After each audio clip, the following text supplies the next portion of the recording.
Chapter 400. Thales had never heard of Crassus before. He also could not understand why the man named Stake's expression changed so suddenly. But he knew who Stake was.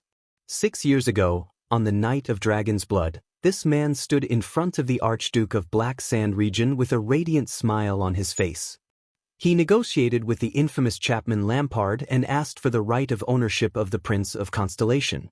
He and the forbidden organization behind him played an indispensable role in that unprecedented and earth-shattering coup. Whether it was Thales' thrilling assassination attempt at the fortress, Archduke Pofrit's desperate confession before his death, or even the terrifying moment when the born king's head fell to the ground, their figures seemed to be shuttling back and forth in the midst of it all. They were everywhere, but they were also mysterious and untraceable.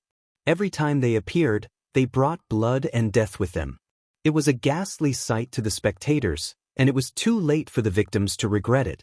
And the moment this group of people appeared again, Thales took a deep breath, suppressed his anxiety and uneasiness, and focused his attention on the man.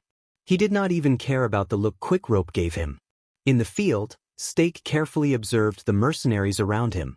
The man solemnly discovered that even though the murderous and militaristic air around them had become stronger, no one had any intention of refuting him, nor did they show any strange expressions.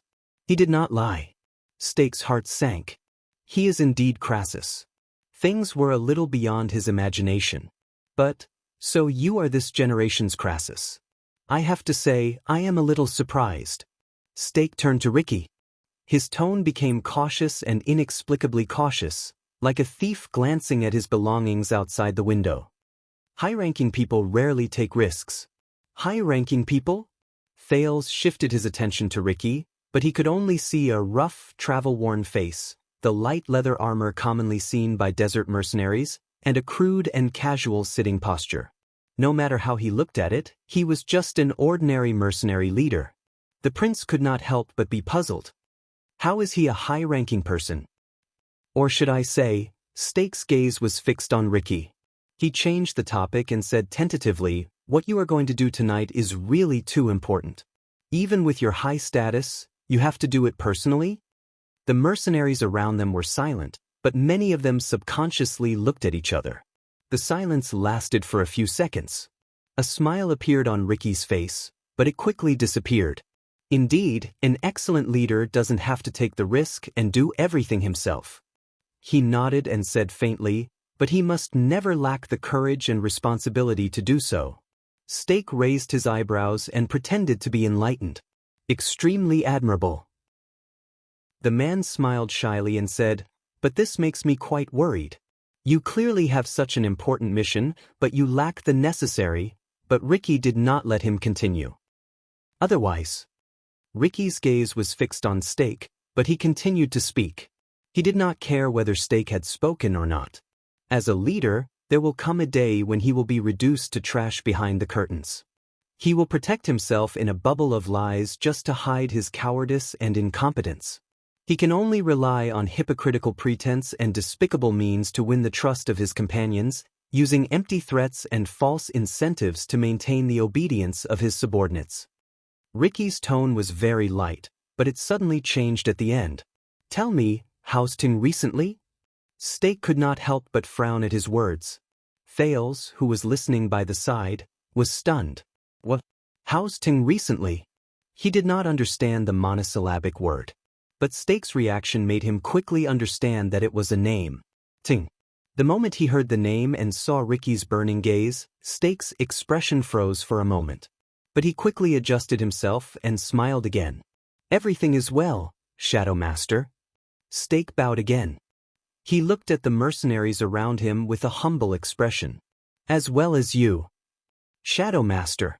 Thales furrowed his eyebrows. He was not the only one who seemed to have gained something. "Damn it, Thales, I think." Quickrope's face was pale. He poked Thales under the table and whispered in disbelief, "I think I know who these people are." Thales nodded without batting an eyelid. "As well as I do?" "I don't think so." Ricky chuckled and shook his head. He raised a finger and pointed at Stake, who was sitting across from him. "If he was as good as I am, then Teng would not have sent you, a person who is permanently stationed in Dragon Cloud City, into the Great Desert, into the Constellation's Bladefang's camp, into the territory that is extremely dangerous for all of you.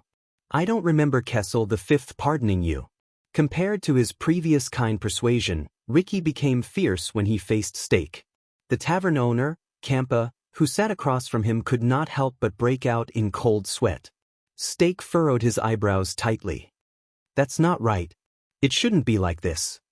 In this risky and unique meeting, he should be the one to initiate the conversation, make suggestions, and state his conditions. But, at that moment, Stake realized, to his dismay, that the initiative in this conversation was firmly held in the other party's hands. If he was as good as I am? Ricky's expression turned cold. His tone was as tense as a noose around his neck.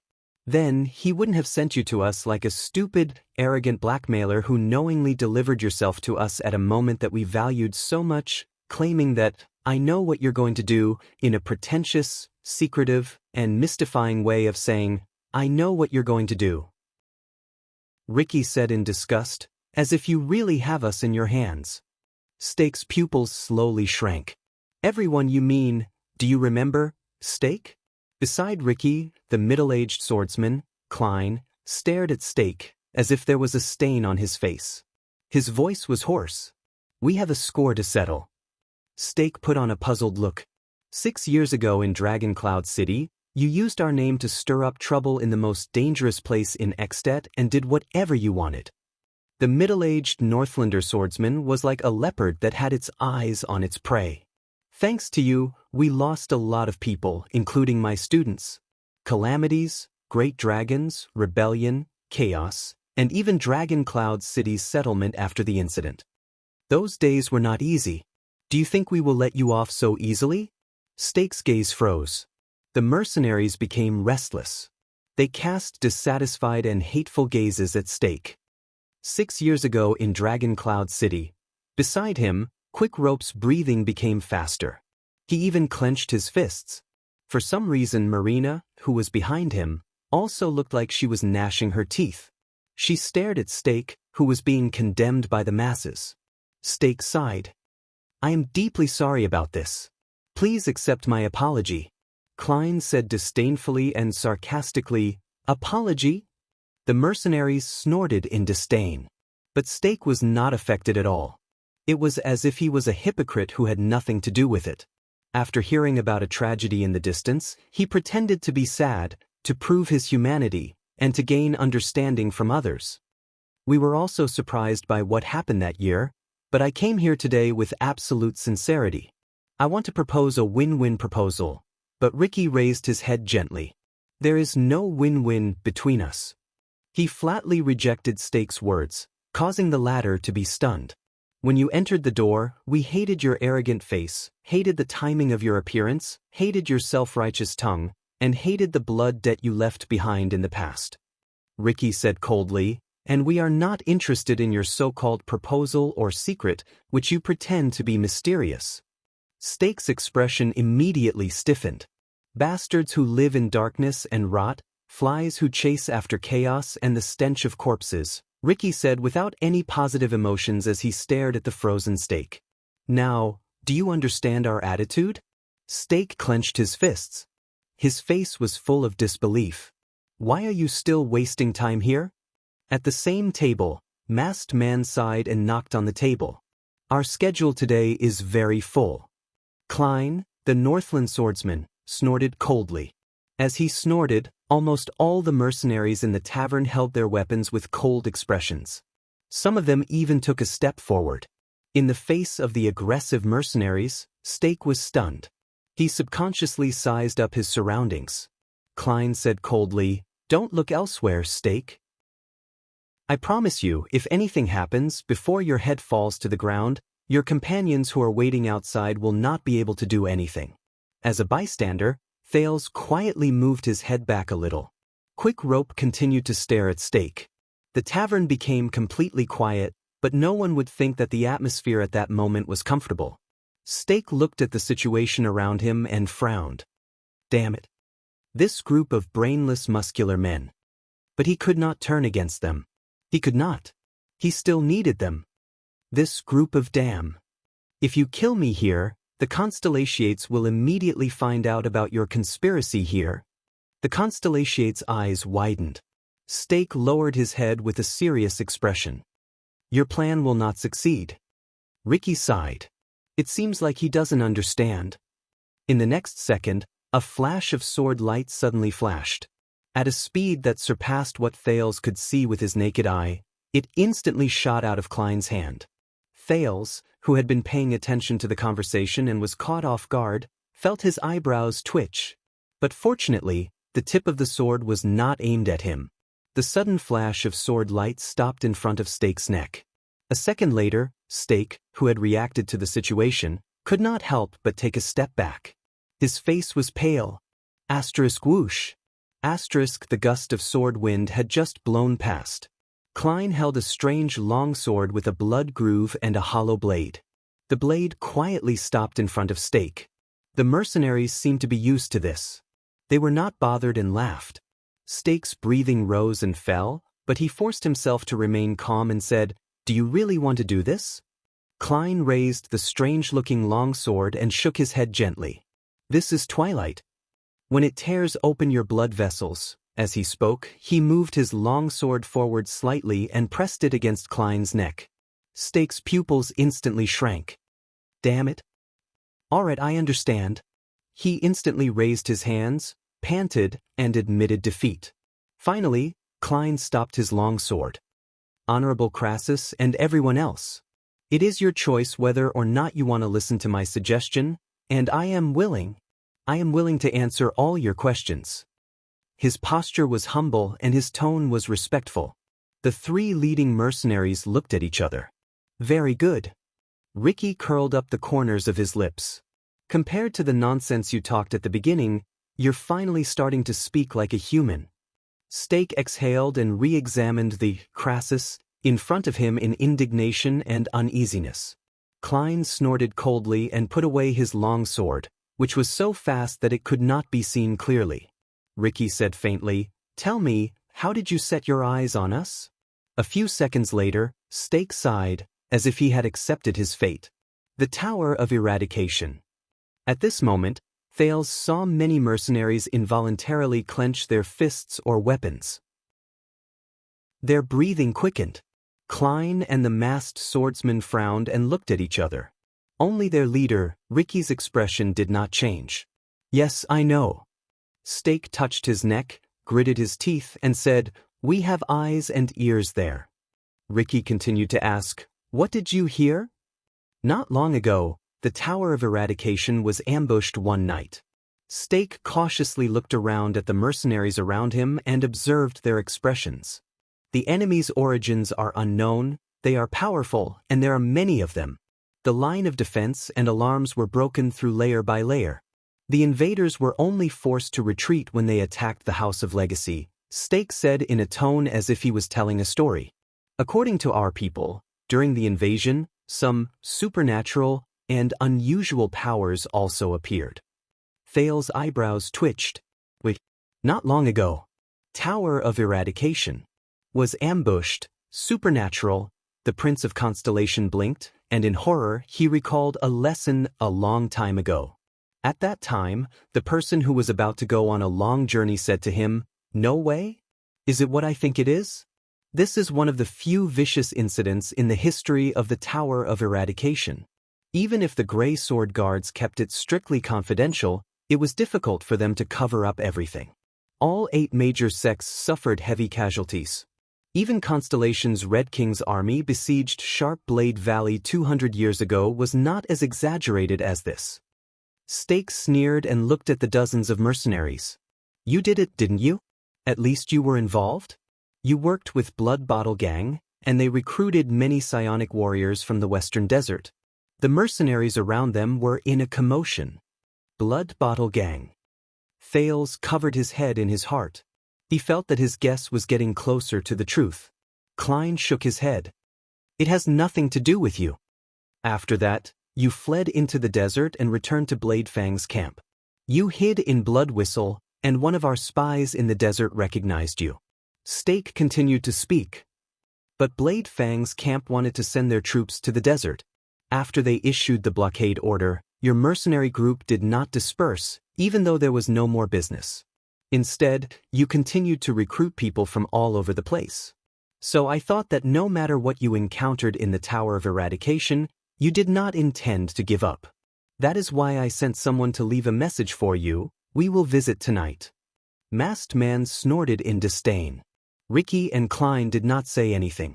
Listen, I don't care about the grudge between you and the Tower of Eradication. After all, you have been fighting against each other for more than 100 years. When Stake saw this, he rolled his eyes and continued, I also don't care why you ambushed that place. Do you want to vent your anger, stage a coup, or dig for treasure? You have been fighting against the Tower of Eradication for more than 100 years, a thought appeared in Thal's mind. But I know that you are not having a good time right now.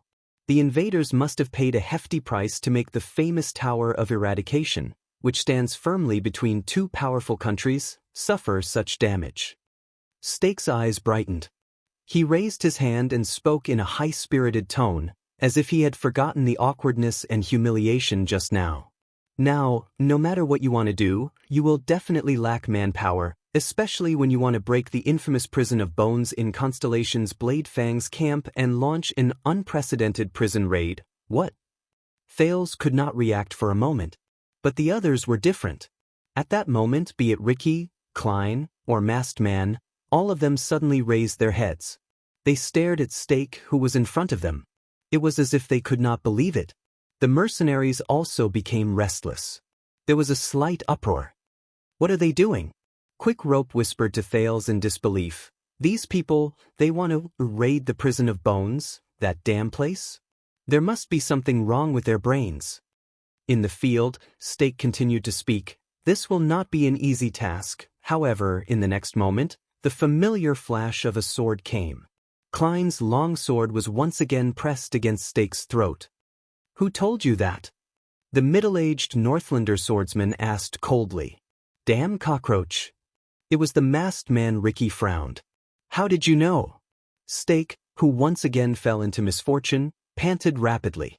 But this time, he refuted in a manner that was neither servile nor overbearing. A few days ago, you deliberately sent some people into the prison of bones to act as spies when the time comes.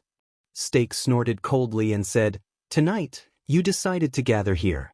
You even chased away and kidnapped our men, including this tavern owner. Isn't this obvious? Asterisk bang. Asterisk on the other side, Tampa, who had been silent for a long time, was dumbfounded. He slammed his palm on the table. F asterisk CK. Is that why you kidnapped me? The tavern owner suppressed his anger. He was surprised and bewildered. You already knew that my home is a place that provides supplies to the prison of bones. You wanted to wait until dawn and then use our fleet to transport supplies. Sean the mercenary slapped the back of his head and swallowed Tampa's words. Shut up. But why do they want to break out of the prison? What do they want to rob? Most importantly, if this group of mysterious mercenaries really want to do this, what will they do with Tampa and the two of them? The chaotic scene lasted for a few seconds before Ricky raised his arm again and calmed down. We underestimated you, Stake. Ricky seemed to be deep in thought. His eyes were bright. You do have some skills to be Teng's right-hand man and assistant. Under his signal, Klein sheathed his long sword. Ting. Stake, who heard this name again, twitched his eyebrows in a barely noticeable manner. See, I was right, wasn't I? Stake exhaled and carefully observed Ricky's reaction. Your plan is too rushed, and you don't have enough manpower, but what if we can help you? Ricky did not speak. The mercenaries did not either. I know why you chose this moment and not any other time, Honorable Crassus. Stake walked forward slowly. His expression returned to the confidence and calmness he had when he first came. Now, the Stardust Unit, Skull Guards, Raven Whistle Light Cavaliers, Black Lion Infantry Regiment, and a few professional mercenaries who are related to them, these are the most elite, fastest, and loyal troops in the camp. For some reason, they followed Williams to the front lines of the desert, and they will not be able to provide reinforcements for the time being. And those who are left behind are either inferior garrison soldiers, light infantrymen who lack mounts, temporary recruits from various parts of the western desert, or even auxiliary soldiers and laborers who rarely go to the battlefield. The Baron is not around, and there is no commanding officer with enough authority to suppress them. They belong to the royal family and the local nobles, and they are in constant conflict. They might seem to have more troops than usual, but in truth, their management is chaotic, their commands are disorderly, and their dispatch is inefficient. This is a rare opportunity for you to break out of the prison. Compared to facing the legendary wing's strict military formation, is there a better time than this? Stake looked around and waved at the mercenaries around him, completely ignoring their displeased gazes. That's why you were able to gather so many people and take down this tavern so easily. I heard from the locals that if it were any other time, Williams would have thrown any suspicious warriors who gathered for no reason into prison and stripped them naked. They would not be able to come out without paying 20 gold coins to each of them. Stake's animated explanation came to an end. He turned around confidently and looked at Ricky, who was deep in thought. Breaking out of the prison during chaos? You're right. Stake raised a finger. But it's still too difficult. For you, even if you are professional mercenaries who have fought in wars for many years, even if you are only facing the old, the weak, and the disabled, it is still not easy. If you fail, casualties are inevitable, and your safety cannot be guaranteed. I really do not want you to experience the Tower of Eradication's devastating ambush again. When he said this, the mercenaries' expressions changed. In the next second, Stake's tone changed, and a bewitching look appeared in his eyes. But with us here, it's different. Ricky was still deep in thought. Klein looked at him coldly and did not say a word. Masked Man's expression was even more exaggerated. When he stared at Stake, there was never any emotion other than hatred and disgust in his eyes. You know what we are capable of. Stake tried his best to make his words sound more tempting. With us here, you don't need this lousy plan, and you don't need this talkative boss. Tampa stared at him fiercely. Stake's eyes lit up. We can provide you with the most accurate information, fight for the best conditions and timing to take action, and even help you move out of the prison of bones, or even paralyze the guards in the prison of bones within a short period of time, so that you can prepare a safe escape. You don't need to disguise yourself as a transport team in fear and sneak into your destination, or draw your swords and break through those damn prison doors by force, paying a huge price. He clenched his fists lightly. You will get what you want faster, better, and easier, no matter what it is. Stake paused for a moment, as if he wanted to observe the crowd's reaction. Honorable Crassus and all-powerful warriors. Stake spoke again. At this moment, your swords are the greatest support we can find in this unfamiliar and hostile land. At this moment, he was incredibly humble. He clasped his hands together, and his expression was respectful and submissive. And we are the best eyes and ears you can find in a place full of powerful enemies. Stake carefully looked at each pair of eyes that passed through his line of sight. But no matter which side we are on, we are all alone and without help here. You are a mercenary group that has been ostracized, and we are wanted criminals that everyone wants to beat up. No one can face Williams, Bladefang's camp, Western Desert, and the Colossus behind them and their powerful support, Constellation. Stake widened his eyes and spread his arms. So I suggest that we work together with sincerity and take what we need. We will help you easily open the door to the prison of bones. Disaster Sword and Shadow Shield. Is there a better combination than this? The tavern became completely quiet. Only the warrior's breathing could be heard. It rose and fell, and the rhythm was irregular. Stake observed the other people's expressions without changing his expression. His eyes moved back and forth. It was as if a year had passed. In the end, Ricky took a deep breath and slowly exhaled. Shadow Shield, what do you want? As soon as he said this, Klein and Masked Man turned their heads swiftly and stared at Ricky. But Ricky ignored them. What do you want to do in the camp with our strength? On the other side, Stake smiled. He rubbed his hands together and slowly raised his head. We have very reliable information. Stake's tone was cautious. He continued to observe even the slightest expression on the face of the person in front of him. A priceless target that involves all parties has just crossed the desert today and arrived at Blade Fang's camp. A priceless target? What? At this moment, Marina only needed to lower her head to notice that the red-haired young man and the black-haired boy sitting in front of her had stiffened. That is our mission. Ricky narrowed his eyes. The target may receive unimaginable reinforcements at any time. Hordes of troops and countless experts, incessant reinforcements, and thorough security are far from something that can be taken care of by stealth or brute force. Stake smacked his lips and nodded with a cold smile. Under the watchful eyes of countless mercenaries, Thales and Quick Rope sat still. Their gazes were dull. In the teenager's hell senses, he heard Tampa's indignant breathing rise and fall, Marina's cold snort resounded in his ears, and the mercenaries' whispers were endless. There was also his and Quick Rope's heartbeats.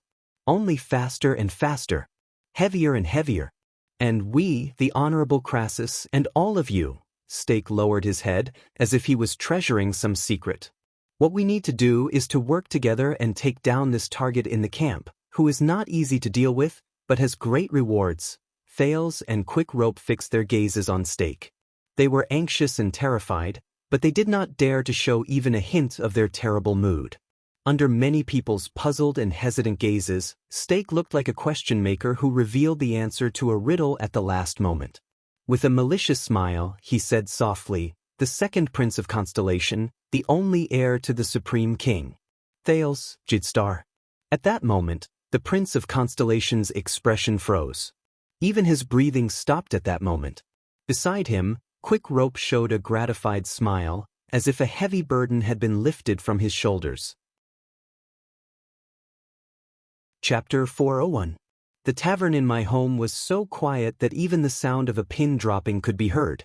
The mercenaries, or rather, the disaster swords, all stared in disbelief at the fair-skinned man who had spoken those shocking words.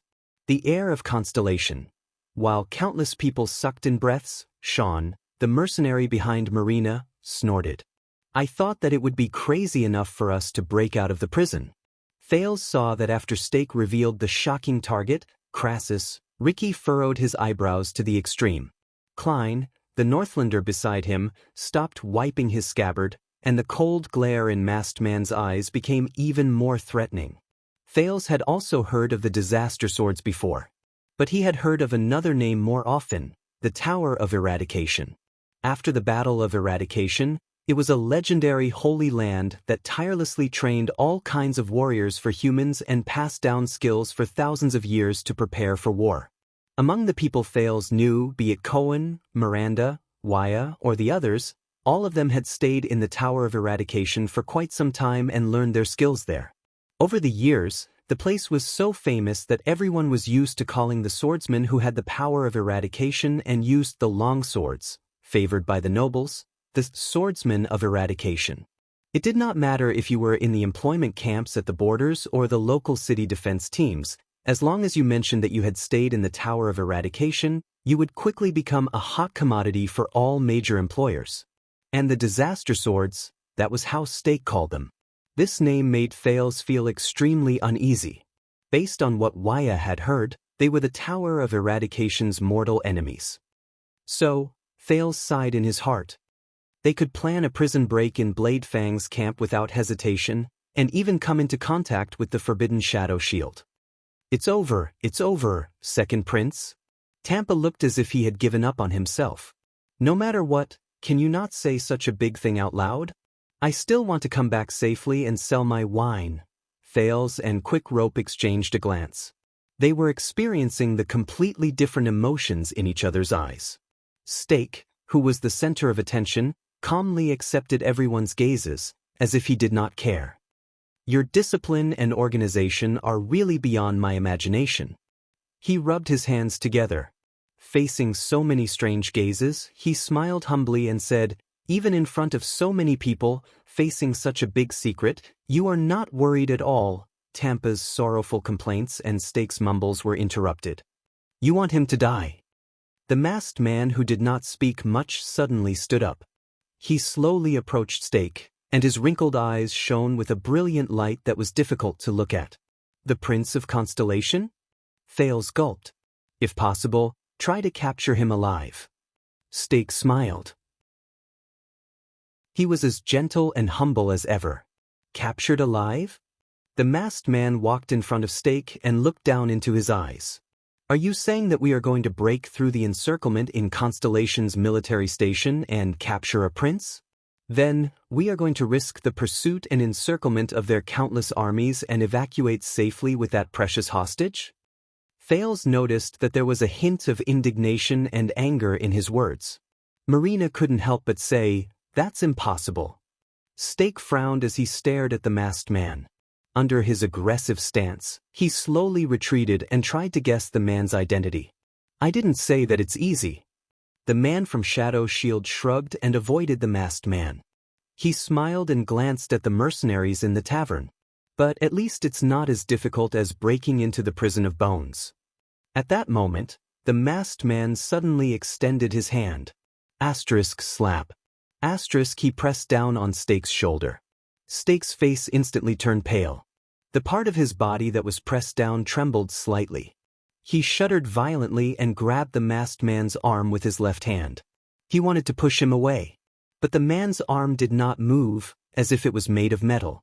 Because you can't do it on your own.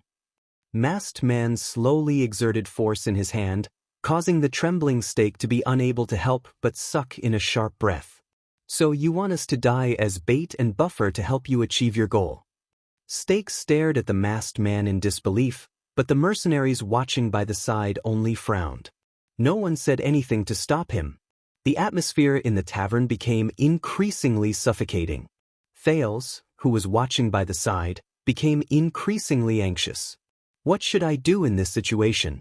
We're not bait, but reliable reinforcements.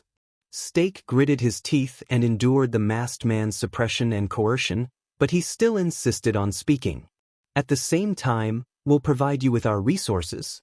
In a perfect plan, we'll take down the prison of bones and the Jade Star Prince at the same time, we'll protect each other and kill two birds with one stone, we'll help each other. His words were intermittent. The masked man snorted coldly. Is that all? Is there nothing else? In the unbearable pain, Stake forced a smile. Perhaps, it will even be a good start for our future partnership? The mercenaries in the tavern stared at this scene quietly, as if they were used to this kind of scene. Slap. A palm was placed on the masked man's shoulder. The masked man frowned slightly. Ricky stood by his side and shook his head. His expression was indifferent. The man looked at Stake, who had a pained expression on his face. He snorted softly, then let go of his hand and retreated. Stake breathed a sigh of relief. He tilted his body and rubbed his shoulder with an extremely unnatural expression. Damn it. He knew that he was at a disadvantage in this negotiation, which he acted on his own. But, why? Ricky took the place of the masked man and stood in front of Stake. 18 years ago, you destroyed the Jade Star royal family at all costs and left no room for maneuver. Even the branch families were affected. These words shocked Thales. The leader of the Disaster Swords said faintly, "Everyone in the circle is guessing who the patrons behind you are, the people who want the Jade Star royal family to be destroyed. Now, you are telling me that you want to capture the last Jade Star prince alive?" Ricky stood in front of Stake and stared at his stiff right arm. What exactly are Teng and the people behind him thinking? What exactly do they want to do? Could it be that the so-called blood of the imperial family, which has been passed down to this day, is really as brilliant as gold and can cure all diseases? Klein, who was behind him, laughed sarcastically. Stake revealed an unpleasant smile. "Honorable Crassus, why do you care about this?" Even in such a disadvantageous situation, even after experiencing such a blunt threat, Stake's courage still surprised Thales. "Your goal is only the prison of bones. Forgive me for being blunt, but this is almost certain to anger Constellation, and King Kessel will not tolerate it. In this situation, on the basis that you can better achieve your goal, you turn to help their enemies and shake their political situation. Isn't this a brilliant move that suits your interests?" The masked man behind Ricky sneered. Then, you completely pushed us to the opposite side of Constellation, and we had no choice but to board your pirate ship. The masked man clenched his fists. Just like the assassin's flower 18 years ago, the Charlton family. Charlton. This name, which he had not heard of for a long time, made Thales sink into deep thought. Stake's smile remained. Sometimes, when you want something, you have to choose a side. If it's not this side, then it's that side. He still had that amiable look that said, "I'm sorry, but this is the reality." He was like a dedicated, hard-working, but helpless tutor. Besides, you've already made your choice. When you hijacked this tavern and planned to break into the prison. Stake let go of his shoulders, took a deep breath, and stood up straight. He looked like a generous man who was about to be escorted to the execution ground. He had a faint smile on his face that caused people to be unable to help but cast sidelong glances at him. Isn't that so? The mercenary stirred. Masked man and Klein looked at each other. Ricky still did not move. He quietly stared at Stake. Thales and Quick Rope exchanged glances between themselves by the table. Their leader's silence affected the disaster swords. The tavern gradually became quiet. Everyone looked at Ricky. Stake waited quietly. Only his eyes occasionally darted around to observe the people around him. After a long while, Ricky's gaze on Stake changed a little. The leader of the disaster swords smiled and moved his chin a little. Just like him. The same. Stake, who had expected that he would be questioned, was stunned for some reason. What? Ricky snorted softly and turned around. How funny. Ricky sat down again, as if he did not care about the person in front of him. At that moment, the way you spoke and what you said were exactly the same as Teng. Stake's pupils instantly trembled. Thales heard the name with short syllables again. Ricky leaned back on the stool and raised his chin. His gaze at the ceiling became unfocused. I have seen that man, if Teng can still be considered a man. Sometimes he is cunning, scheming, and cunning. Sometimes he is passionate and ambitious. His existence is the world's merciless mockery of human nature. Stake slowly lowered his head. Are you old acquaintances with the Shadow Master? Ricky curled his lips. I have seen his methods and how he does things. I have to say, he is unforgettable. Stake smiled. He was about to answer, but in the next second, Ricky's eyes shone with a terrifying glare. So I absolutely do not believe it. Ricky lowered his head abruptly and stared straight at Stake. His tone was urgent and resolute, and it was unprecedented. I absolutely do not believe that my contact and meeting with him is a coincidence or luck. I also do not believe that any cooperation with him will be a win-win result. Even if there are short-term benefits, it cannot cover up the greater losses we will suffer in the long run. Stake was surprised. Leave immediately, Stake. Ricky's face was dark and his tone became firmer. He did not allow anyone to refuse. Out of admiration for your courage, I will not make things difficult for your companions who are hiding outside the house. When he heard this, Thales breathed a sigh of relief. Fortunately, as long as I am not directly involved, I still have a chance to deceive them. Stake stared at Ricky in a daze. He looked at his cold gaze. Please forgive me. I am not quite sure about your, Ricky snorted coldly, and his words were short. I don't trust you. I especially don't trust Teng. He straightened his back, and his entire body instantly turned into ice. He said through gritted teeth, So, worry about that stupid prince. We have nothing to do with each other. Is that clear enough? Stake stared at him, as if he did not believe that they would refuse.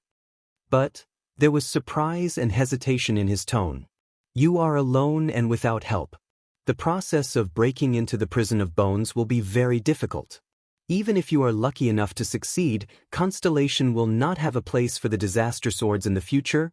Klein snorted softly and said, If we were worried about what you said, then we would not be here at all. Also, don't call us disaster swords. No one likes that title. In the face of Stake's solemn face, the middle-aged Northlander put down the longsword known as Darklight and wrapped his arms around himself. We are the scions from outside the tower. We are not a group of bugs in the gutter who serve a certain eunuch of Main Yi as their leader, and who only have the false reputation of our ancestors." As he said this, the disaster swords snorted in agreement. Their tone and expressions revealed their unruly arrogance and self-satisfaction. Stake lowered his head tightly, and his cheeks trembled slightly.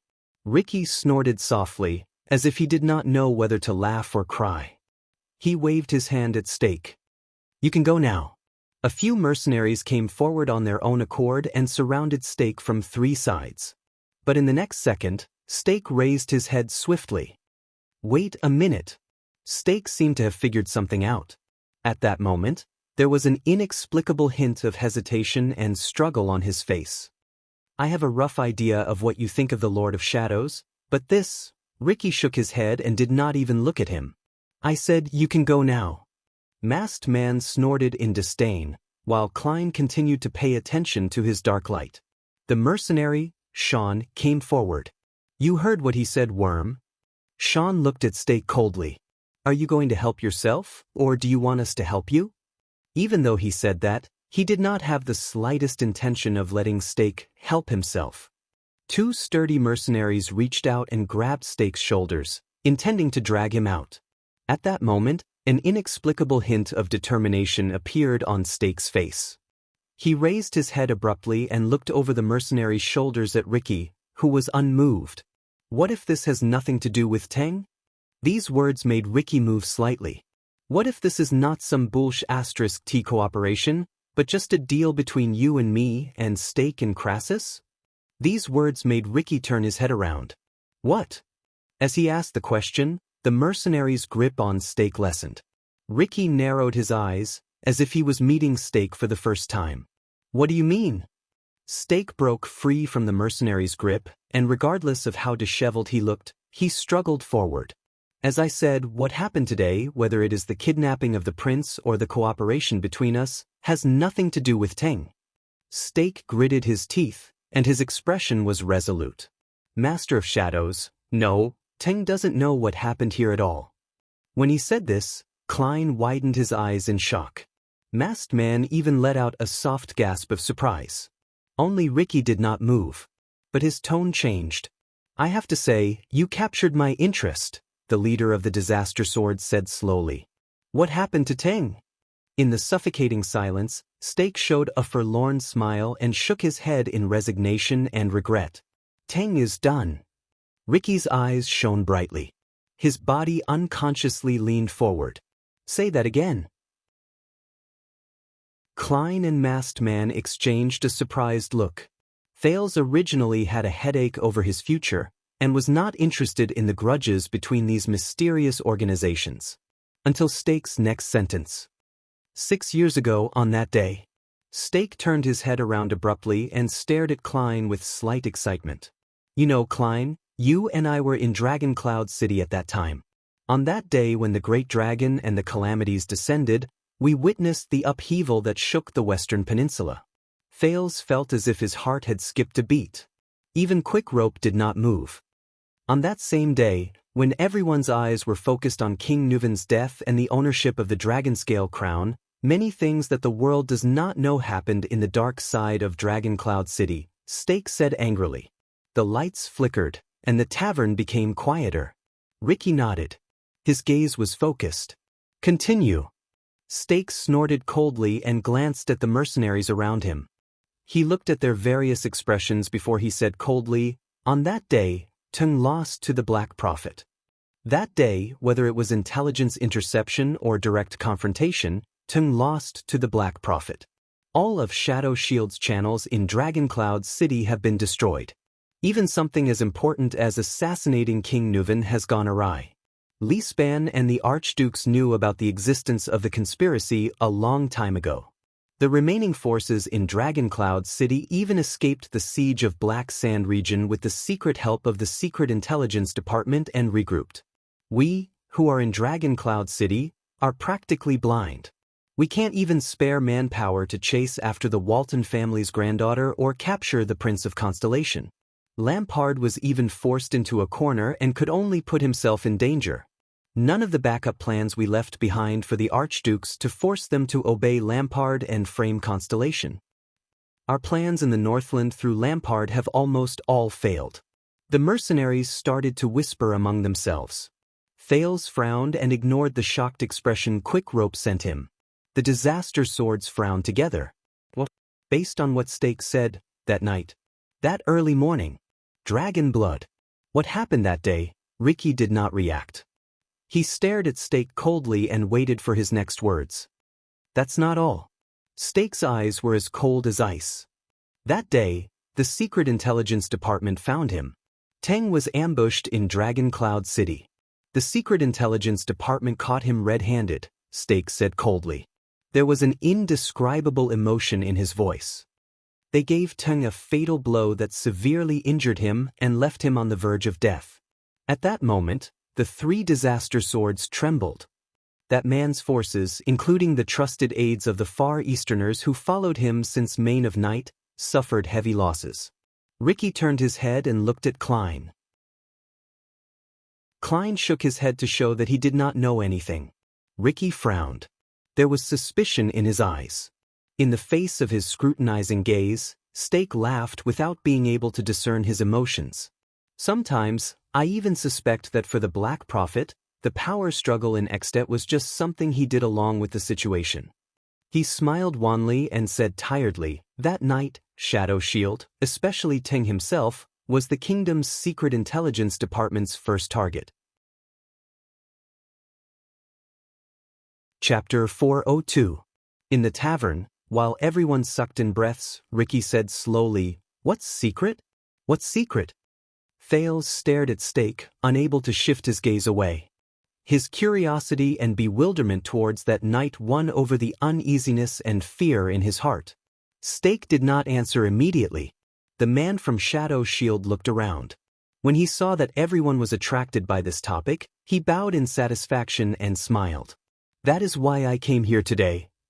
He slowly raised his head, and a pair of eyes that had instantly become sharp appeared under his eyebrows. Ever since we crossed the sea, Teng has shown extraordinary enthusiasm towards the Jade Star royal family. I guess it's because of his past identity. But during the Bloody Year, he took on a business deal that left no room for retreat and destroyed the Jade Star royal family? That's too much. Beside Ricky, the masked man snorted coldly. Bloody Year. When he heard the keyword, Thales' eyelids twitched for no reason. There must be a reason. There must be a reason why he's so obsessed with Jadestar. Stake straightened his back and responded to the people with different expressions with an indifferent gaze.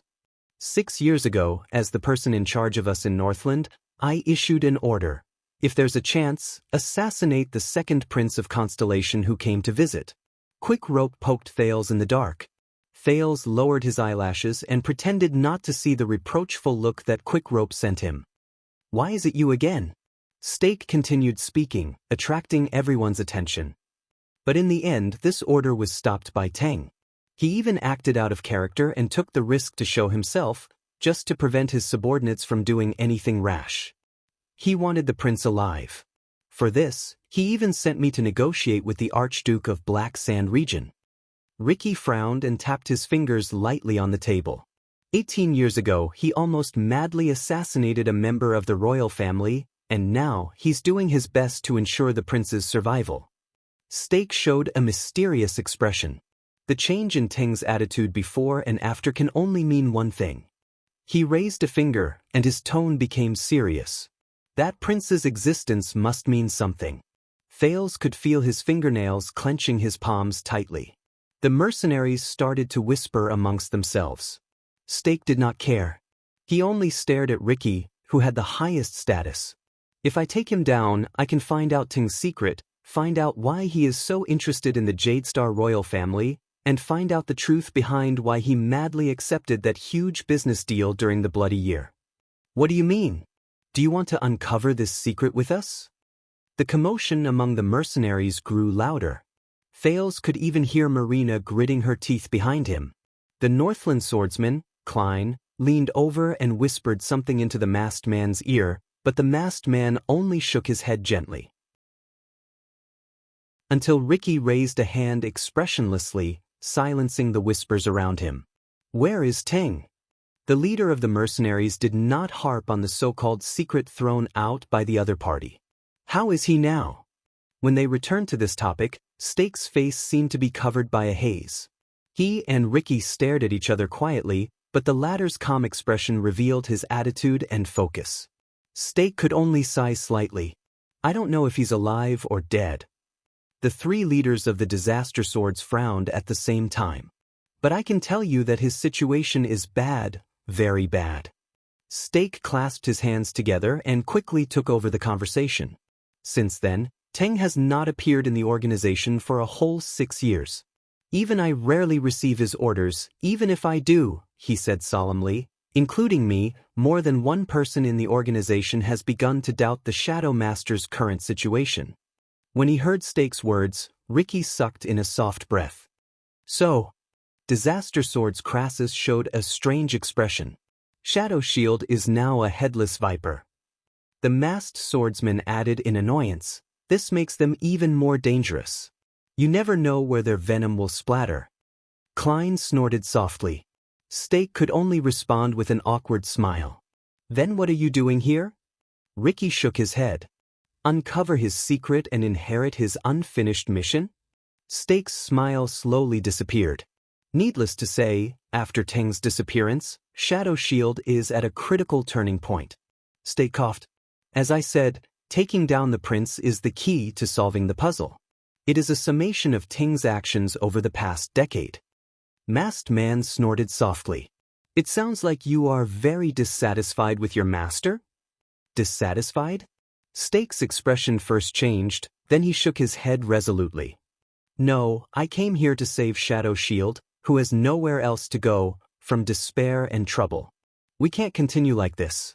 Shadow Shield needs to be motivated, needs to rise again, needs new stimulation. Masked Man interrupted him again. Or a new leader. I guess that's what you want to say? Stake's words were instantly stuck in his throat. It's been 20 years since Ting came to the Western Peninsula, right? Masked Man said coldly, as if he knew a lot of things. He's been Shadow Master for 20 years. Based on Shadow Shield's excellent tradition of changing leaders, his reign is indeed a little too long. Stake's expression turned cold. You don't have to hint like that. I revealed these secrets to all of you because I wanted to win your trust, Stake said coldly. I wanted to prove to all of you that Shadow Shield, or at least the Part 1 lead, is no longer the same as it was during Tingsheng's time, and we should not bear the treatment and stigma of that time. When he said this, Masked Man snorted and shook his head, while Klein chuckled. Unexpectedly, Marina was the one who took over Stake's words. Ridiculous. The woman in red had a hateful tone. What kind of stigma do you think we can give to a bunch of stinky rats in the sewers? When he heard this retort, Stake frowned and looked at Ricky, but found that the other party did not seem to be unhappy that their conversation was interrupted. He could only sigh and turn to Marina. I'm not speaking carelessly. Under Marina's hateful gaze, Stake said sadly, once upon a time, Shadow Shield was not a rat that everyone wanted to beat up. Once, we also had noble and respectable ideals. The mercenaries looked at each other at a loss. Stake took a deep breath. 8,000 years ago, the final empire was rebuilt, and all the great powers were born. Those in power and those in high positions stirred up countless wars, tyranny, slavery, and oppression. The helpless people of the world experienced famine, death, pain, and torture again and again. Longing appeared in Stake's eyes. So, when they were forced to a dead end, this group of people came into being. They were born of humble origins, their names were despicable, and they were alone. But they stood up and took up their weapons. When they were weak, they used a small force to win against a large force. They risked their lives to attack in the shadows. They used the most primitive, simplest, but also the most powerless and clumsy method to assassinate tyrants, resist tyranny, and fight back against power. They stood in front of the tyranny of the rulers and the ruthlessness of the feudal lords, and let out the voices of the common people who suffered. That's rare. A hint of praise appeared in Ricky's eyes. Compared to those assassins who act blindly, At least you understand your organization's past. Thale's eyebrows twitched. This was the first time he heard Shadow Shield described from this angle. Stake bowed, then let out a long sigh. His gaze was unfocused. Once upon a time, we were the last hope of the poor, the vanguard of the insurgents, and the brave warriors of the rebellion army. With unimaginable methods and costs, we threatened, reminded, and warned the tyrants who were in high positions but oppressed the people. In the shadows cast by the rulers, there will always be a restless existence. It will always turn into the most steadfast and troublesome shield, protecting the people who are trampled under their feet and despised like ants. Ricky did not move. Klein and Masked Man responded with their expressions. The former was scornful, and the latter snorted angrily. But Stake's words were interrupted again. How can you be so shameless? How can you describe despicable and despicable things in such a noble manner? Last hope? But Marina gritted her teeth and said, "Scum, do you know how many innocent people had their families destroyed because of you during the bloody year?" Stake looked back at Marina with slight surprise. With a complicated expression, he said, "I can't say that you are wrong, young lady." Stake lowered his head, sighed, and said, "The truth is, after 1,000 years, Shadow Shield, who swore to fight to the death in despair, has fallen into this filthy state day after day as it drifted with the tide and had no choice but to make compromises." He clenched his fists and said through gritted teeth, as if he was indignant, "You're only interested in profit, and you're muddle-headed and nauseating." The air in the tavern was quiet for a moment. Wow, a noble, pure Shadow Shield assassin who is free from vulgar interests. Klein shook his head and said sarcastically, "How rare." Stake still clenched his fists, as if he did not see the other's gazes, did not hear Klein's sarcasm and Marina's snort. Especially after Teng's arrival, our situation worsened, and our situation became even worse. His expression was tense, and his breathing quickened. 18 years ago, he bewitched us, contacted all parties, and launched an operation against the Jadestar royal family, starting from that great assassination that shocked the world. Thale's heart beat faster. My home tavern gave me too much information tonight. Stake raised his head abruptly and gritted his teeth. As the master of shadows, he never leaked the list of employers for that business deal to us, but tried his best to bewitch us into ignoring the risks behind it. Teng put it very nicely. Shadow Shield has had enough of appearing in the streets and alleys, accepting money from a few villagers, and finding barons and officials, rich or poor, to seek justice for the livestock that were stolen and killed in the village. He also said that we have a great responsibility, and we will go straight to the root of the problem. Stake looked around. His eyes were burning with anger, as if he wanted to find approval. He told us that Constellation would collapse with the help of a business deal that had never been done before. This represents the beginning of a new era, a great era with chaos and confusion as its roots. Horsewhips will crack, blood will spill, fields will burn, and fear will sprout. It will be a chaotic world that will allow us to shine, change our degeneration, and rise, just like how we rose 1,000 years ago. The world will remember us again when it wakes up from its dreams, and it will need us again. Stake's words were vivid. Thales could even imagine Teng's tone at that time. But the list of employers. Thales noticed this word. Who were the people who wanted to see the Jadestar royal family destroyed during the bloody year? Stake exhaled. His expression and tone became gloomy at the same time. I have to say that he is very eloquent, and his methods are superb. He also has the power of a new ruler. Some people were bewitched, and some people had no choice but to obey him for the sake of their lives. Klein showed his contempt. I guess you want to say that you are one of those who had no choice but to obey him? Stake shook his head. That's not important anymore. What's important is the consequences of this matter. Let's see what Teng and his crazy plan have brought us. Stake spread his hands and looked dejected. Chaos? Of course, the war during the bloody year was a mess. The civilians were not the only ones who suffered, but also assassins like us, and even mercenaries like you. If everyone could die under the blades of war, then what's the point of having assassins? During the days of war, if we can't even find a flat and quiet place to rest and recuperate, then how can we talk about buying people over and assassinating them? And that chaos didn't last long. At least, it didn't last until our golden era arrived. It ended. Stake's expression was one of struggle, as if he was going through hell. For a whole 18 years, Ting made enemies for us everywhere. Shadow Shield not only hid in Constellation and had no place to hide, even in the world outside Constellation he had to face the relentless pursuit of the Secret Intelligence Department or their allies. You can't imagine how we lived in the past. Everything was terrible. Stake's gaze was cold. That was a business deal with no winner. Thales felt a chill in his heart. If you insist on saying that there was, after the disaster, Constellation did not suffer a crushing defeat. It did not usher in the golden era of assassins and Shadow Shield. On the contrary, they rose from the ruins. The new king was even more ruthless than before, and the power of the throne was unprecedented. The opportunity we once hoped for with all our hearts and relied on for a living, the endless feuds between nobles and chaotic battles between vassals, slowly disappeared under the new king's iron fist. It was nowhere to be found. The chaotic future promised by Constellation's decline did not come. Instead, it was getting further and further away. It's funny when I say it, but sometimes our subordinates even suspect that Teng, who initiated the assassination, is actually a spy for Constellation? Stake said the last part with a bitter tone, as if he was crying and laughing at the same time. It made people frown. Ricky and the others exchanged glances. Did you just ask me that I was dissatisfied with Teng? Stake shook his head violently. Hatred flashed in his eyes.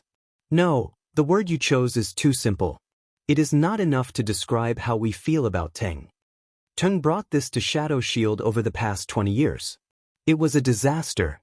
The tavern fell silent again. Only Thales was still immersed in his own thoughts. Teng, what kind of person is he? You said that 6 years ago, Teng risked his life to appear in Dragon Cloud City, ran into an ambush, and was on his last breath? Ricky's voice rose, bringing Thales back to reality. Stake nodded politely. Yes. Ricky stroked his chin. His eyes were clear as he chuckled. Let's not talk about whether your words are trustworthy. How did someone as careful as Ting get his tracks discovered in Dragon Cloud City, where you have been operating for a long time? Stake's expression stiffened. Ricky snorted. So, either you are spouting nonsense, Stake, or Ricky's smile turned cold. Now, the person we are dealing with, Stake, is someone who was unwilling to submit to others, and killed his master out of anger. Ricky's eyes were still and cold. A traitor. The tavern returned to a suffocating and frightening silence. Everyone looked at Stake with a strange gaze. Damn it. Stake rubbed the sweat from his palms. This so-called Crassus, Ricky did not move. He waited for Stake's response. A few seconds passed. The latter sucked in a deep breath. Finally, at this moment, Stake no longer had a smile on his face. Instead, his face was cold, and there was a fierce look in his eyes. If you have never been loyal to someone or something, what betrayal is this? When he said this, both Klein and Masked Man looked at Stake with even fiercer gazes. But unexpectedly, Ricky smiled. You must be very afraid of him, right? The leader of the Disaster Sword said flatly, afraid of Teng. Stake's body trembled. Regardless of whether you subconsciously imitate his speech and actions, or whether you deliberately show resentment and dissatisfaction, you cannot hide the fear you inadvertently reveal. Stake's breathing stopped for a moment. Ricky seemed to have grasped Stake's weakness.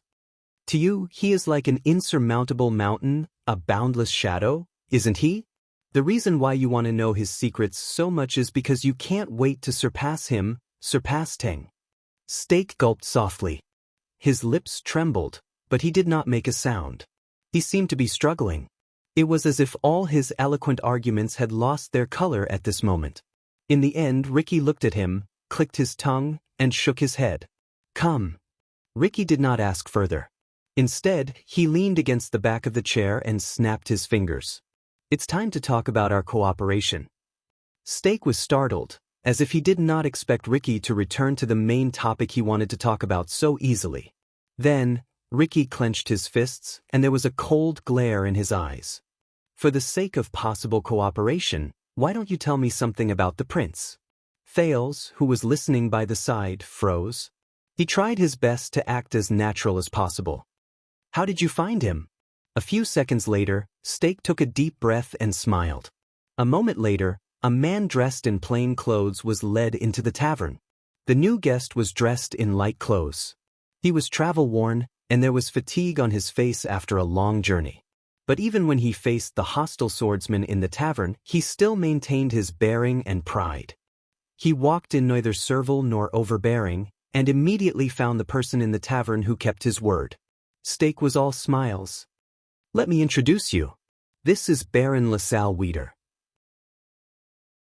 As he said this, the new guest bowed slightly. Thales moved a little. He subconsciously felt that he had seen this man before. But Ricky frowned slightly. Baron? Klein's face was filled with suspicion. He said softly, Weeder, I remember this Northlander's noble surname. He seems to be a small vassal with a fief. It can't be any smaller. The new guest raised his body, revealing a weathered but solemn face. Remove the honorific. LaSalle nodded and said, My fief has long since been taken back, and my title has also been taken away. He kept a straight face. Now, I am just LaSalle Weeder. You are too humble. On the other side, Steak raised his hand and happily added, At present, you are our most reliable source of information and partner, including our path of retreat. Ricky's face showed doubt. Partner? But the new guest, LaSalle, did not have any intention of exchanging pleasantries. He interrupted Steak directly. I have had enough of glib diplomatic words. LaSalle shook his head and spoke straightforwardly. So, I will go straight to the point. A few days ago, we received a piece of news. His face was solemn, and his voice was so deep that the others could not help but listen to him. An informant secretly found traces of Thales' Jadestar in the desert. Thales' heart skipped a beat. Even Quick Rope did not move. The informant has already followed the target, but because he is short on manpower and is in the enemy's territory, he has no choice but to ask us for help and arrange for their evacuation. LaSalle frowned and said, The deadline for the evacuation was last night. According to the plan, our informant will bring his prince captive to us. As Ricky listened to LaSalle's narration, the doubt on his face never disappeared. Thales, on the other hand, stared at the ground and did not move. But it is already midnight, and the informant has not responded. LaSalle exhaled and said sternly, Because of this, we have reason to believe that he has failed. This is why I came here today, broke the usual practice, and urgently asked for help from both of you. LaSalle looked at Steak, who had a smile on his face, and then at Ricky, who had an infuriating expression. The new guest gritted his teeth and said, Thales' Jadestar may have escaped our control and obtained the official protection of the camp. We must strike like lightning and take back the target before the army returns to provide reinforcements. We are short on time, and the sooner, the better. Ricky and his companions exchanged glances with each other. Are there any clues? LaSalle nodded. Our informant is a mercenary. LaSalle looked around with a stern expression. The name he uses in the desert is. Chapter 403. The entire tavern fell silent once more. Dean? Big Dean? Bald Dean? Ricky stroked his chin and said with sudden realization, The Dean in Dante's greatsword who is quick-witted, skilled, and has a bright future? LaSalle was silent, while Steak nodded in agreement. Your informant really hit it well. Ricky clicked his tongue and shook his head. Dante's greatsword? Tampa frowned and scratched his chin. Ricky raised his eyebrows. But that means, at that moment, the gazes of many mercenaries, including the tavern owner Tampa who was held hostage, followed Ricky and turned to the other side in unison. Their gazes gathered on Thales, who widened his eyes, and Quick Rope, who had a dumbfounded look on his face. What's going on? Thales thought in a daze as he became the center of attention again. Marina turned to Sean with a suspicious gaze and whispered, "I remember that these two people are in Dante's great sword." The mercenaries began to whisper among themselves. Ricky stared at the two of them with great interest. He seemed to have understood something. In the face of everyone's scrutiny, Thales could only show a subtle and awkward smile. "You really came up with a good idea." Under everyone's gazes, Thales maintained his expression. Without moving his lips, he hissed at Quick Rope in dissatisfaction, "Are you looking for a professional to deal with the corpse?" He desperately controlled his gaze to avoid looking at the human-shaped sack by his feet. "What do we do now?" Beside Thales, the former Prince of Extet's face was also twitching. He put on an awkward expression, as if he did not know whether to laugh or cry. Calm down, calm down." Quick Rope wiped his sweat and put on a fawning smile at the fierce mercenaries around him. "There will always be a way." The guests outside Blood Whistle noticed these small changes, but they obviously did not have the spare energy to care about these small matters among the mercenaries. LaSalle coughed. "In short, that is our target. Even though we lost our initial clue, we still have reliable information from our informant." But at this moment, Ricky shifted his attention away from Thales and Quick Rope and raised his hand. "Wait, this is Mr. LaSalle Weeder." The leader of the Disaster Sword said faintly. Following his voice, the lights in the tavern swayed slightly, bringing up the shadows of people. Ricky looked up and smiled.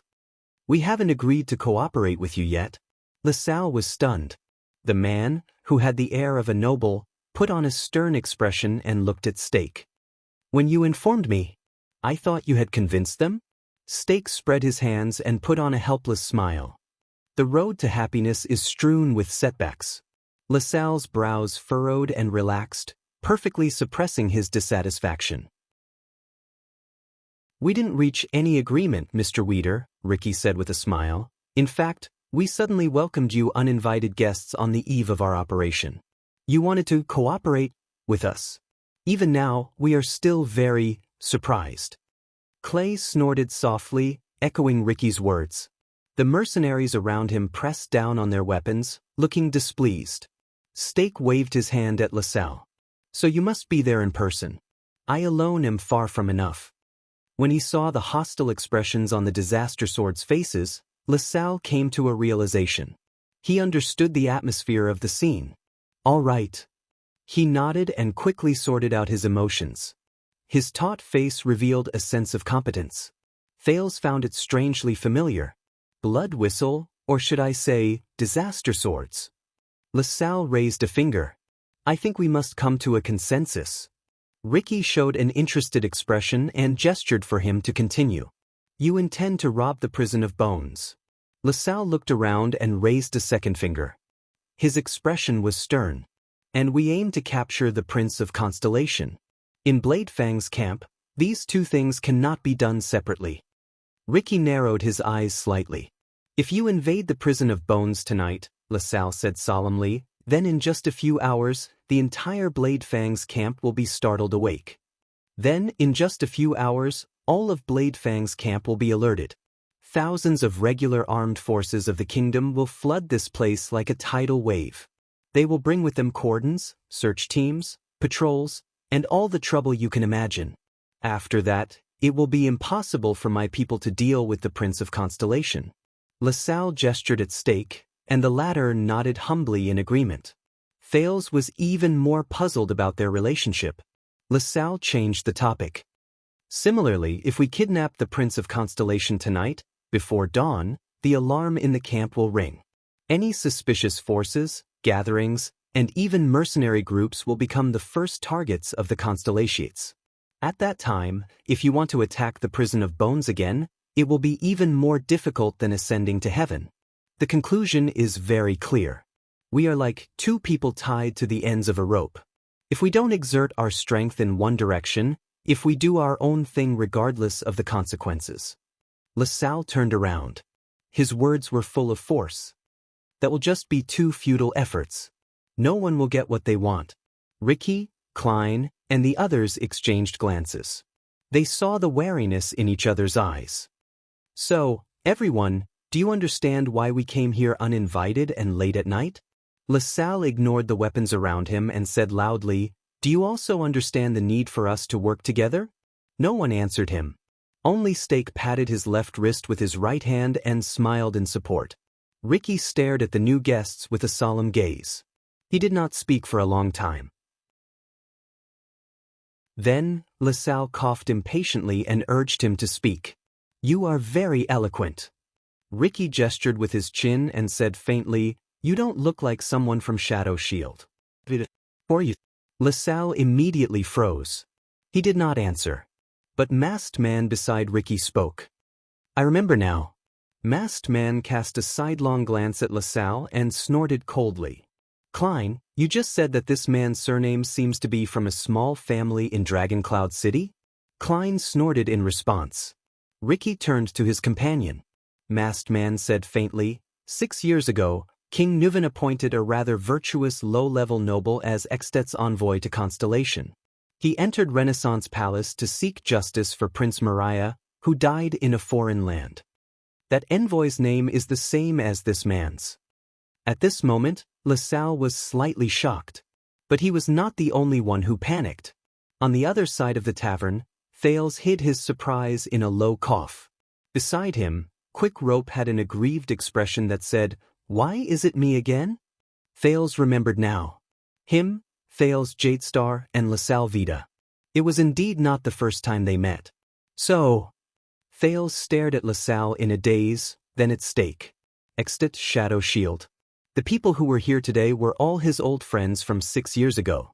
And the only thing that could link the two of them together was, "King Nuven and King Chapman entrusted you with an important task at the same time, but you failed.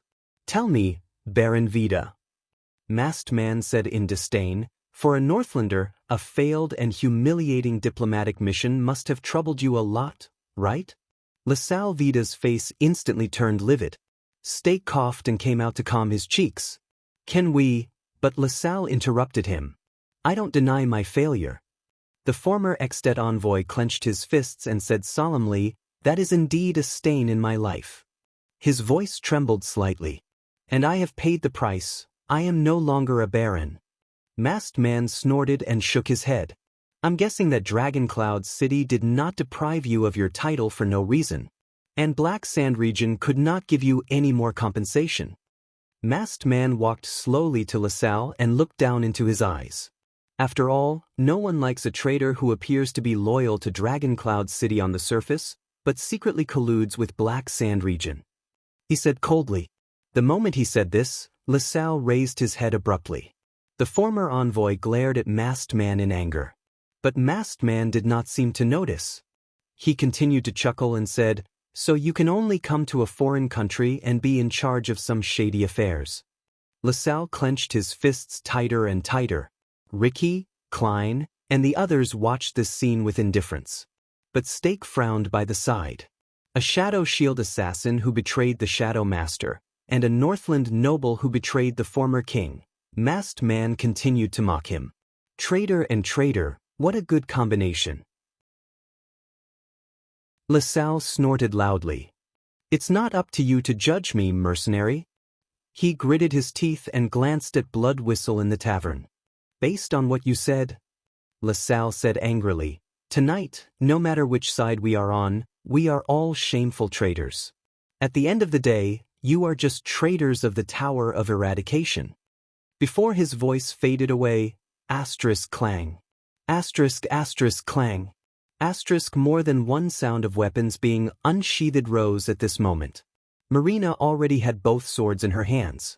Sean also gritted his teeth and pulled out his axe. More mercenaries took a step forward in unison and approached the insolent emissary with malicious intent. Murderous intent immediately filled the tavern.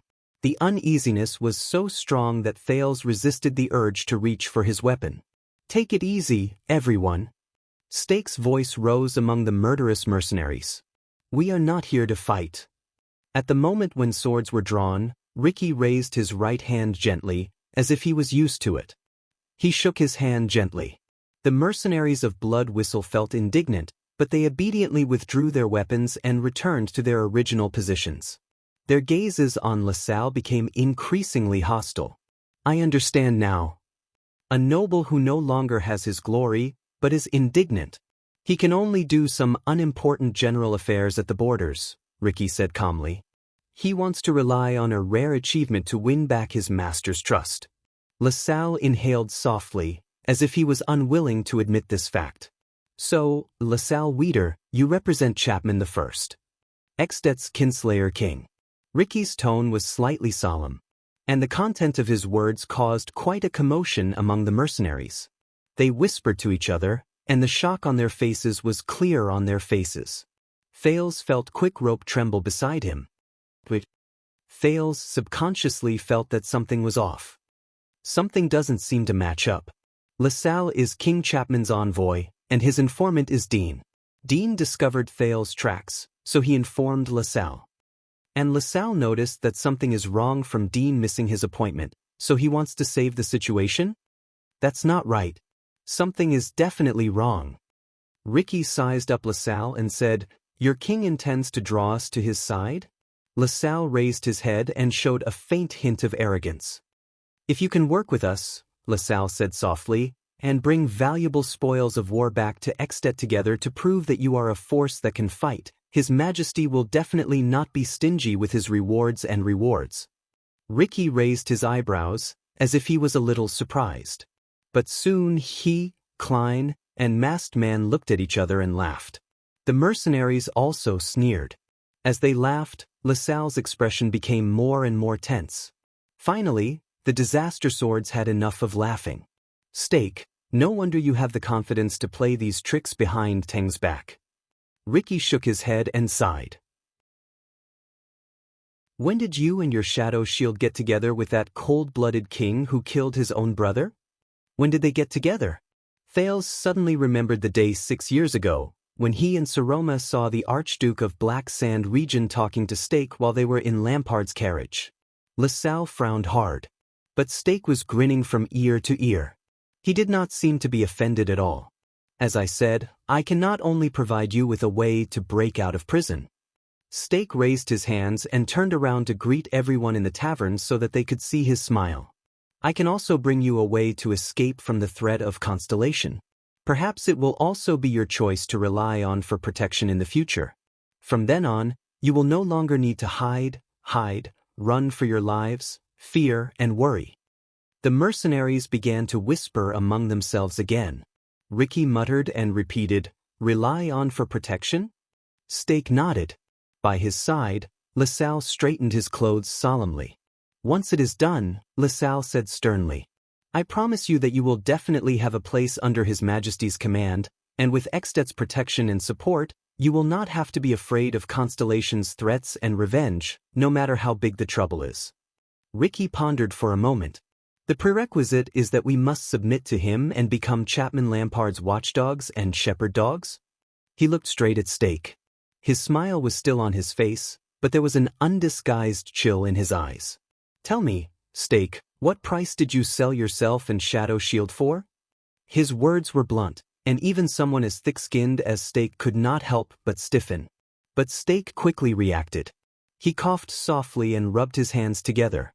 "This has nothing to do with the price, but with the market and demand." Like the most professional businessman, Stake said with a smile, 18 years ago, Tung claimed that he wanted to create a land suitable for Shadow Shield to survive, so he led the assassination that shocked the world.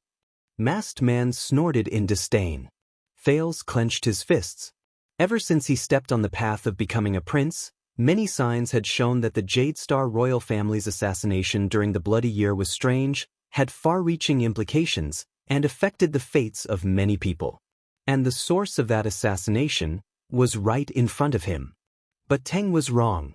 Stake said resolutely, "The most suitable era for us assassins is not a chaotic world filled with starving people, and neither is it a peaceful age of wisdom." He raised his voice, and his expression was stern. "It is an era where peace and conflict alternate, where opportunities and dangers coexist, and where employers and targets coexist." Ricky furrowed his eyebrows. "Everyone knows that we are assassins. We are warriors who take risks and face death with equanimity," Stake said calmly. "And you are mercenaries, swordsmen who wield swords for others," or sellers of swords.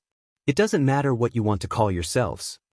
The mercenaries looked at each other at a loss. Assassins and mercenaries, apart from everything else, are both living with their specialties and working for other people. That is the only way to maintain their normal operations. But what do you think supports the survival of the two of us? Money, desire, hatred, enmity, ideals, future, hope, or love and justice? Stake's words caused many mercenaries to have strange expressions on their faces, but more of them began to think in silence. But Stake immediately turned around with large strides and said resolutely, "None of them. What truly supports our survival," he said in a callous tone, which was rare for him, "are the needs that call out to us."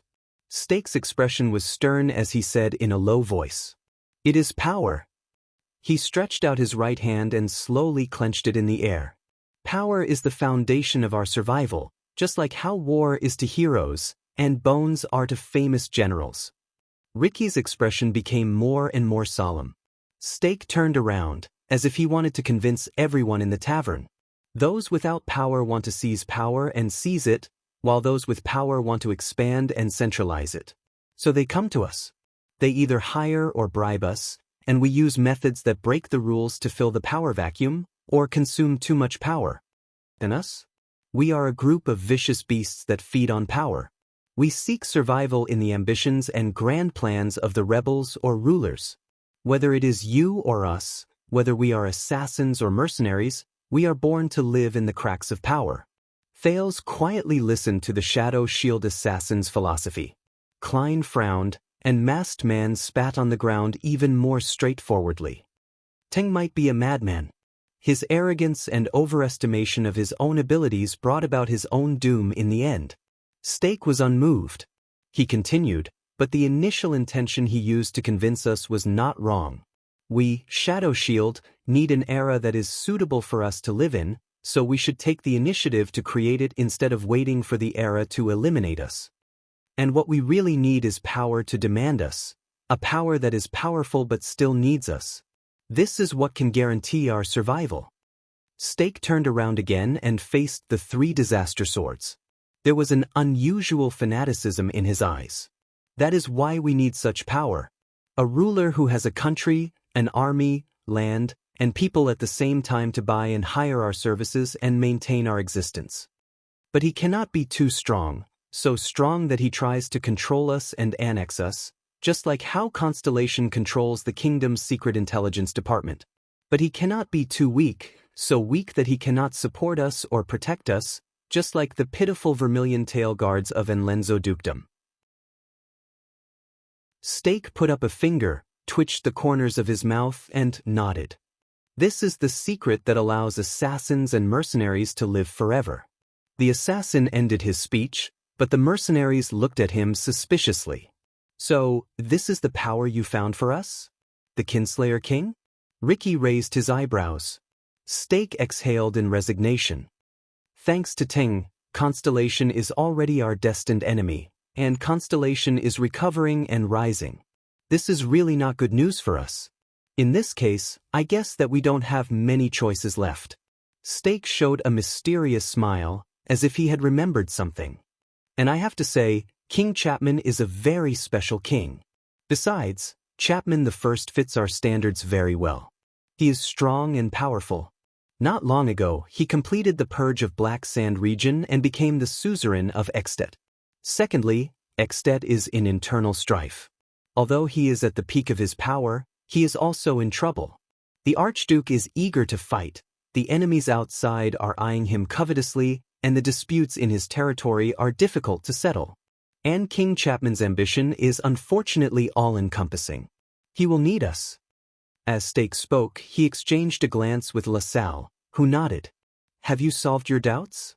LaSalle asked faintly, by the way, the premise of all the above is that we can live up to expectations and complete the mission today and seize back our target.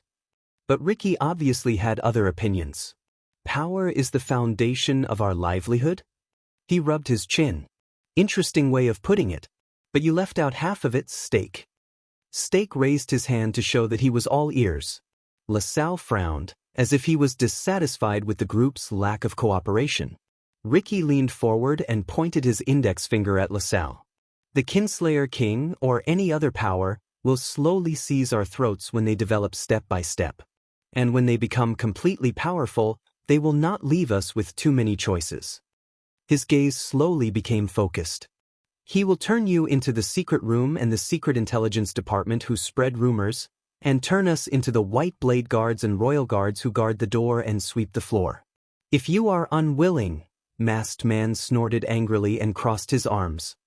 Also, once Chapman Lampard becomes so strong that he can ensure the stability of a region, the prosperity of a country, and the peace of an entire lifetime. Ricky sneered. It's just as you said, Stake, a peaceful and wise world is not suitable for assassins. Stake smiled but did not say anything. LaSalle did not move. So, what you want is not loyalty or attachment. Ricky's tone suddenly changed, and his tone was cold. You want to be a parasite. Stake's smile froze on his face. What you want is not attachment or belonging, but to live on King Chapman's body like a blood leech. While you serve him, you will use his power to strengthen yourself, and his shadow to protect yourself. Ricky went straight to the heart of the matter and went straight to the point. And when he becomes strong enough to escape your control, when the muddle-headedness and lifelessness of this world is about to be broken by the growth of power, it will be time to abandon him. You will use the sharp blades and claws he created for you to fight against him, secretly help his opponents, join his enemies, find your new host, and always make sure that you are in between the cracks of power. This time, even LaSalle's expression became very unpleasant. Just like that, you will live on, grow, move, become a parasite, and grow again. Repeat your cycle over and over again. Live with power, and live side by side with conflict.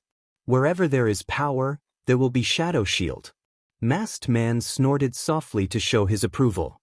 Be careful, Baron Weeder, Ricky said coldly. When blood leeches suck too much blood, they will also suffer a backlash. His tone made Stake and LaSalle's expressions turn solemn. Ricky stared at LaSalle, who put his hands behind his back and furrowed his eyebrows. A few seconds later, Ricky spoke again. But... Chapter 404. At that moment, Stake and LaSalle raised their eyebrows and looked at each other. They could not hide the surprise in their hearts. Didn't this guy just... But Ricky raised a finger again. But you have to understand that this is just a practical consideration. No matter which side completes their goal first, the other side will be in trouble. So, we can only work together. He quietly looked at Stake, then at LaSalle. Aside from this does not mean that we have boarded your pirate ship. Be it me or my brothers, the Scions outside the tower have their own creeds and objectives, and their own ways to survive. We do not believe in bullsh*t theories like relying on power. If Lampard or you think that you can use the grudge between us and Constellation to force us to take sides. Ricky's tone turned cold.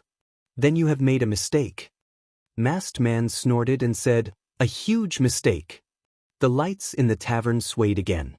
They illuminated Ricky's expression, making him look especially serious. Stake took a deep breath and smiled brightly. I guess this is considered happy working together? Ricky stared at him for a long time before he curled up the corners of his lips. That's right. In the next second, the mercenaries exhaled together and regained their energy. It was as if their leader's words had livened up the atmosphere.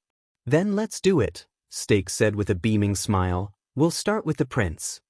At that moment, Thales cursed in his heart. Shadow Shield, Disaster Sword, King Chapman. The three parties had formed an alliance. Their target was himself. This is not good. Especially when a certain person is sitting right under their noses. The heavens do not respond, and the earth does not respond. In the tavern, the three parties, who were originally in conflict, sat down again to discuss their plans. So, you want to find a prince who was originally in your hands, but has escaped your control again? Ricky sighed. Is it that difficult? LaSalle snorted angrily. Is it that difficult? The former Baron of Extet repeated sarcastically. Over the past 3 months, LaSalle clenched his fists in indignation. For that stupid prince, the secret room and the kingdom's secret intelligence department fought fiercely at the border, and there were many casualties. King Chapman's men suffered heavy casualties both inside and outside the country. They were dispirited and disheveled. From Dragon Cloud City, the city of faraway prayers, to the great desert, everything is in chaos. Even Shadow Shield suffered heavy losses. One of their strongholds in the desert was destroyed by the orcs who appeared out of nowhere. When Stake heard this, he smiled bitterly. Thales felt a chill in his heart. Over the past 3 months, Russell crossed his arms and asked maliciously, "Now, do you still think it's that difficult?" Ricky snorted and looked at Klein and Masked Man. "What we want is the prison of bones, or rather, the people imprisoned there," Masked Man said calmly. "In terms of time, it's estimated that we will activate at dawn. Our people will enter the prison with my home supply truck." The tavern owner, Tampa, put his head on the table with a long face. "Very good, let's see what we can do."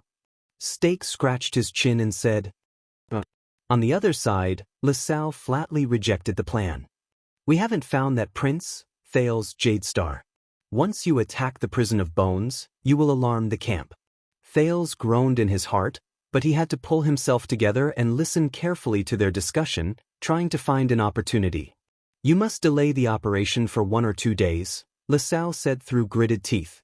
"Until we find the prince's whereabouts, we must plan carefully, and it will be best if we work together and take action one after another." But Klein shook his head on the disaster sword side. "Impossible," Klein said in a tone that allowed no room for refusal. "We are already on the move, and we must depart at dawn, unless we can still force this boss to operate for another day as if nothing has happened." Tampa shuddered and quickly said, "I have no problem interrupting. I can definitely put on a good show as long as you let." But LaSalle interrupted him. "Prince Thales must be sent to Black Sand region, or else there's nothing to talk about." He was very firm in the face of this. Klein wanted to speak again, but Stake spoke. "Everyone, if we want to work together, then we must understand each other." The representative of Shadow Shield tried to persuade the people on both sides in a friendly tone. "There's still some time before dawn. I think we will soon have news about the prince." Ricky's expression froze. "What do you mean?" Stake flashed a cunning smile. "We have a mole. If Blade Fang's camp finds out about the prince's whereabouts, we will also know immediately." "A mole?" Ricky frowned. "You'd better be more detailed. We don't want to bet such a big operation on an unclear promise." Stake exhaled and looked at the mercenaries around the tavern. But Ricky did not have any intention of evacuating his subordinates. In the end, Stake could only raise his eyebrows. With a mysterious gaze, he lowered his voice and revealed the secret. "We have eyes and ears inside Williams's freak squad."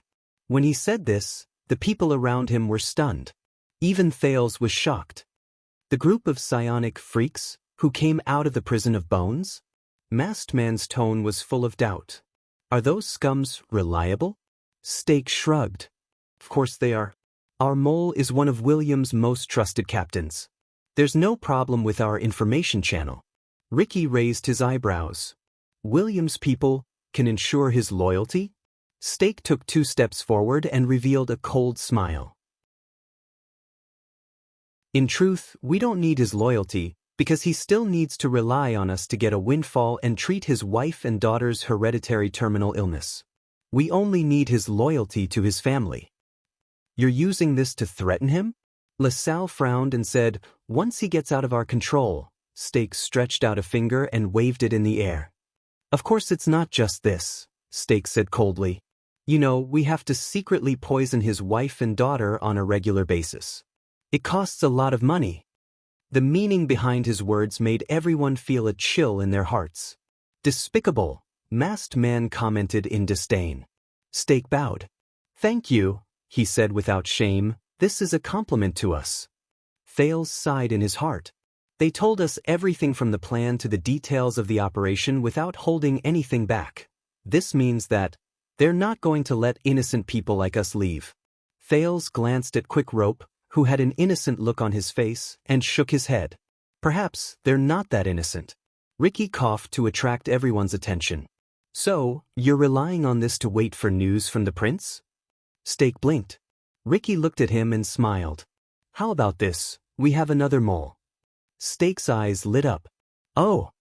More reliable than yours. Ricky looked at masked man beside him. A constellatiate noble, a rising star under the Count of Wingfort. He's good at fighting, leads troops alone, and is deeply trusted. Stake's expression changed. Wow, a new noble. He took a deep breath and could not hide his excitement. After the bloody year, that's something we can't get. But Stake immediately asked cautiously, forgive me for offending you, but if he's a constellatiate, then his reliability and loyalty. This time, Marina stood up. She glanced at Stake with her usual disdainful gaze. There's no need to doubt his loyalty. Stake snorted coldly and said, that's not necessarily true.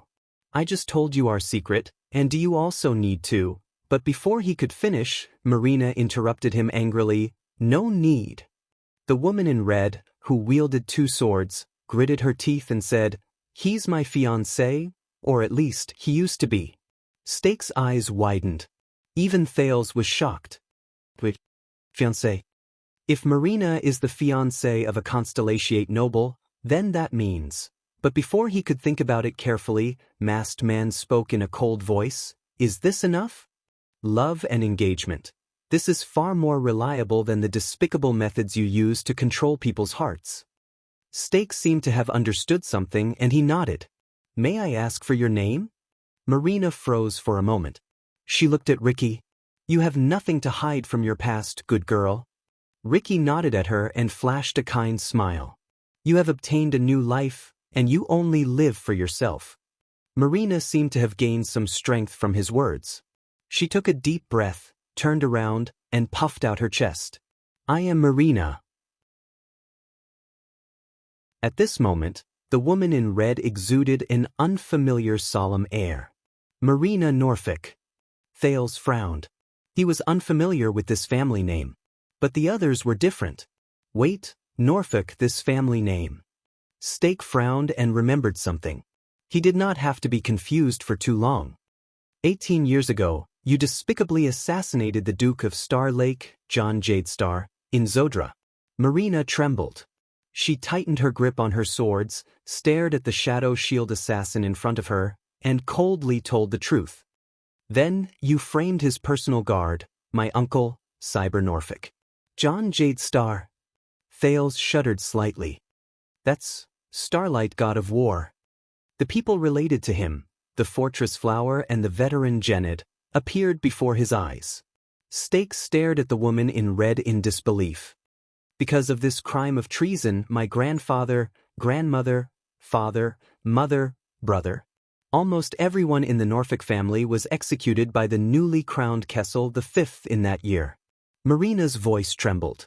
But she immediately clenched her teeth, and with unimaginable tenacity, she said the following words, except for me.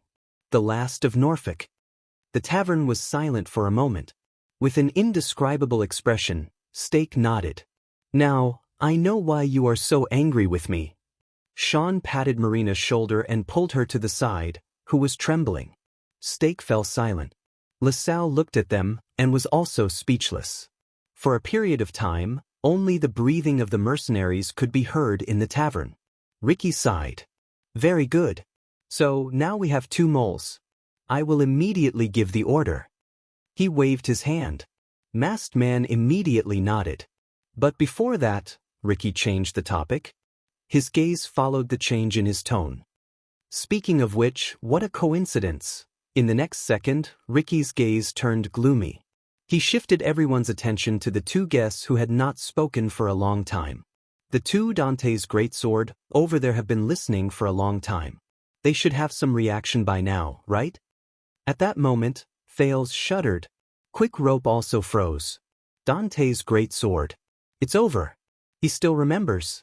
In the tavern, Stake sized them up with a furtive glance. LaSalle scrutinized the 2 mercilessly with a frown. Klein's observation was meticulous and cautious. Masked man's eyes shone with a faint, cold light, causing Thales to shudder. The 2 princes knew that their good luck was over. From this moment onwards, the two of them could no longer pretend to be dead. So they straightened their backs stiffly, and bit by bit, inch by inch, they slowly turned to Ricky. It was as if there were rusty old gears in their bodies. "Don't be nervous, I'm just asking, but..." Chapter 405. In the face of the unavoidable question, Thales and Quick Rope looked at each other numbly with great sorrow. What should we do? This was the only thing they could see from each other's eyes. But they had no answer. Ricky urged. Could it be that you need some motivation like just now? When he remembered the feeling just now, Quick Rope immediately trembled. What should we do? In the face of everyone's doubtful gazes and Quick Rope's fearful gaze, Thales could only brace himself and say, what should we do? He poked Quick Rope's abdomen, hoping that he would have an idea. Quick Rope trembled a few times before he awkwardly took over. He only managed to say one word before he stomped on Thales' foot and urgently asked for help.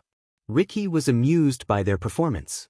Thales glared at Quick Rope indignantly and said in a drawl, "Actually," he nudged Quick Rope with his thigh, indicating that he should hurry up and continue. Quick Rope glared at him in disbelief, then braced himself and said, "It's like this." Ricky smiled. He smiled very happily. "Forget it," Ricky waved his hand. No one knew whether he shook his head in resignation or humor, but there was a glimmer in his eyes. "Why don't you tell us exactly what happened before you arrived here? Dean's whereabouts?" As soon as he said this, Thales and Quick Rope froze. "T. You seem to be here to do business with Tampa?" Ricky rubbed his fingers as he recalled something. "I think you're here to help him kill someone?" The two princes looked at Tampa. The tavern owner, Tampa, raised his eyebrows. In the face of their pleading gazes, he laughed dryly. I don't know either." Thales and Quick Rope froze again. However, many people slowly turned their gazes to the sack at their feet. A human-shaped sack. Thales felt cold sweat break out on his forehead. What should I do? Soon, Ricky's suspicious gaze slowly turned. He turned to the sack. T. At that moment, Thales' thoughts seemed to have frozen. Ricky's gaze was fixed on the sack as he slowly said, "So, the person you want to kill? At that moment, you're right." Thales suddenly raised his voice, stood up resolutely, puffed out his chest, and raised his head. Ricky, Stake, LaSalle, Klein, and Masked Man all frowned. They looked at the teenager who was behaving abnormally in puzzlement and suspicion. Only Quick Rope, who was next to him, stared at Thales in a daze. But in the next moment, Thales stomped hard on him under the table. Under the intense pain, Quick Rope's expression became stern. In the next second, Quick Rope jumped up. He straightened his body and said with a pale face as he trembled slightly, "It is indeed not a coincidence that we appeared here." Everyone was shocked by Quick Rope's sudden outburst, and they became even more puzzled. Thales took a deep breath and kept imagining all the arrogant people in his mind. With a trembling voice that only he could detect, he said, "TSK, we came with a mission." He looked straight into Ricky's eyes, which seemed to be able to see through his secrets. He kept repeating to himself, "Don't show weakness, don't show weakness, don't show weakness." From just now to now. He needed to find an opening. He had to ensure his own safety and escape this certain death situation. Mission? Ricky savored the word and narrowed his eyes. Is that so? This time, without waiting for Thales to remind him, Quick Rope instinctively crossed his arms. He sneered and stared at the people in the tavern with a sense of arrogance unique to nobles. Of course. The former Prince of Extet gestured with his chin nonchalantly. "Why, Miss Marina, whose story is incredibly tragic, you can't possibly be so naive to think that we are really just two thieves who pick locks in the middle of the night, right?" Marina widened her eyes, as if she could not imagine that the thief, who had just curled up into a ball, would behave like this now. Thales said to himself. LaSalle Weeder. Thales cleared his throat and looked at the doubtful envoy. Obviously, after 6 years in his disguise, be it Stake or LaSalle, they could no longer recognize the former Prince of Constellation. This made Thales feel much more at ease.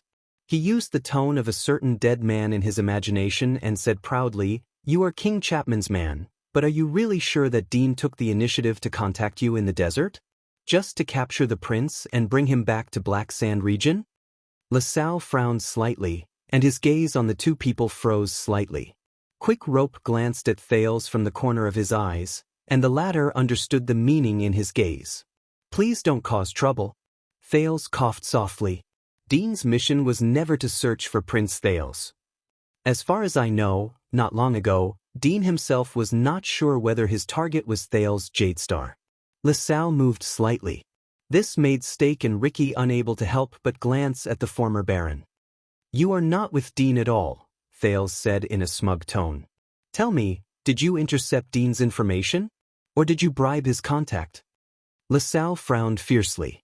His reaction caused Stake and Ricky to look at LaSalle in a different light. But only Thales knew. He was taking a gamble. He was betting on whether the two pieces of information he heard from Chapman Lampard and Dean himself matched up. If it's not, Thales gulped. LaSalle stared at Thales with a frown. His gaze was solemn and there was deep doubt in it. Thales felt his heart race. Finally, after a few seconds, LaSalle snorted softly. "Both of you?" LaSalle asked coldly with a gloomy expression. "Who exactly are you?" "Very good. I made the right bet." Thales did a somersault in his heart. "Answer his question." Ricky seemed to have decided not to suspect his companion anymore. He pointed the spearhead at Thales and Quick Rope again and said coldly, "Who exactly are you?" As he spoke, the mercenaries took a step forward, and their expressions were hostile. The atmosphere around them was immediately filled with hostility. Even Stake pressed his hands against his chest and glanced at them indifferently. Quick Rope shuddered. But Thales held him down. "Hey!" Thales spread his hands, looking helpless. "Maybe it's time, Quick Rope." Quick Rope tried his best to hide the sudden surprise and bewilderment. He gave a faint and indifferent response. "Are you sure?" Thales glanced around and sighed. "It seems that there is no other choice." Quick Rope's eyebrows twitched. "What choice?"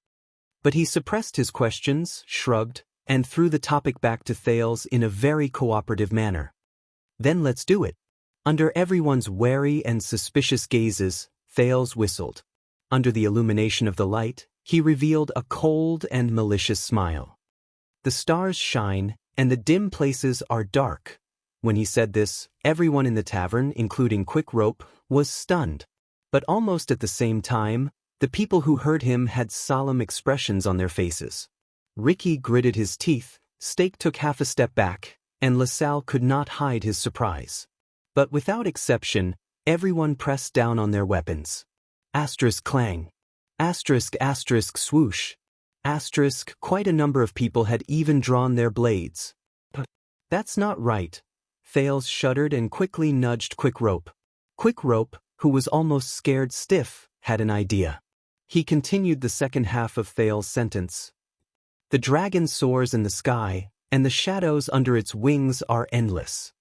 These words caused everyone to be startled once again. Many of them stopped their movements of drawing their swords and charging forward. Thales breathed a sigh of relief. "That was close. Fortunately, I knew earlier." Ricky stared at the two in disbelief. Thales, who had relaxed, raised his fist and coughed softly. He chuckled and said, "Yes, we are the Secret Intelligence Department." Everyone's eyes twitched again. This time, it was Quick Rope's turn to hit Thales' stomach with his elbow. Asterisk bang. Asterisk Thales shuddered. When he realized that he had made a slip of the tongue, he was so frightened that he quickly changed the topic. "My mortal enemy." He almost bit his tongue. Quick Rope secretly exhaled and swore that he would never work together with this talkative person again. Silence. Absolute silence. Almost everyone in front of them was sizing them up with gazes as if they were dead people. Astonishment, amazement, and disbelief. The lights in the tavern swayed continuously, and the atmosphere inside also changed continuously. It was suffocating. "My name is Seka. As you can see, we are from the secret room." Thales took a deep breath, crossed his arms beside Quick Rope and said coldly, "My name is Sekka." Quick Rope snorted coldly, and with a hateful smile, he extended his hand and bowed to the people around him. "I am Quick Rope. My respected Madame Kalshan asked me to greet all of you." Time seemed to have stopped for a moment.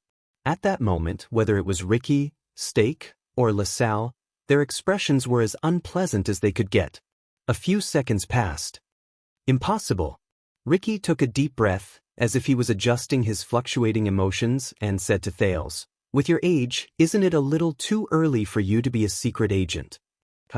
Thales chuckled, and he seemed to have a card up his sleeve. "Too early?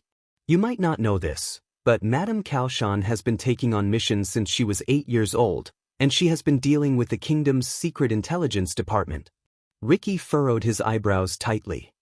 He never relaxed his gaze as he sized up Thales. "Secret room? Why you here?" Steak asked quietly in a low voice. Quick Rope sneered, as if he was mocking the other party's ignorance. "Didn't anyone tell you, my friends from Shadow Shield?" Thales, "Oh no, the new spy of the secret room." The teenager Sika waved his hand and smiled at the livid LaSalle. "Dean is not King Chapman's spy or informant. He is a member of the secret room. Your information was stolen from him." "What this Mr. LaSalle said is not the whole truth." LaSalle took a deep breath. His cheeks twitched and he looked unhappy. This made Thales feel even more at ease. After a while, Thales patted himself in his heart. He made the right bet. As for King Chapman placing spies in the secret room, don't worry, this is a small misunderstanding between King Chapman and Madame Kalshan with an extet, Quick Rope tactfully added. He did not forget to make a threatening gesture at LaSalle. "Madame will soon find His Majesty to solve this." Ricky frowned.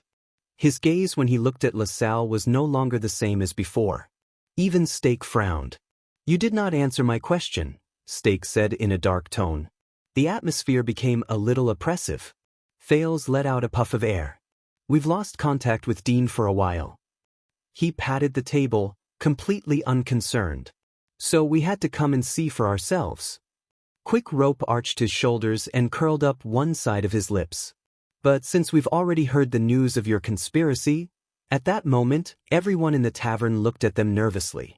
Quick Rope raised his finger and placed it in front of his lips. He smiled slyly and said, "I wonder if the secret room under the red which will have the honor of joining your operation? Or, can you try to silence us?" Thales added with a smile, "After all, we might be the only 2 people left from the secret room who were placed in this place."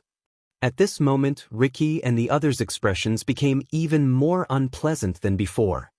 Secret room. Steak's breathing slowly quickened. He turned to LaSalle and cursed in a low voice, "You should have told me from the beginning." LaSalle did not say anything. He only gritted his teeth. Thales and Quick Rope stood side by side. Their smiles remained the same. No one knew that both of their backs were drenched in cold sweat. But at this moment, thud. A soft sound traveled into Thales' ears. Thales froze for a moment. Everyone was taken aback as well. Thud. Another sound rang out, and it was even louder than before. But in Thales' heart, it was like a bolt from the blue. There was no other reason. Because of this sound, it came from his and Quick Rope's feet. As they followed the sound, Thales and Quick Rope lowered their heads stiffly, like frozen ice sculptures. Then, they shuddered at the same time. "Oh, it can't be, right?" This came from Thales, who was stunned. Thud. Another sound rang out. But the source of the sound was already very clear. It was that human-shaped sack. More accurately speaking, it was a person. A man. A man who should have died was lying on the ground with his hand on his throat in pain. Inch by inch, he crawled out of the sack that had been freed. The man looked exhausted, and his gaze was unfocused. But when he raised his head and saw Thales and Quick Rope, he punched the ground fiercely. Thud. With indignation and resentment, Big Dion, the bald mercenary who was resurrected from the dead, cursed fiercely, F***CK. In an instant, everyone was stunned. Be it Thales or Quick Rope, both of them stiffened on the spot. At this moment, their expressions were extremely unpleasant.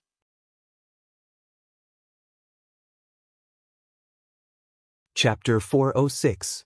Over 10 seconds after Dean crawled up from the ground, Thales' expression was stiff. What ghost? As time seemed to freeze, he slowly turned his eyes to look at Quick Rope, who was beside him. Quick Rope also stared back at Thales in a daze. On the other side of the tavern, Stake narrowed his eyes slightly and scrutinized the man who crawled out of the sack. That is, Dean. A cry of surprise answered Stake's question, and also destroyed Thales' final hope of getting lucky. Many people turned their heads around and saw a shocked Tampa.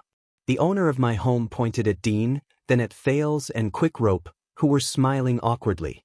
His tone fluctuated. "Why are you there?" Dean didn't answer. He staggered as he held onto the chair and leaned against the bar counter, panting and coughing.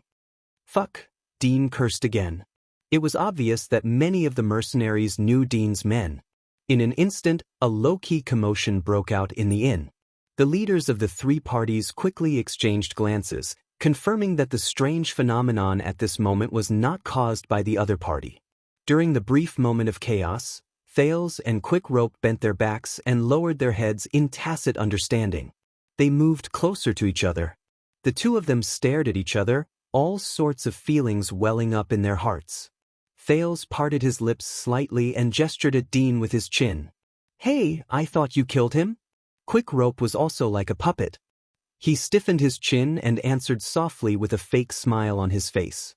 "It's my first time, so I might not be familiar with it." Thales was exasperated. "You call this unskilled?" The commotion around them continued. Quick Rope tried to argue weakly. "Nicholas told me that I only need to twist him for 3 seconds. Thales was in disbelief. "You didn't check it afterwards?" Quick Rope quirked an eyebrow. "But you're the one who put him in." Thales' aura froze, and he looked embarrassed. "He's clearly not breathing." Quick Rope changed his dejected demeanor, and his face instantly turned fierce. "Not breathing doesn't mean." But when the two of them argued in low voices, they both felt their hearts palpitate. They both looked up. As expected, both of them saw Dean, who had just recovered from his injuries. The secret agent of the secret room panted and stared coldly at the two people who had been petrified. His gaze was chilling. Thales and Quick Rope stiffened again. In the indescribable atmosphere, Quick Rope shrugged unnaturally and waved his hands. His tone was awkward. "Hey, Dean, I'm glad to see you. You're here too. Good evening. Shall we have a drink?" Dean stared at him. His gaze was complicated, and he swallowed the rest of Quick Rope's words. Thales sighed. "When did you wake up?" Dean looked at Thales with a cold expression. "When you were picking the lock," he said coldly. Both of them froze again, and they could only smile awkwardly. But this was not the most embarrassing thing.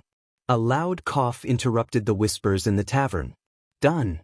Ricky, the leader of Blood Whistle, raised his hand gently and pointed at Thales and Quick Rope. Both of them felt a chill run down their spines. "Our two guests, what did you just say?" Ricky looked at Thales and Quick Rope with a contemplative expression. "As members of the secret room, are you in cahoots with Dean?" Thales and Quick Rope froze. Dean snorted coldly at the right time. Masked Man beside Ricky snorted softly and said, "That sack is probably in cahoots with you." Quick Rope kicked the damn sack away, looked around and laughed awkwardly and dryly. Stake raised his eyebrows slightly, while LaSalle's gaze was solemn. "Even if you're doing this to survive," Ricky sighed and said, "I have to say, even in my many years of life, I've never seen such a lousy liar. I've never seen such a lousy liar." At that moment, whether it was Ricky, Klein, Masked Man, Stake, LaSalle, or the various mercenaries in the tavern, after sizing up the disheveled Dean in amazement, they cast their gazes on the two princes again. Their gazes were filled with surprise, puzzlement, doubt, wariness, and deep disdain. Marina snorted softly behind them. "And a failed thief." Thales' face twitched. He awkwardly flashed Ricky a smile that was uglier than a crying face. "My God, Is there a hole in the ground? The kind that can fit a person? He desperately needed one right now. Quick Rope looked at the sky, as if he could pretend that he did not exist. So, LaSalle, Stake stared at Dean with a piercing gaze. Is he the informant you mentioned? LaSalle stared at Dean from afar and nodded. Ricky then focused his attention on Dean. Wow. Ricky clicked his tongue and shook his head. You're really unexpected, Big Dean. Dean lifted his cold gaze and glanced at Ricky warily. He then sized up the mercenaries around him. I always thought that you kept rejecting our invitation because of a lady, Ricky said with a smile. Now I know, so it's because of another lady. Dean snorted coldly and rubbed his neck, which had turned red. All of you really exceeded my expectations. He swept his gaze over Stake, Ricky, and LaSalle one by one. Shadow Shield, Disaster Swords. Dean's gaze lingered on the last person for a very long time. And King Chapman. LaSalle coughed with a tense expression. All of this is for Extet. Dean snorted softly. The tavern fell silent. Thales watched their interaction and became anxious. This is bad. The lie he and Quick Rope made up at the last minute was exposed by the true culprit. And now, as long as Dean pointed it out, what should I do? What else can I do? Asterisk clap, clap, clap. Asterisk Ricky clapped his hands. Very good, Dean. I believe that you already understand the current situation, and no matter how you fell into the trap of these two thieves, he looked at Thales and Quick Rope, and his expression turned cold. Get rid of these two scumbags. Ricky waved his hand gently. There was a chilling tone in his voice. Let's get back to business. Get rid of them? Thales and Quick Rope's hearts skipped a beat at the same time. They turned their heads in horror and looked at the mercenaries around them. Their expressions slowly turned from surprise to fierceness. In the next second, Marina and Sean snorted coldly and pulled out their weapons together with the 5 or 6 mercenaries around them.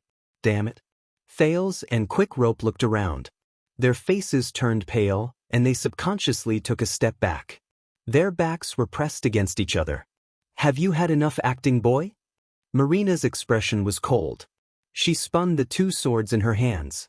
It's time for the curtain call. The mercenaries pressed forward with a murderous aura. In the next moment, Thales and Quick Rope felt a weight on their shoulders. Asterisk clap. Asterisk the. A low but steady voice interrupted the aggressive footsteps of the mercenaries. This time, it was Thales and Quick Rope's turn to be stunned. They turned their gazes around and stared in disbelief at the man who stood between them. I don't want to fall into their hands. The bald Dean, who had just escaped death, had his hands firmly on their shoulders. With a solemn expression, he pushed them away and spoke in a barely audible whisper through gritted teeth. I don't want to fall into their hands. Then listen to me. He did not hide the volume of his last sentence. It was filled with hatred and anger. You 2 damn bastards. Thales and Quick Rope were suddenly stunned. The former was deep in thought, while the latter lowered his head in embarrassment. That's right. Thales' heartbeat gradually steadied, and his thoughts suddenly became clear. This is still the bet I made before. The people in this tavern are not on the same side. Even on Extet's side, King Chapman's people and the secret room's people had never been on the same side. They were wary of each other and did not trust each other. 6 years ago, the secret room did not stand on King Nuven's side. 6 years later, it was even more impossible for the secret room to be blindly loyal to King Chapman. And this is my chance. Madame Calshon, thank God. At this moment, Thales suddenly missed the red witch who had a friendly tone and a friendly smile. She claimed that she was not loyal to any family or the king, but only to Extet. He was sincerely grateful for her persistence and independence. He even hoped that at this moment, the secret room's power could be a little stronger, just like the secret intelligence department. The mercenaries in the tavern frowned. Klein also stood up and placed his hand on his long sword, Darklight. What's wrong, Dean? Ricky observed the changes in the scene and said coldly, Is there a problem? Dean turned around and dragged the 2 behind him to face Ricky. They are my people, Dean said coldly in a tone that seemed as if he was keeping people at arm's length. It's not your turn to make a move. Ricky's eyebrows twitched again. Many people, including Steak, LaSalle, and the others, were surprised again. Thales and Quick Rope, on the other hand, resisted the urge to tremble, look each other in the eye, and show any other reactions that might expose them. They lowered their heads slightly and looked dejected. Your people? Ricky looked as if he had discovered a new world. He sized up Thales and Quick Rope 3 times and could not help but laugh. Why, are these 2 clowns really from the secret room? Dean extended his hand and pushed Thales and Quick Rope to sit on the chairs. He then sat down on another chair. As you can see. So, this is the secret room's internal affairs, he said coldly. Steak narrowed his eyes and carefully scanned the 3 people. LaSalle frowned. But, is it fashionable in the secret room to put their companions in a sack now? Dean looked up abruptly. He looked at LaSalle and said sarcastically, and King Chapman and his Black Sand region are obviously putting moles in Extet's intelligence agencies? LaSalle and Dean's gazes met in the air, and it was as if blades were clashing. Steak coughed softly and patted LaSalle. So, Dean, Ricky's voice was still tense and full of suspicion, you were stabbed in the back by your people? Everyone saw Dean shudder at that moment. Thales and Quick Rope watched his back nervously. The man touched his bald head and slowly turned around. Dean stared at the 2 quiet princes with hatred. Obviously, they are dissatisfied with their current positions and don't want to be under me. So when the opportunity comes, they want to take credit. Thales forced an ugly smile. Bah! Dean spat on the ground. The anger on his face only increased. But they didn't expect me to be quite resistant to the drug and to have a way to escape. Isn't that right, Seka, and you, Quick Rope? Thales swore that Dean was absolutely sincere when he said that. He hated them. But he was grateful for this moment. Things have come to this, Dean. Thales imagined the Duke of Northern Territory's expression in Renaissance Palace. He pretended to look as if his secret had been seen through, and said casually, I don't regret it. Kill me or torture me, it's up to you. Dean suddenly stretched out his hand. He grabbed Thales by the collar. Thales felt a chill in his heart. Quick Rope, who was beside him, instinctively wanted to stop him, but Dean pushed him away with a backhand and grabbed him by the neck. The mercenaries became nervous because of this sudden scene. Sean pulled his shield away and took a step forward. Marina also instinctively wanted to move forward, but Ricky suddenly stretched out his hand and ordered her to stay where she was. The people in power in the tavern were watching this scene with cold eyes. Dean grabbed Thales' collar with one hand and strangled Quick Rope's neck with the other. His eyes were burning. Thales' expression was indifferent, as if he was facing death with equanimity. Anyway, I wasn't the one who strangled you just now. Quick Rope, who had a guilty conscience, stared at Dean in shock and bewilderment. He felt as if thousands of ants were biting his heart. Dean's expression was terrifying. His face was contorted, as if the 2 people in front of him were his mortal enemies. Do you think that death is the worst thing that can happen to you? He said through gritted teeth. His gaze was fixed on Quick Rope. You don't know that there are things in this world that are scarier than death. Quick Rope's eyebrows twitched. This was all his idea, Dean. I was forced to do it. Quick Rope trembled and pointed at the indifferent Thales. He acted like an innocent farmer who was passing by a battlefield. You know, Dean, you forced him too much, and I was forced. Thales' expression was one of indifference. Everyone frowned and looked at the trembling Quick Rope. Shut up, Quick Rope. With complicated emotions, Dean suppressed the resentment and hatred in his heart and said meaningfully, You're a coward who changes direction when the wind blows. The only reason why Madam kept you in the secret room is because you have a good family background. But she definitely did not expect that a good-for-nothing like you could be so ambitious. Quick Rope's expression froze. He lowered his head, pretending to be sincere. He did not say a word. After a moment, Dean, who had a terrifying expression on his face, seemed to have finally suppressed his anger and desire for revenge. He let go of the 2 people in hatred. It's not that simple. Both of you, the fate of traitors. He said coldly. It will be handed over to Madame Calshon. She will decide it herself. Thales and Quick Rope did not need to perform. They were already drenched in cold sweat. But they were no longer afraid of Dean at that moment. The tavern was silent. Only Dean and Quick Rope's intense panting could be heard. Countless gazes were still locked on them. Ah! In the distance, LaSalle, who represented King Chapman, sneered. The secret room is really friendly and united. Dean snorted coldly and did not care.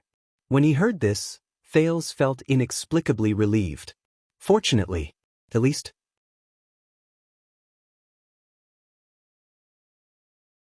Chapter 407. Enough! Ricky raised his voice and ordered the mercenaries to put away their weapons and return to their original positions. He looked at the three of them impatiently. I don't care about your internal grudges, whether it's the secret room or Extet. LaSalle and Dean looked at each other before they looked away. The three of you tell me. Ricky's patience seemed to have reached its limit. The Prince of Constellation, where is he? Thales tensed up again. Beside him, Quick Rope, who had just escaped Dean's gaze, sighed and patted his chest. Dean snorted coldly and turned his head around. What does he have to do with you? When he said this, Stake, LaSalle, and the Disaster Swords all frowned. Ricky tilted his head slightly, and a cold glare shone in his eyes. That's right, that stupid prince has nothing to do with us. But he is related to whether we can get help from our allies, Ricky said. Stake smiled and bowed at the right time. So he is our business. Ricky's tone became colder and colder, and it made them have the urge to retreat. You have always been smart, Dean, so you better understand one thing. Right now, we are in control of this place, including who can come in and who can go out. Who can walk out, and who must go out lying down. Do you understand? As he said this, the Disaster Swords drew out their weapons in unison. Asterisk swoosh. Asterisk Dean's expression froze. He looked around with a solemn expression. He observed the tavern, which was as sturdy as an iron wall, and sensed the hostile gazes of the mercenaries. No, Thales sighed in his heart. There are still too many of them. Finally, Dean exhaled, and his tone became more relaxed. All right. Dean said reluctantly, the secret room must participate in your plan regarding the prince. Even if you hand him over to King Chapman, it must go through our hands. LaSalle's expression tensed.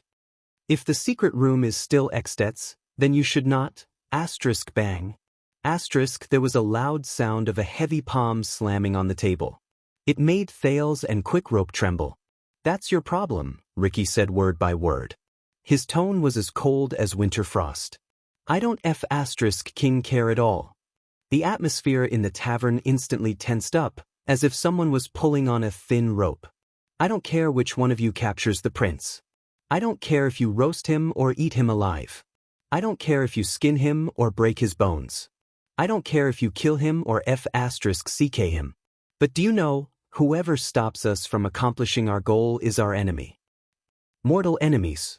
And if you become the mortal enemies of the Outer Tower inheritors, trust me, you don't want that. Ricky glanced at LaSalle and Dean. His gaze was filled with a deathly stillness, causing the latter two's heart to skip a beat. So I'm going to ask you one last time, Dean. Ricky's expression turned sour. Beside him, Masked Man and Cray looked at each other. Cray then extended his hand towards Gloom. Where is that prince called Thales? Dean clenched his fists. Beads of sweat rolled down his forehead. Everyone, the familiar voice of mediation sounded again. Who the prince ultimately belongs to is a matter of operation. We can discuss it later. Stake smiled and walked between Ricky and Dean. The most important thing now is to determine Prince Thales' whereabouts. Don't ever talk about how sweet honey is before you taste it. Stake looked at Dean, then at LaSalle. His smile was still gentle. Do we agree? Dean pursed his lips tightly, while LaSalle's entire body tensed up. On the other side, Ricky looked at them coldly. Beside him, Cray slowly touched the hilt of his sword. Time seemed to have stopped. Even the sound seemed to have been turned off by someone. Thales could only hear countless heartbeats.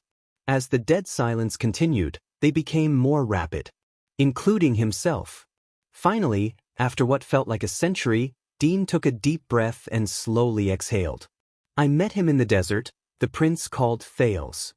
His voice sounded a little tired and hoarse. There were too many variables, and I was alone and without help, so I didn't dare to take action.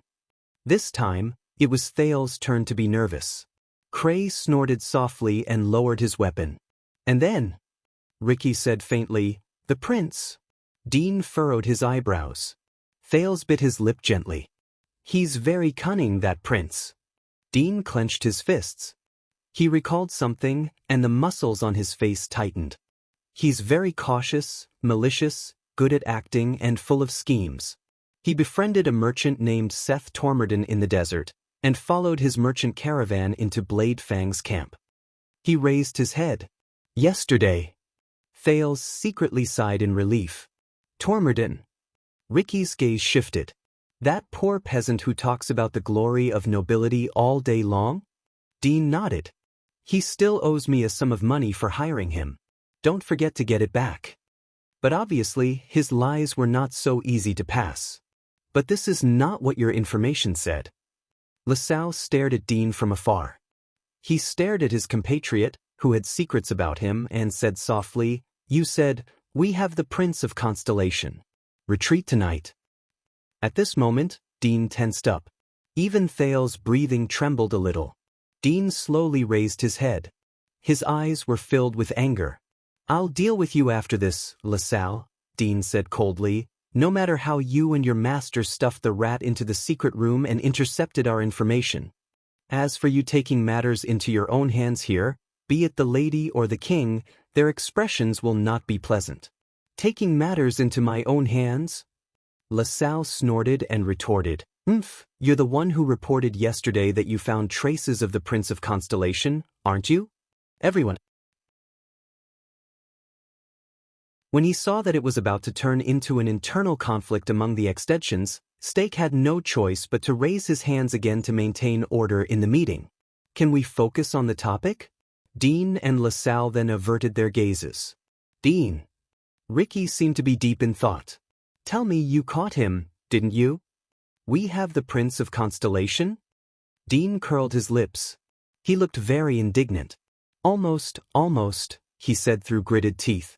I planned to take him down tonight, and I already planned when to act. Once he finished speaking, he turned his head and stared at Thales. Until these two damn bastards ruined my plans, right before I moved. Thales coughed softly and twitched the corners of his lips. If you had stayed in the sack obediently, Dean, the prince glanced at Ricky with an unyielding look, perhaps by this time, we would have already caught that cunning little prince, along with all of you. Ricky exhaled heavily, as if he wanted to expel the dissatisfaction and resentment in his heart. Stake looked at Dean, then at Thales. His eyes darted back and forth. Very well, then let's go find that merchant named Tormerdon. LaSalle crossed his arms and muttered, Have him hand over the prince. Or pay the price. A cold glint flashed in his eyes. Get ready, everyone. We'll start planning now. Ricky knocked on the table and snorted. We must attack Tormerdon's house and the prison of bones at the same time, and both must be completed at the same time. Stake, I need you to be in charge. Following his orders, the disaster swords moved. At this moment, Thales and Dean secretly breathed a sigh of relief. Before that, I need to contact the people from the secret room.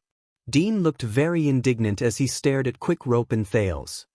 These two traitors can forget about. At this moment, wait. A finger was raised in the air. Thales and Dean were both stunned. It was Stake. The spokesperson of Shadow Shield still had a smile on his face.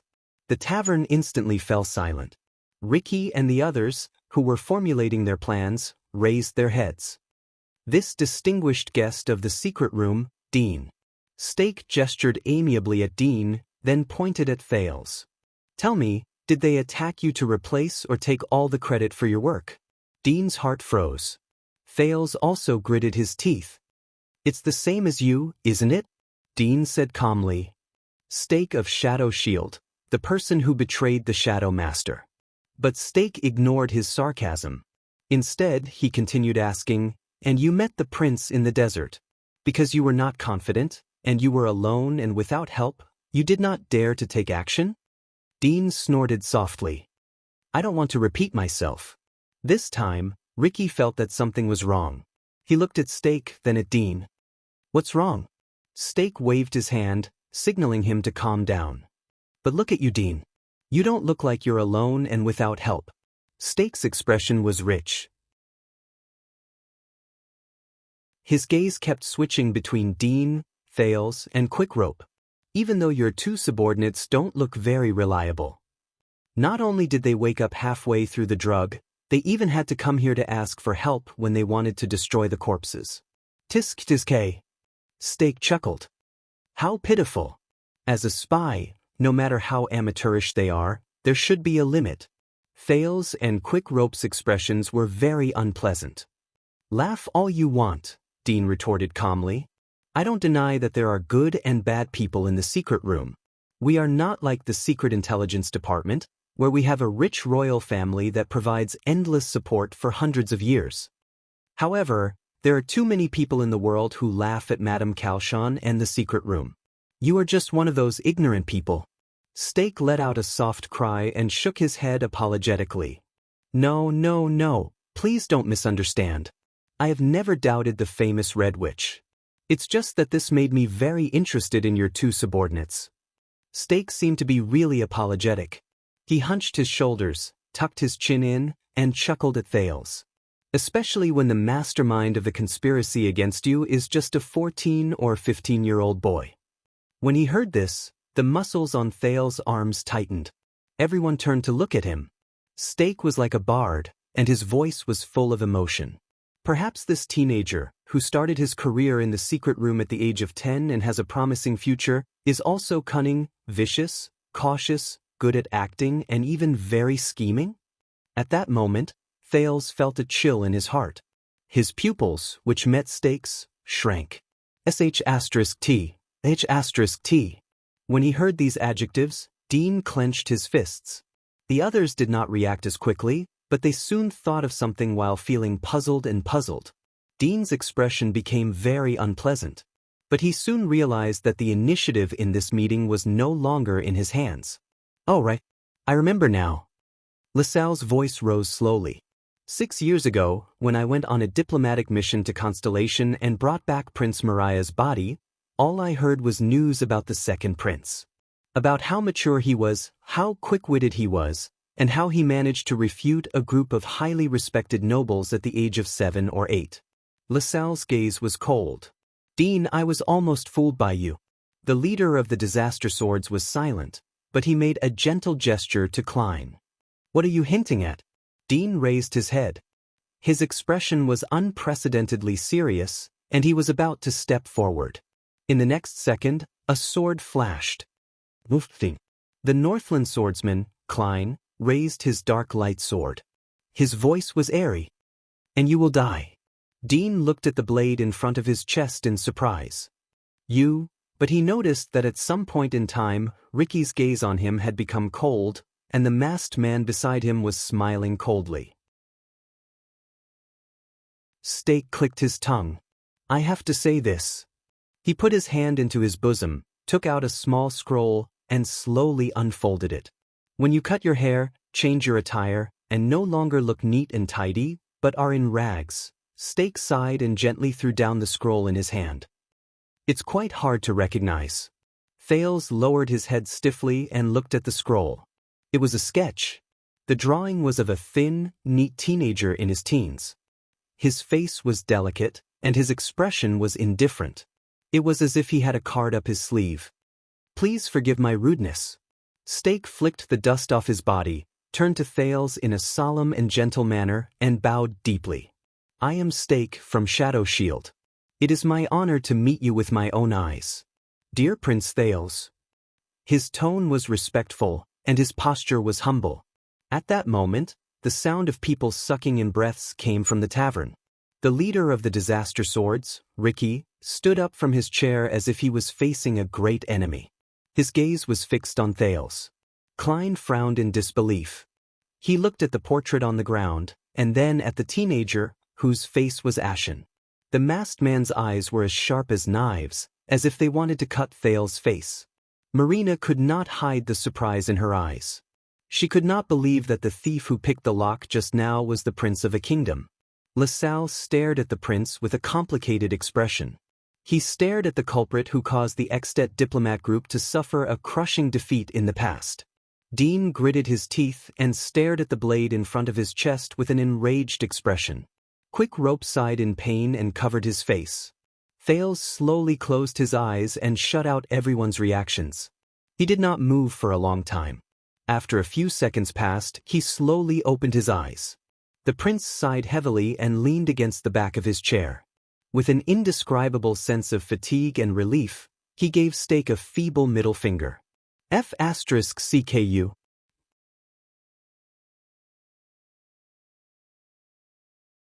Chapter 408. After an unknown amount of time, the suffocating silence in the tavern dissipated a little when an oil lamp on the wall began to flicker. Damn it, Prince. Tampa sighed in pain. Why am I so unlucky today? Oh no, this isn't a good sign. Quick Rope lowered his head and muttered. Marina widened her eyes and stared at Thales with her palm pressed against the hilt of her sword. The mercenaries also began to whisper to each other. Quiet. Klein ordered flatly. His gaze never left Thales, but his long sword was still pressed against Dean's chest. Thales let go of all his worries and leaned against the chair as if a heavy burden had been lifted from his shoulders. He faced everyone's gazes calmly. Things have already progressed to this stage. What else can I do? I might as well think about it. Do you really think you can smuggle the spoils of war out right under our noses, Dean? LaSalle Weeder, the former special envoy of Extet who was no longer a baron, snorted through his nose. He glanced at Thales and said coldly to Dean, especially with such a large portion? Dean pursed his lips in disdain. You're just lucky, the king's lackey. LaSalle gave him a scornful smile. Ricky slowly walked forward and stood in front of Thales. He stared straight into Thales' eyes. Thales Jadestar? Ricky curled up the corners of his lips and sized up Thales with a slightly unfocused gaze. You've really exceeded my expectations. At that moment, his gaze became piercingly cold. Just like the other Jadestars. Thales was a little stunned. Whether it was Nicholas, Monty, Dean, or even Stake and LaSalle just now, when they sized up Thales, most of the time, it was as if they were sizing up a prey or a valuable treasure. But strangely, Ricky's gaze when he looked at Thales did not have that kind of meaning. Instead, it was slightly perplexed. It was as if he was looking at another person through Thales. But Thales, who was in danger, could not think so much. He carefully thought about his own chances. Thales first coughed, then took a deep breath. The same goes for all of you, disaster swords. Choosing the most difficult path is really beyond my expectations. Ricky retracted his gaze, pursed his lips into a smile, and turned around. His shadow on the wall swayed in the light. Looks like you completed your mission ahead of schedule, Stake. Ricky cast a sidelong glance at Stake in the distance. It was easier than I thought, maybe too easy? Stake bowed from afar with a smile on his face. Thanks to everyone. Don't waste any more time, LaSalle interrupted them decisively. This is the enemy's territory. We still have to arrange an evacuation. You guys are intercepting the secret rooms. Dean wanted to say something, but Klein turned his wrist slightly, and the threatening edge of his sword stopped the secret agent's words in his throat. Ricky waved as he walked back. Clay and Masked Man nodded at him. Thales observed their interaction. When he saw Ricky's gesture, he knew that he could no longer remain silent. I don't understand, Ricky. Thales cleared his throat and said loudly to Ricky's back. I heard from an attendant that you are a group of swordsmen who are determined to overthrow the Tower of Eradication, right? Ricky stopped in his tracks. Of course, you've heard of us. Disaster Swords, Crassus sneered. But you don't know. Thales snorted softly. Is it worth it? The prince stood up from his chair. The mercenaries beside him subconsciously changed into battle stances until Ricky waved them away. The prison of bones, is it worth it for you to give up everything and go against all of Constellation? Even to the point where you have to work with these people to kidnap me and turn yourself into Constellation's mortal enemy? Thales said in a low voice. LaSalle frowned in the distance. Don't waste your breath on him. This prince is used to inciting, but Ricky raised a hand and silenced the extension's words. The leader of the Disaster Swords turned around again and approached Thales step by step. Compared to the others, who were either murderous or had a sharp, unapproachable presence, the leader of the Disaster Swords had a gentle gaze and a calm demeanor. He was not aggressive, but for some reason, there seemed to be a vortex around him that was slowly accumulating. It slowly built up with each step he took, and wherever he went, Thales could not help but hold his breath. As I said, you don't know. He bent down and looked straight into Thales' eyes. You don't know what we want. Thales clenched his teeth and raised his finger. Listen, no matter what you want, or who you want to save in the prison of bones, I can satisfy you. You just need to give me a small order. The prince took a step forward and said firmly, Don't forget, I am the Prince of Constellation, the heir to the kingdom. This is your best and safest chance as long as...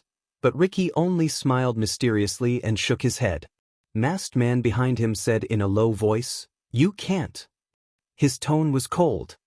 Unless you are the king. There was a negative emotion in Masked Man's tone that was difficult to get rid of, as if Thales was his enemy. This stunned the prince for a moment. But I will eventually be the king.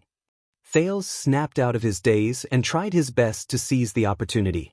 And all of you are destroying this opportunity. Ricky suddenly spoke up and interrupted him. I will become the king.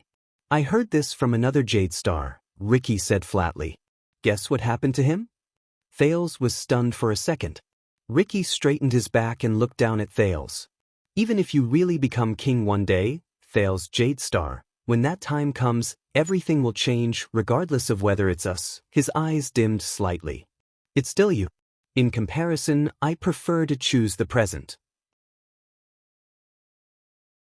The melancholy in his tone made Thales fall into deep thought. Ricky shook his head. Tie him up and pack him up.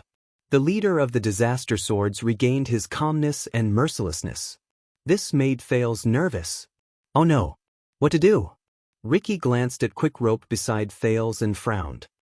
As for the other person, Quick Rope immediately sat up straight and pointed at Thales with a terrified and innocent expression. No, no, no, I swear he paid me to do this. I really have nothing to do with this person. What? Thales raised an eyebrow. Ricky snorted. Very well, then kill him. What? Quick Rope's throat felt as if it was instantly choked by someone. He froze on the spot along with his incredulous expression. The two mercenaries behind Quick Rope drew their weapons and were ready to step forward. Dean could not help but frown.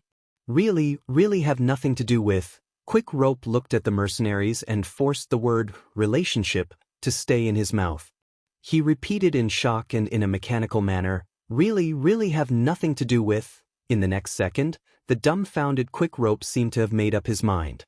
He gritted his teeth, raised his voice, and instantly finished the words that he was still stuttering, really have no possibility of separating us. Under everyone's strange gazes, Quick Rope flung his arm away and looked like he was filled with righteousness. He stood in front of Thales and shouted resolutely under the latter's dumbfounded gaze, I, Wyacasso, must stay by Prince Thales' side. Quick Rope bravely raised his arm and pointed at the people around him. His tone was brave and fearless, as if he was facing death with equanimity. I swear in the name of my father, Gilbert Casso, don't even think about separating me from the prince. Dean stared at him in disbelief, as if this was the first time he got to know the newcomer in the group. Thales' face twitched a little. Casso? LaSalle's expression changed a little, and he asked suspiciously, You're the son of the cunning fox of Constellation? Quick Rope, who was originally panicking, was elated when he heard that. But he still kept a straight face and ignored Thales and Dean's strange gazes. He faced everyone's questions and finished speaking. Quick Rope said with a righteous expression, Do you miss him, or do you miss the fortress treaty? Are you Northlanders who don't learn from your mistakes? Beside him, Thales could only cover his forehead and sigh deeply. LaSalle stared at Quick Rope for a long time before he flashed a smile. Very good. Then tie this young Master Casso up as well, Extet's former special diplomatic envoy said with a sneer. It will be very useful. Thales noticed that Quick Rope, who was beside him, secretly breathed a huge sigh of relief. Well done, my dear Casso. I can't help but applaud you, Thales said mockingly without moving his lips. What's next? Marina and Sean gestured, and a few mercenaries immediately followed them. Klein sheathed his sword and retreated, allowing these people to approach Thales and the other two. What's next? Quick Rope raised his eyebrows. Dean, do you still have any secret weapons? No matter what weapon I have, Dean said sarcastically in a low voice as he suppressed his anger and watched the enemies get closer and closer. After being strangled by someone and put into a sack, it's useless. Quick Rope's expression was serious. He curled his lips to show that he understood. Thales listened to their conversation and sighed. Then all that's left is… Wait a minute. Thales raised his palm and blocked the mercenary's path. The Prince of Constellation raised his head, took a step forward, and said loudly to Ricky, If I'm really that important, Ricky, are you going to hand me over to Shadow Shield or King Chapman? Thales glanced at Stake, then at LaSalle. For the smooth progress of your next operation, perhaps you should curry favor with Shadow Shield, right? To prevent them from making things difficult for you? Ricky frowned at him. LaSalle snorted angrily, but beside him, Stake smiled and shook his head, silencing the former's words. Your Highness, there is no need to worry. We have an agreement a long time ago. Stake spread his hands in the distance, as if he had seen through Thales' sinister intentions. Under our careful protection, you will be a guest in our branch for a period of time. Once we clear up some misunderstandings, we will send you safely back to Extet. Thales' nerves slowly tensed up. But at this moment, no. Ricky looked up and interrupted Stake. He said coldly, We will guard this prince. His words seemed to freeze the atmosphere in the room. Thales exhaled. He achieved his goal. Stake narrowed his eyes. Ricky's expression did not change. He calmly faced Stake's rhetorical question, as if the other party had not spoken. Stake put on a puzzled smile. I don't understand. LaSalle also looked surprised and bewildered. He made it clear enough, masked man behind Ricky said to them bluntly, Before we complete our goal, the prince must stay in our hands. Stake raised his eyebrows. He seemed a little surprised. But this prince is our goal. He pointed at Thales with a smile on his face. Ricky shook his head. But not ours. Stake and LaSalle looked at each other. Their expressions changed at the same time. That prince is a condition we agreed upon, mercenary. LaSalle maintained his composure, but even Quick Rope could tell that he was trying hard to suppress his emotions. Once we get him, we will help you break into the prison of bones. Ricky, Klein, and Masked Man exchanged glances, and they all smiled. But he is already here now. Your goal is close at hand, but our mission has yet to be completed, Ricky said steadily. A solemn look flashed in his eyes. How do I know that you and the people you placed outside will keep your promise and carry out the agreement? He swept his gaze over Stake and LaSalle. How do I know that you will not burn the bridge after crossing it? How do I know that you will not turn against us, use us as bait to lure the enemy away, and sell us out to the Constellations in the entire camp? LaSalle no longer cared about his image. He strode forward and glared at Ricky. You should not doubt Extet's promise, the Extetian said coldly. But as if it was prepared for him, Masked Man took a timely step forward and blocked LaSalle's path. The mercenaries became nervous again. They moved secretly to block the two guests' path. Just because of the Kinslayer King's character? Masked Man answered with hostility, Don't overestimate yourselves, Extetians. LaSalle looked around, and his gaze turned cold. I smell the stench of Constellations. Ricky clapped his hands gently to stop this small conflict. I do not doubt your promise, Baron Weeder, Ricky said faintly, but he stared straight at Stake, who had a complicated expression on his face. But I do not trust him. I do not trust Teng's assistant and student. And I do not trust a person who dares to betray Teng. Stake's expression froze for a moment. So this prince will remain in our hands. We will guard him until you complete the part of the cooperation. Until we get what we want. LaSalle turned his head around and frowned at Stake, who was silent. Stake sucked in a breath and curled up the corners of his lips. You know, tonight I gathered so many people at the last minute and took the risk to return to the camp to meet you at all costs. I did not do this to ruin your plan, or to cause both of us to suffer great losses. Stake spread his hands and said with a smile that was filled with profound meaning, I came here to prevent your plan from clashing with our goal, causing both sides to suffer a loss when both sides clash. Ricky snorted softly. So, Honorable Crassus. Stake lowered his head. His tone slowly became tense, and his gaze gradually turned cold. When you have our target in your hands, but refuse to let go of it, you are wasting my efforts today and destroying the bridge of our cooperation. And also bringing about the conflict between our goals. You know, we still have a lot of resources in our hands that can help you, such as the guards in the prison of bones. Ricky's smile slowly disappeared. Threat? Klein sneered and showed his sword hilt. Very well, this is how you should act, Shadow Shield. The atmosphere in the hall became tense again. Really? LaSalle gritted his teeth when he saw that the situation was slowly turning against him. He slapped his thigh indignantly. Oh, please. Thales gritted his teeth and observed the situation. He thought about how he could add fuel to the fire. The alliance between Shadow Shield and Disaster Swords was not that stable. Just as Stake said, they had their own desires and were wary of each other. That was why they temporarily made peace. In fact, the former was calculating and using the latter's power, while the latter was constantly on guard against the former's retaliation. As long as I destroy the foundation of their cooperation, Ricky shook his head. The bridge of our cooperation? On the contrary, Stake. I am strengthening it. Ricky stared at him. Just waiting for your next brick. To ensure that our cooperation will not collapse because one side of the bridge is too heavy. He slapped the table.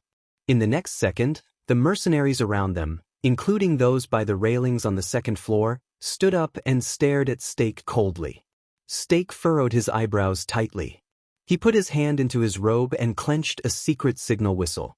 He knew that as long as he blew it, the assassins of Shadow Shield would invade the tavern from the weak spots around it. But Stake looked at the mercenaries standing around him, and his expression grew paler. Damn it. The atmosphere became more and more oppressive. The two leaders of Shadow Shield and Disaster Swords exchanged glances countless times. Finally, in the midst of the indescribable tension, Stake exhaled. You always like to have the initiative in your hands, don't you? He put on a friendly smile again and faced Ricky. Ricky snorted softly and did not answer. Stake blinked and waved his hand in a seemingly resigned manner. I understand, Honorable Crassus. If that's the case, he lowered his head and seemed to hesitate for a second. In the next second, under everyone's worried, wary, puzzled, or fearful gazes, Stake raised his head and smiled brightly. I can vouch for you. Ricky narrowed his eyes. Vouch. Stake nodded with a smile and extended his hand to his chest. I guarantee that once my people are lucky enough to invite Prince Thales over, they will not ruin your plans. He brought out a short knife. When they saw Stake's actions, the mercenaries nervously pressed down on their weapons to prevent any sudden attacks. At that moment, Thales' heart sank, even though he thought that there was still a chance to turn things around. An ominous feeling rose in his heart. But Ricky raised his hand gently to restrain his nervous subordinates. What did I say? Klein said coldly with dark light in his hand, they can hide a weapon even in their private rooms. Stake smiled and swung his hand backwards. The blade moved inwards and cut a gap in his robe. Thales frowned slightly. A mezzanine? Perhaps to prevent any misunderstandings, Stake used 2 fingers to slowly scoop out a neatly folded piece of yellowed paper from the hidden layer of his robe. Under everyone's gazes, he slowly walked forward with a smile on his face. He put the knife back into his robe with one hand, and with the other, he gently handed the paper to Ricky. Ricky watched Stake's actions with a solemn expression. He also took the paper from Stake's hand in an extremely slow manner. "What is this?" he asked with a frown. Stake smiled. "An old letter. It's a letter written to the person you love. It's sincere and moving." Stake's eyes shone with a rare light. "It's a pity that it will never reach the recipient's hands." Almost everyone was stunned and dumbfounded. Ricky pursed his lips and shifted his attention to the letter. "Be careful," Masked Man reminded him coldly. "They are also good at using poison." Ricky nodded. He carefully grabbed a corner of the letter and shook it open. From Thales's angle, he could see that it was a rather old piece of paper made from animal skin.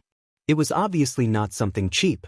As for the content of the letter, since it was too far away, Thales could only see it from the side when he used Hell's senses. There were neat and beautiful black cursive words. Even if he only looked at the general outline of the text, he could still vaguely see the owner's care and seriousness when he wrote it. "Letter?" Thales was puzzled.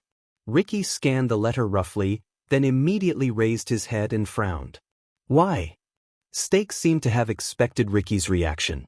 His smile remained, and he bowed as patiently as ever. "Look at the signature." Ricky cast a profound glance at Stake. It was clear that he was not very satisfied with Stake's deliberate mystification. But he still looked at the letter. "H.N." Ricky's expression changed. He raised his head and waited for Stake's answer. In response to Ricky's question, Stake showed a smug and mysterious smile. "That's right, H and Jade Star." He repeated each letter. His tone was ethereal, as if he was calling out a distant memory. Stake took a deep breath and said softly, "That's the writer of this letter. Herman Knight Jade Star, the former fourth prince of Constellation." At that moment, only two people managed to react. Thales sucked in a sharp breath, and Masked Man widened his eyes. But a few seconds later, many people's expressions changed. Stake said darkly, "On that night 18 years ago, I obtained this unmailed letter from him." The assassin from Shadow Shield narrowed his eyes, as if he was savoring a delicacy that he had not tasted for a long time. "Just after I sent Prince Herman from the tallest tower in Blade Fang's camp."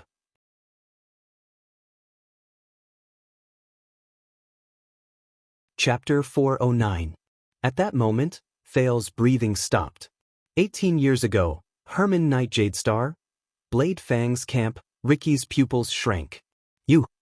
He stared at Stake in shock and solemnity, and subconsciously glanced in one direction.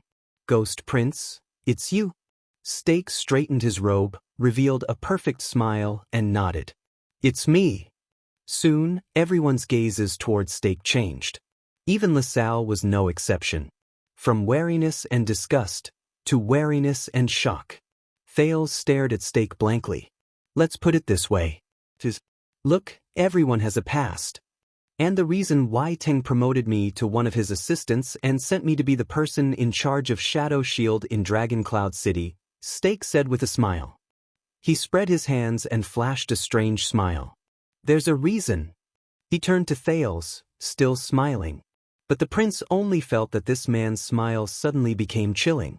A long time ago, the Bloody Year was just a label in Thales' mind, a backdrop. Only when he talked to others about it would he occasionally bring up the background of that era in a conversation that had a sense of history and vicissitudes. He was shocked by Gilbert's narration, sentimental in the Jade Star family tomb, and sighed for Willow's fate. He was surprised when he passed by Raymond Pass, angry when he heard King Nuven's story, puzzled when he listened to the Old Crow's discussion, and melancholy when he passed by Ghost Prince Tower. But Thales had never been in close contact with the Bloody Year of that era. It even gave him a misconception. That's all in the past. War, assassinations, conspiracies, death, and bloodshed. All these things that happened from year 660 to year 661 of the calendar of eradication seemed to have happened behind a curtain. They were like history, legends, and stories. It was only at this moment, when Thales looked at Stake, at the true culprit of that year, at the curve of his lips and the fanaticism in his eyes, that he suddenly understood. He had been living under the shadow of that Bloody Year. Damn it!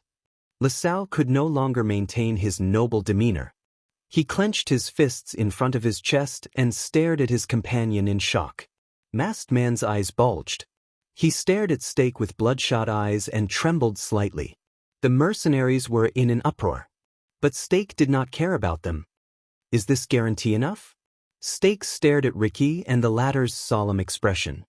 Do you still think that I will betray all of you to Blade Fang's camp, doubt my stand against Constellation, or doubt my integrity? Stake sneered and pointed at the letter in Ricky's hand. If the above happens, then use it.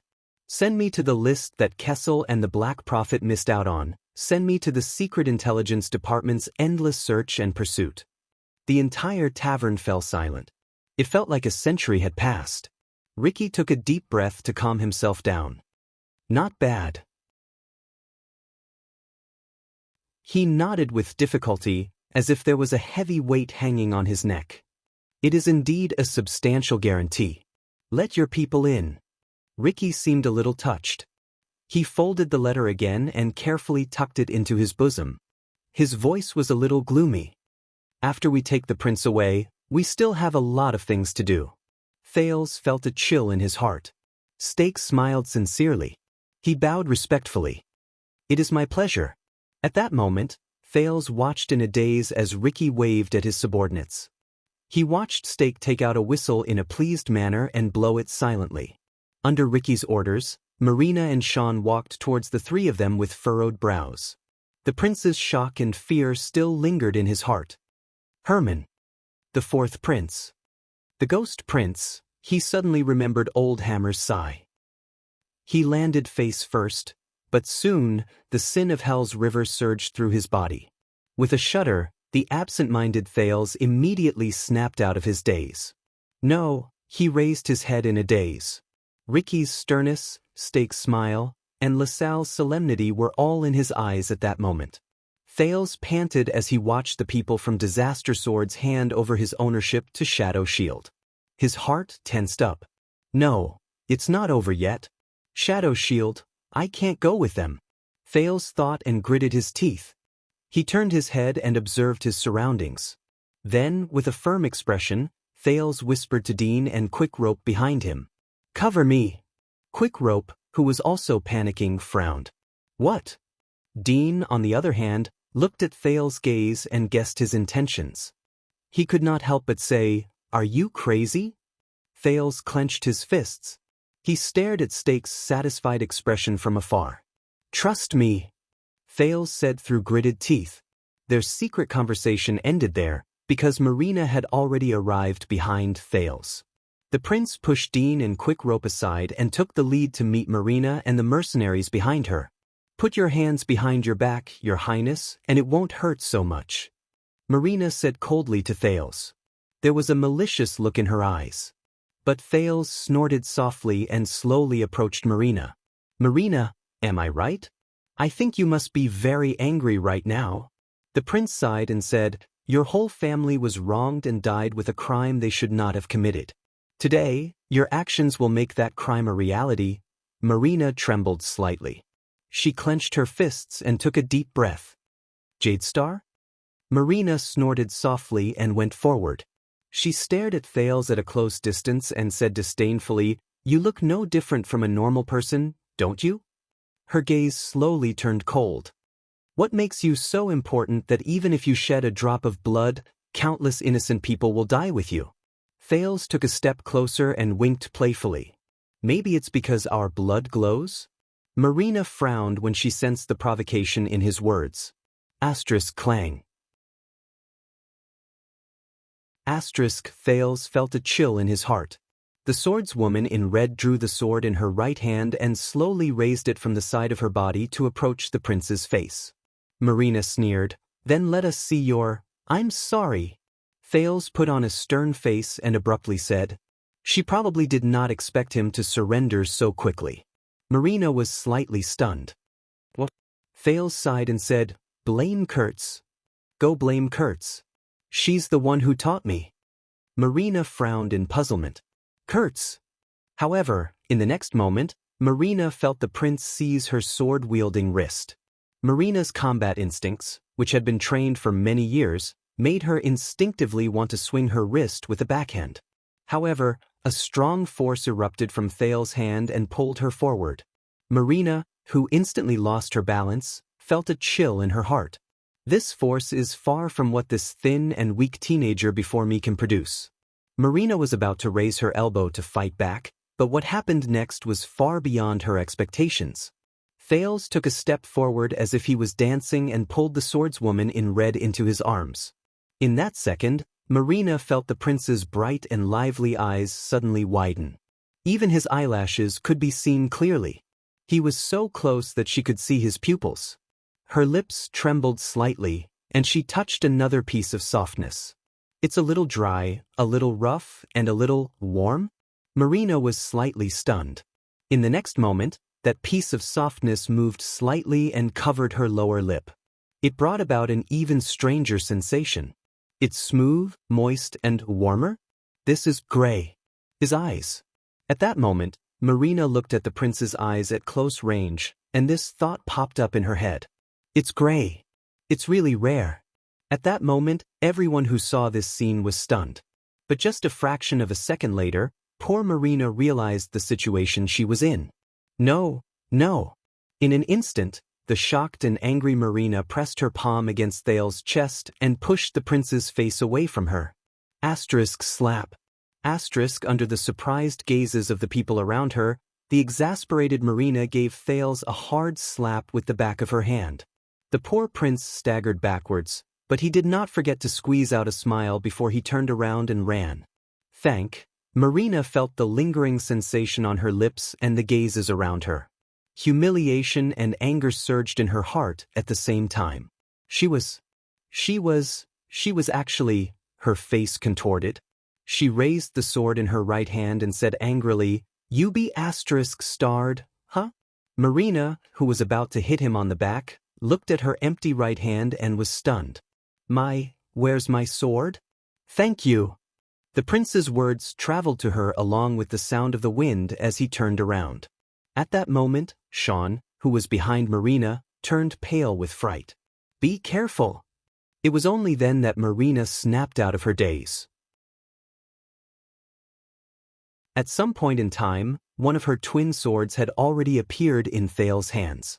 As the prince charged forward without any distractions, it erupted with an indescribable speed and stabbed towards Ricky at the center of the tavern. Before the mercenaries in the distance could react, Sean and the others, who were the first to witness the situation, drew their swords in shock and anger. However, they were stopped by Dean and Quickrope, who were already prepared for this. They blocked their way. T. Marina only had time to think about this.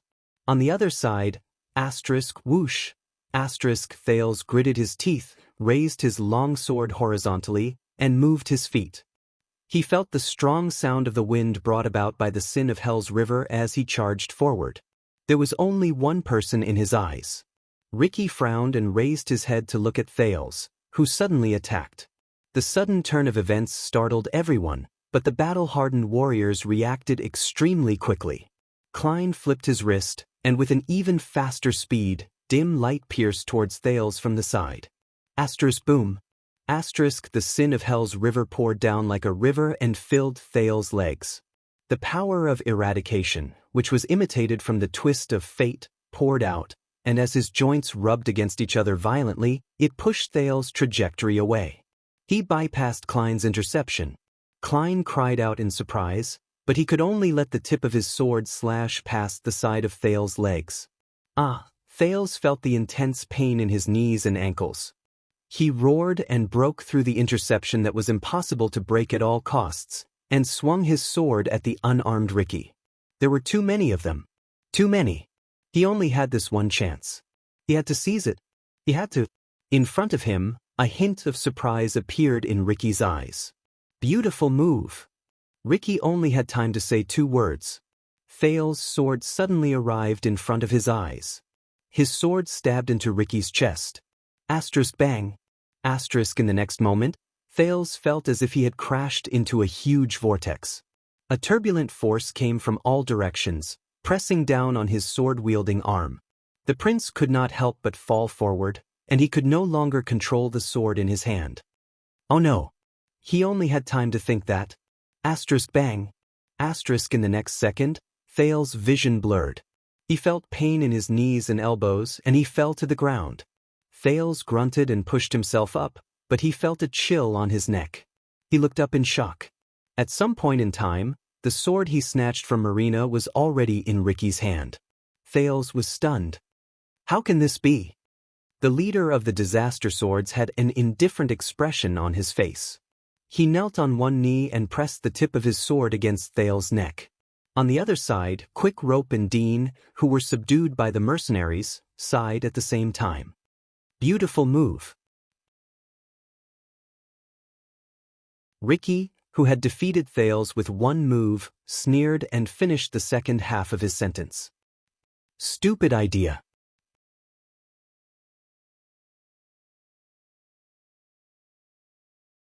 Chapter 410. Marina's blade was very cold, especially when it was pressed against his throat. Thales could feel himself improving ever since he was forced to be sandwiched between the Star Killer and the Raven of Death. In the end, all three parties used up their trump cards. His reaction to actual combat was better, his movements were faster, and his power of eradication flowed more freely. But Thales looked at Ricky's indifferent expression and his relaxed attitude.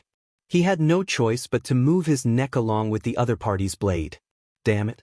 From the prince's sudden attack to Ricky's successful counterattack, both parties had only exchanged blows once. The sudden change only lasted for less than 2 seconds. Quick Rope and Dean, who were covering for Thales, were pinned to the ground by multiple opponents. They could not move, and their faces were in pain. Many of the mercenaries were still prepared to fight. They watched in surprise as the situation turned around in an instant. Clearly, someone needs to teach our prince when and what not to do. Klein snorted in disdain from the side. He sheathed dim light, which was as fast as lightning. I told you.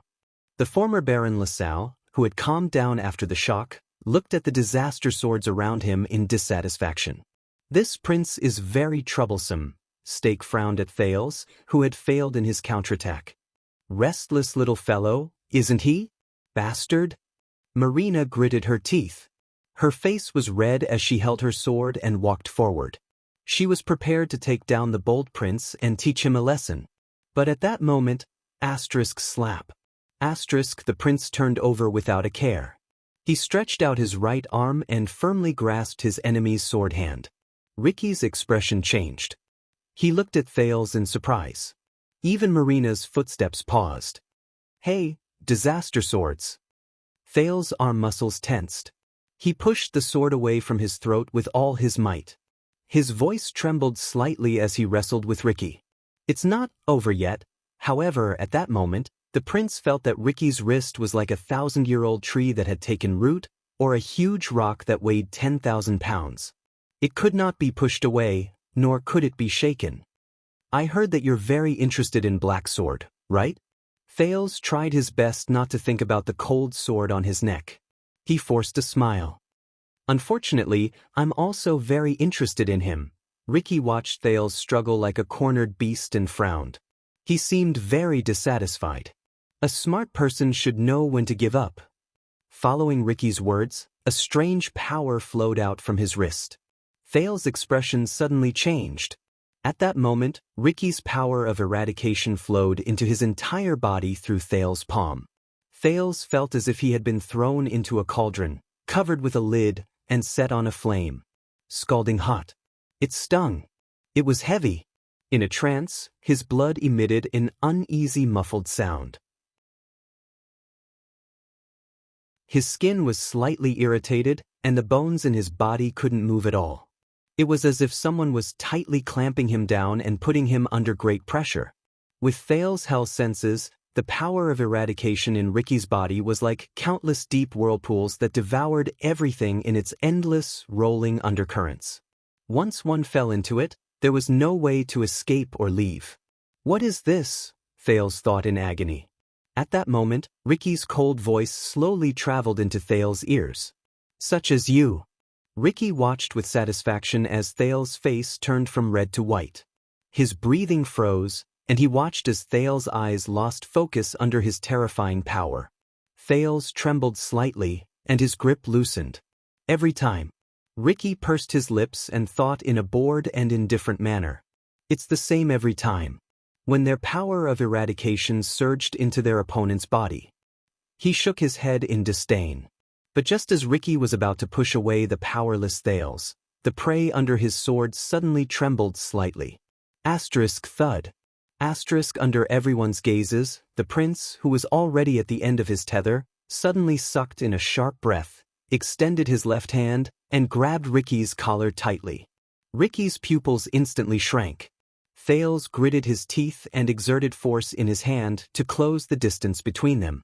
Ricky stared at Thales in a daze and asked in slight doubt, You can still move? As a leader, you are indeed very special, Ricky.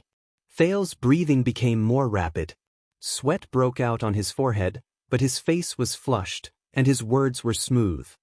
They are all cold and violent, but you, Ricky shuddered violently. What? Yours is scorching, oppressive, heavy, and blots out the sun. It's like a terrifying whirlpool that you can't escape from. Thales smiled with his forehead drenched in sweat. He felt the power of eradication in his body surge inch by inch, as if it had a mind of its own, expelling and clearing the foreign power that invaded his body.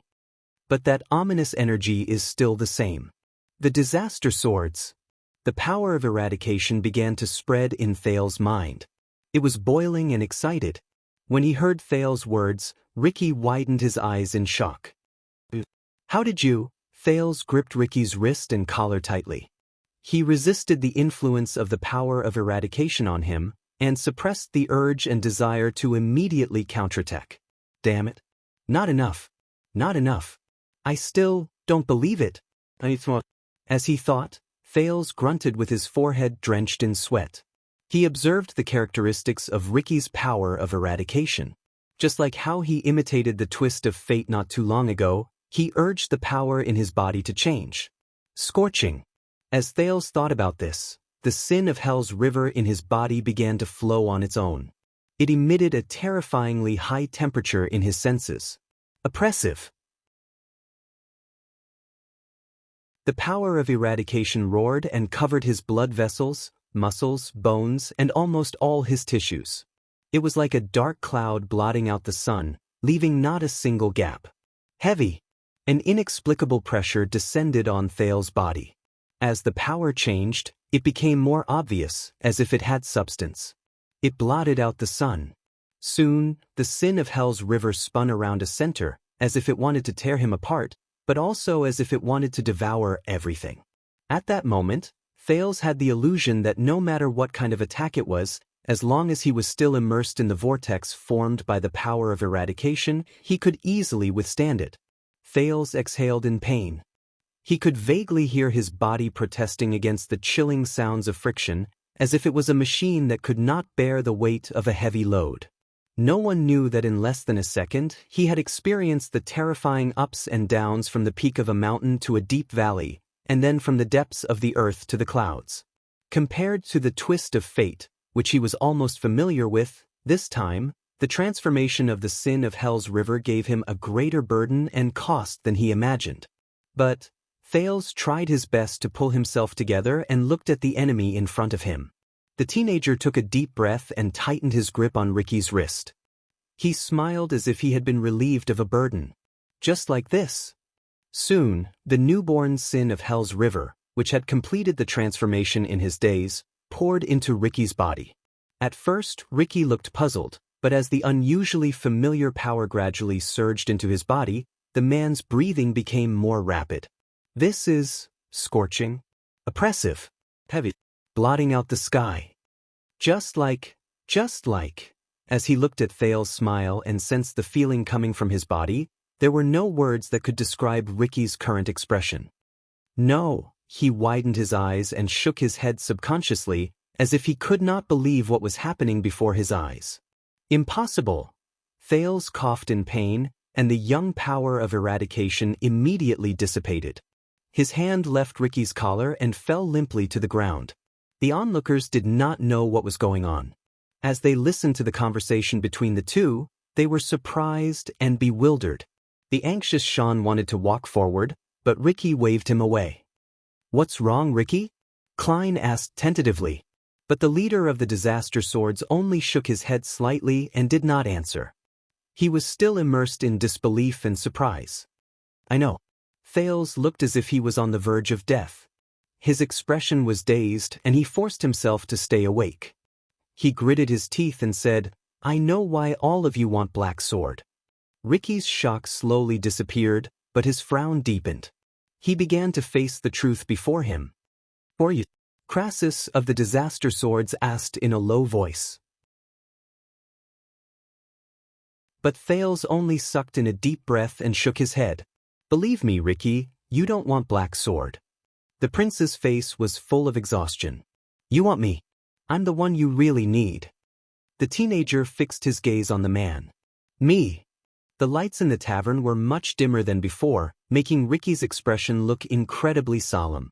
On the other side, Stake of Shadow Shield coughed to remind the Disaster Swords. "What are they doing?" LaSalle urged impatiently. "Are they chatting?" Masked Man looked at Ricky worriedly. He watched as he suppressed the prince but did not move. "Ricky, we should take action," he waved at Sean and Marina. The latter two walked forward cautiously or with gritted teeth. But Ricky suddenly raised his head. "Sepet." The leader of the Disaster Swords had never been so serious before. He looked coldly at his subordinates who were prepared to come forward to capture the prince, and said coldly, "All of you." The mercenaries were stunned. But before they could react, Ricky withdrew the sword in his right hand, grabbed Thales' collar with his powerful left hand, lifted him up from the ground, and slammed him on the table beside him. Asterisk bang. Asterisk amid the loud noise, Thales lay on the table in pain and moaned. But before he could react, Ricky turned his sword around, sliced through the air, and stabbed at his head. Asterisk whoosh. Asterisk Thales' mind went blank. Asterisk thud. Asterisk a muffled sound rose. The tip of the sword grazed past Thales' scalp and was embedded deeply into the table. It was only an inch away from Thales' forehead. The prince glanced at the cold glare of the sword through the corner of his eye. His heart pounded, and he stared at Ricky's eyes in shock. "Hey, be careful." Stake widened his eyes, extended his hand, and cried out, "We don't want to get a corpse." But Ricky ignored him. Masked Man coldly blocked Stake's path, not letting him take even a single step forward. The leader of the Disaster Swords slowly bent down and approached the shocked Thales. "Tell me." His hand was still on the hilt of his sword. He twisted the blade, and it made a terrifying scraping sound against the pierced wood. "Your Highness, you arrogant prince." Ricky enunciated each word clearly. "Have you tasted death before?" His eyes were as cold as ice. Even the light reflected in his pupils was filled with coldness. At that moment, Masked Man and Klein widened their eyes and looked at each other at a loss. It was as if they knew something. Thales stared into Ricky's eyes and digested his words. The taste of death. Ricky understood. Thales breathed a sigh of relief in his heart. He had achieved his goal. But obviously the others did not understand. "Honorable Crassus, forgive me for being blunt. He might have angered you, but the prince in your hands is very valuable." Stake seemed to be worried about the hidden meaning in Ricky's tone. He raised his hands anxiously. "If you are dissatisfied with him," Ricky suddenly turned around. He glared at Thales and shouted fiercely. "Shut up." Stake was rendered speechless. The rest of his words were stuck in his mouth. In the next second, Ricky turned around and continued to stare at Thales on the table. He said sternly, "Answer me, Prince." His breathing quickened. "Have you seen death before?" At that moment, Ricky was like a fierce beast with sharp claws and a long beard. He no longer had the indifference he had when they first met. Thales frowned. His thoughts drifted away. Only those who have survived death have the right to use and control it. At the moment it fused with you, you wandered between life and death, and the boundary between life and death became blurred. As he mulled over the past, the prince recovered the energy he had used just now and clenched his fists. and Ricky still held him hostage. He did not relax in the slightest. The whispers in the tavern slowly disappeared. Although the mercenaries were puzzled, they still stayed in their positions and waited for their leader's decision. A few seconds passed. Of course. The prince gritted his teeth. His breathing was chaotic. I have seen it before. More than you can imagine. Ricky's frown slowly disappeared. But you're alive, he said slowly. His anger and shock slowly disappeared. It was not a question. Yes. Thales repeated his words. His smile was forced. Although I can't remember clearly, but... Thales took a deep breath and did not look at the blade of the sword that stopped next to his forehead. Yes, I'm back. I'm back every time. He raised his trembling right hand and pointed at his chest. Together with it, Ricky's frown disappeared completely. He no longer twisted the blade on the table. How did you know? His tone was cautious. About, Ricky's gaze followed Thales' finger. He said the next word solemnly and sternly, it. Thales exhaled laboriously. Don't forget, I am a Jade Star. The prince smiled weakly. We know everything. Ricky's expression froze. He narrowed his eyes. Jade Star? Horus Jade Star? Ricky took a deep breath. His tone became downcast along with his head. Is it him? Who learned all of this from the Tower of Eradication? Thales was slightly stunned. What? Whether it's him or not? Thales gulped. He was determined to get through the crisis before him first. But you want me? He stared straight at the slightly confused Ricky. You want me more than anything else. Because I represent the miracle and opportunity that all of you have been dreaming of. Thales repeated their words in a low voice. The end of the old era and the beginning of the new era. As Thales spoke, the confusion on Ricky's face slowly faded. He looked up. Yes. Ricky looked at the prince in front of him, sighed, and said in relief, I want you. There was a profound meaning in his words. In the next second, Ricky exerted force with his right hand, pulled the blade out from the table, and turned to the others. Thales was left alone, lying on the table, panting in shock. Take him down. Be polite. Ricky brandished his sword and tossed it back to Marina, who was staring at Thales unblinkingly and indignantly. Sean nodded and walked forward. Get ready. At that moment, it was as if Ricky had become the calm and indifferent leader from before. We will begin the next step. Klein and Masked Man looked at each other. They glanced at Thales uneasily and nodded in unison. The mercenaries started to move. Stake coughed to remind them of his existence. Since we have subdued this mischievous prince, let us take him away, at least to a safe place. But Ricky suddenly raised his head and interrupted him. The prince must stay in our hands as a pledge. Stake could not help but be stunned by his firm words. Only when we complete our goal and leave the camp, Ricky said lightly, will I hand him over to you. When he said this, both Stake and LaSalle widened their eyes. Thales exhaled and felt slightly at ease. Finally, Quick Rope and Dean, who were subdued on the ground, became even more confused. Just like the mercenaries, they did not know what was going on. Wait! Stake stared at Ricky from afar. His tone was filled with disbelief. I gave you such a huge guarantee, but you still insist on maintaining the status quo? He pointed at Thales, who was violently dragged down from the table by Sean. But Ricky only snorted softly. You didn't give me anything, Stake. Shadow Shield has always been Constellation's enemy, the leader of the Disaster Swords said coldly. Even if that letter is exposed, it will only push your name forward on the Secret Intelligence Department's enemy list. Stake's expression turned cold. The veins on his hand could be vaguely seen. So, the letter I gave you is equivalent to throwing away my money? Stake's tone slowly tightened along with his expression. This is not the way to do business. He put his hands in his robe and slowly paced forward. Masked Man consciously stood in front of him. The mercenaries sensed the barely discernible tension. They did not need to be reminded to be prepared for battle. They stood in formation and were wary of the enemies hiding outside the eaves. We, mercenaries, have our own way of doing business. Ricky said nonchalantly, Accept it or screw it up. It's your choice. Stake's gaze became extremely cold. Screw it up. The guest of Shadow Shield gritted his teeth. His words were cold. Everyone. When LaSalle saw that the situation was about to reach a stalemate again, he quickly said, "This camp is filled with Constellation's army.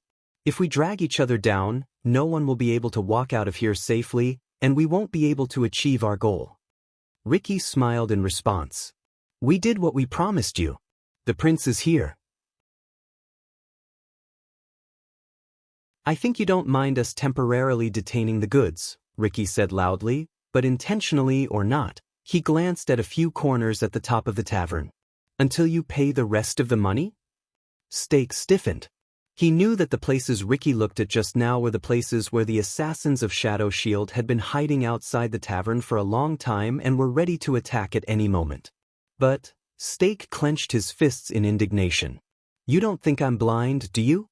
Stake gritted his teeth and said, "Just now, you and the prince whispered in each other's ears for a long time."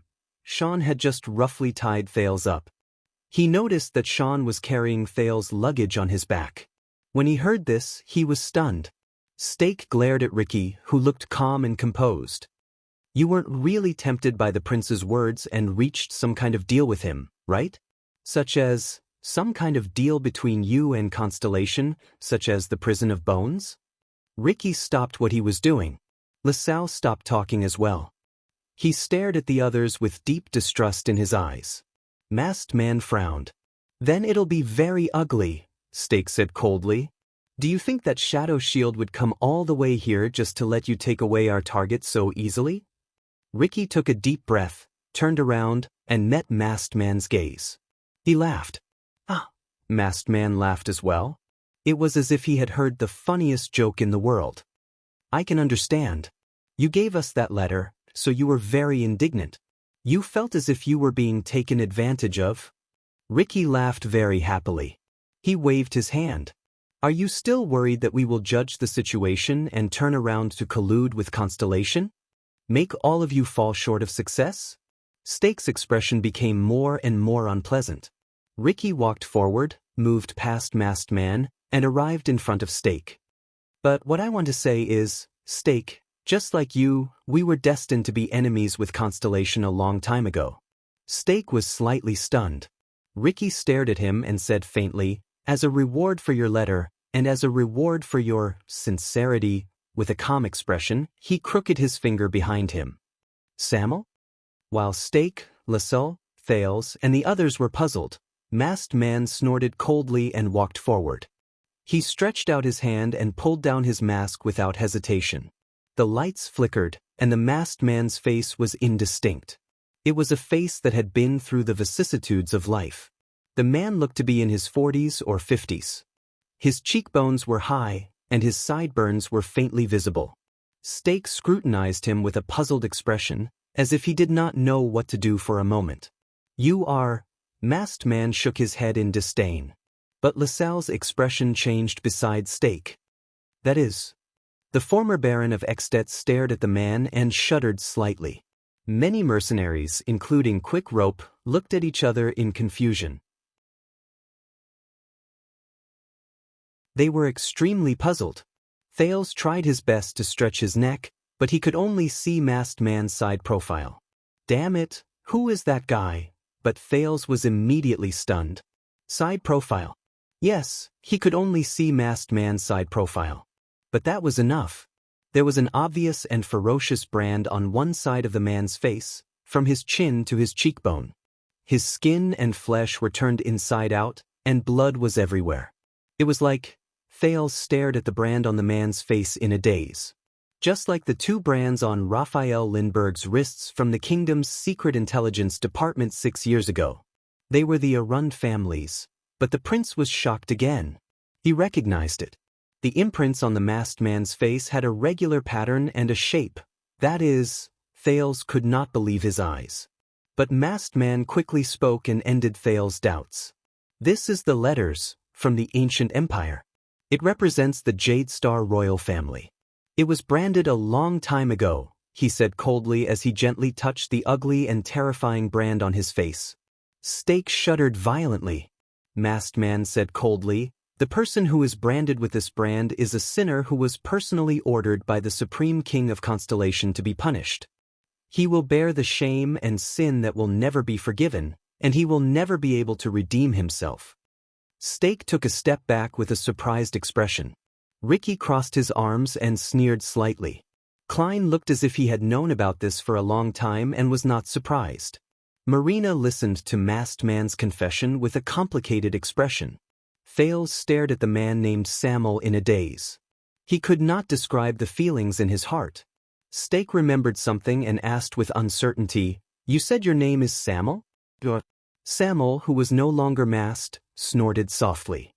"As you said, everyone has a past."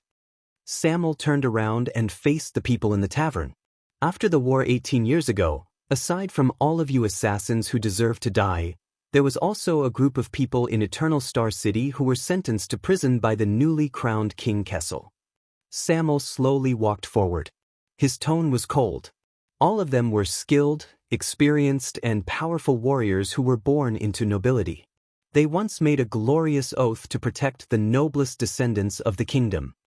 Samuel turned his head abruptly and looked at Thales, causing the latter to be shocked. Under the illumination of the light, the brand on his face became even more obvious and terrifying. His gaze was very strange. He was clearly staring at Thales, but it was as if he was looking into the distance through a layer of water curtain. Samuel spoke slowly, but because of that failure and humiliation that the world knew about, they were wronged under the wrath of the new king.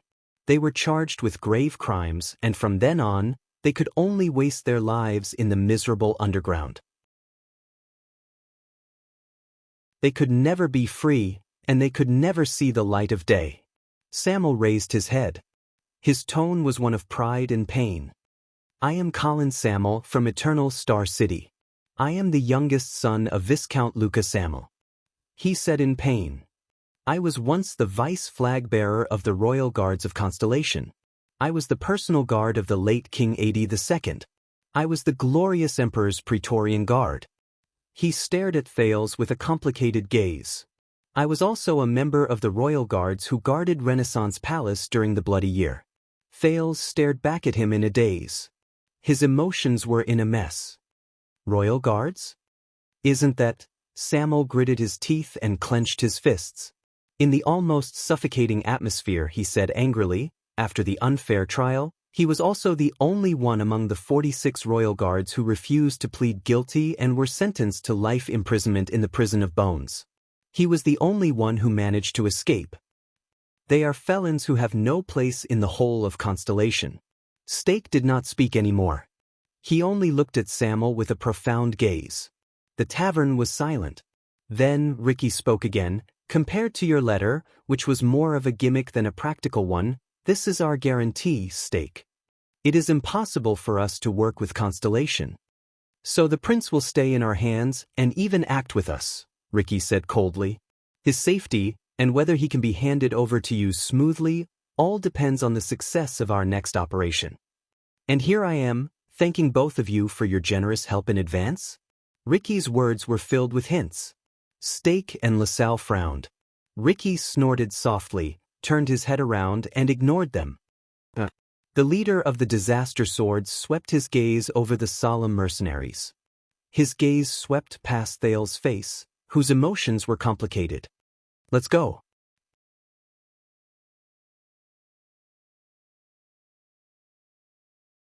Chapter 411. The west slanting moon shone faintly on an alley. Thales leaned against the wall in the alley and watched the blood whistle mercenaries, or rather, the Disaster Swords, skillfully lurking in the alley. They were silent but highly vigilant. He felt anxious. Damn it. After they left the tavern, they did spread out, but they were even more vigilant. I can't find a chance like this. From planning to taking action, the Disaster Swords could be said to be swift and decisive. The Prince of Constellation, Quick Rope, and the others were escorted out of the tavern in a few minutes. They approached the Prison of Bones in an efficient and low-key manner. The efficiency of Shadow Shield, Disaster Swords, and LaSalle working together was not to be underestimated. Aside from them deliberately moving in groups to hide their tracks, They did not alert a single person along the way from my home to this place. Even the patrols they were supposed to run into had disappeared from their sights. But at that moment, what Thales was most worried about was not this. He was worried about one of the people guarding him, a certain swordswoman with an angry expression on her face. 8 or 9 years ago, when I returned to my hometown, there was also a local rascal who wanted to molest me. Marina rubbed her lips gently with one hand and pressed the hilt of her sword with the other. She leaned close to Thales' ear and whispered. Her words contained hatred that could not be ignored. Do you want to know what happened to him? No, not at all. But in the face of Marina, who was gnashing her teeth, Thales could only return an awkward smile filled with guilt and helplessness. Hey, I'm very sorry about what happened just now, but you're too good. That was the only way I could. Before he could finish speaking, a cold glare flashed in Marina's eyes. It made Thales, who was already in the wrong, freeze.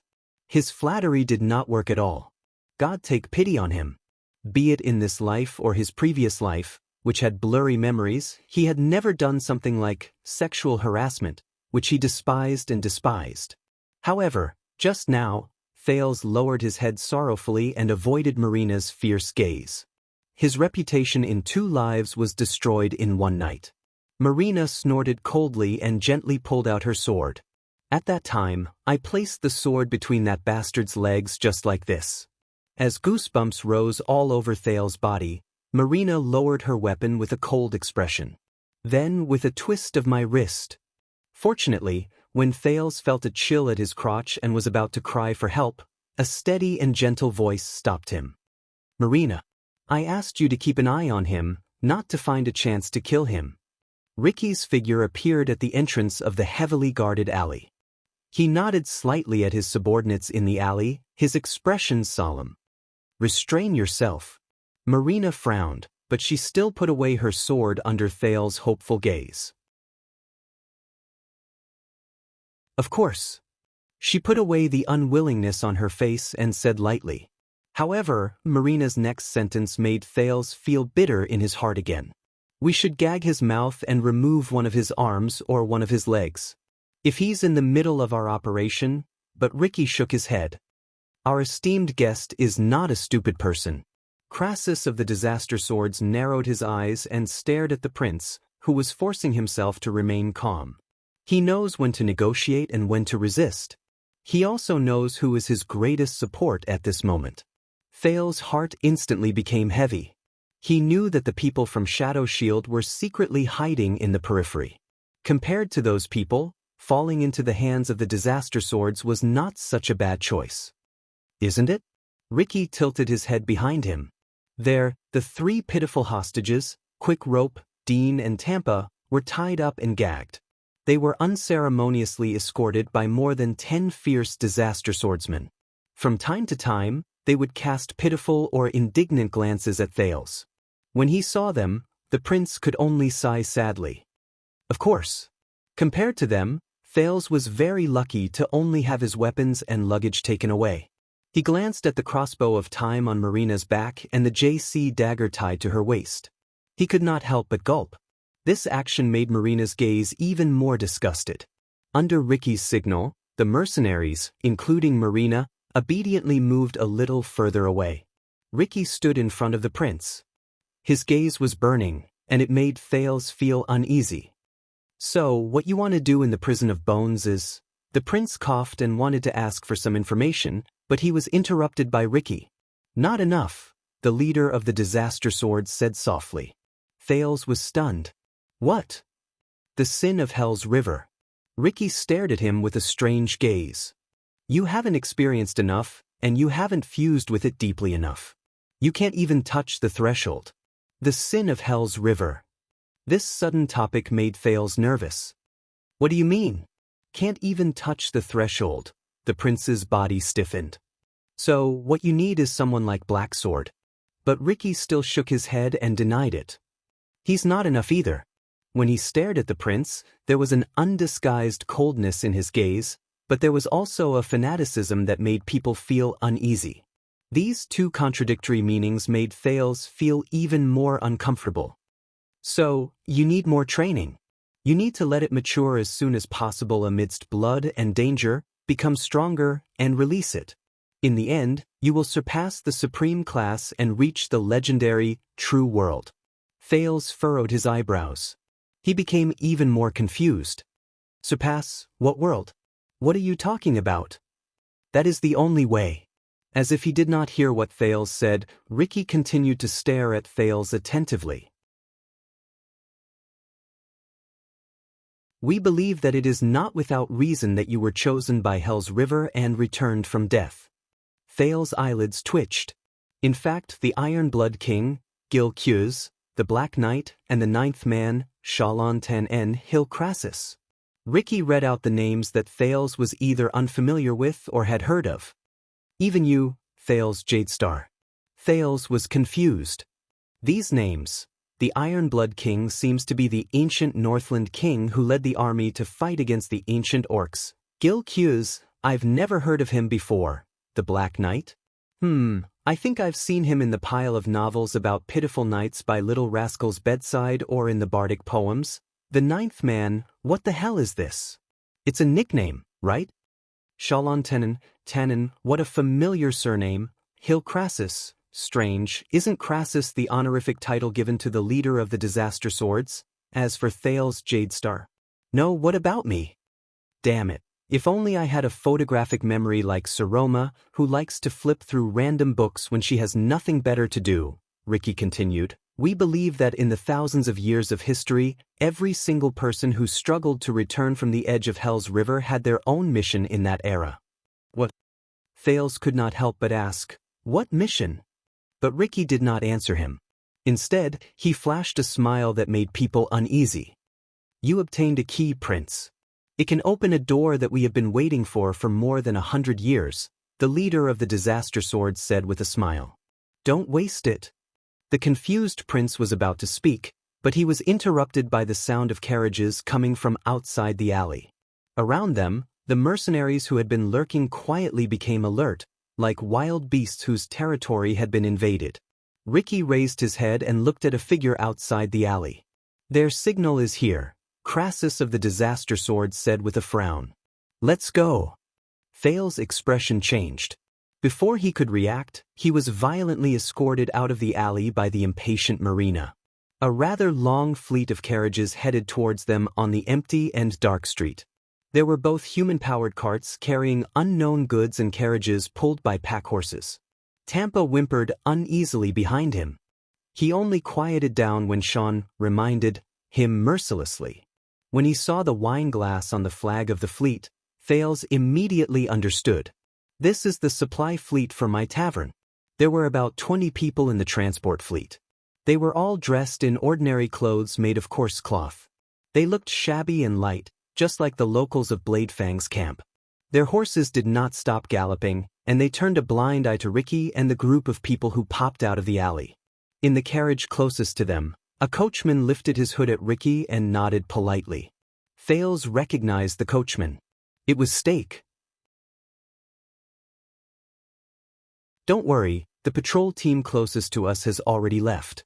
Stake sat in the driver's seat and smiled smugly at Ricky, who approached him. There were also 3 thieves who wanted to take advantage of the night to burgle, but they have already been dealt with. All the factors that could expose us for this trip. But Ricky did not pay attention to him. Instead, he looked at another person sitting beside Stake. Beside Stake, Samuel, the former royal guard of Constellation, snorted softly. Along the way, I have to say they really have their ways. Samuel did not hide the disgust on his face, but he still nodded. Shadow Shield. Stake lifted his hood in a smug manner. Just like what we promised. He looked past Ricky at Thales, who was in front of Marina, and smiled as well. Thales quirked an eyebrow. As he sized up the front and back of the fleet, Ricky noticed Stake's gaze and snorted coldly. But in the end he did not say anything. He just boarded the rack at the back of the carriage and waved his hand. The group of Disaster Swords caught up with the fleet. They walked into the gaps between the carriages with ease and became one with the fleet. Thales was unceremoniously pushed into one of the carriages by Marina.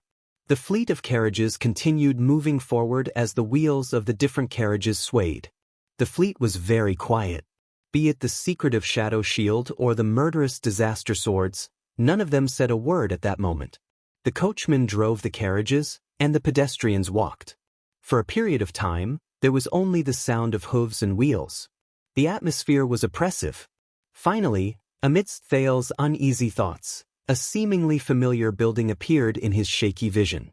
It was a huge, bowl-shaped fortress with only a protruding arched entrance. The prison of bones. As the supply fleet approached, a group of soldiers guarding the arched entrance walked forward with torches in their hands. Thales watched from afar and could not help but frown. "You're too early." A guard who looked like a captain approached the first carriage accompanied by a few of his comrades. He looked at the smiling coachman and frowned. "There's still some time before dawn."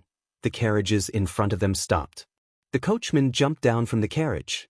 While he commanded the workers to move the goods, he smiled obsequiously and said, "It's a special time, please understand."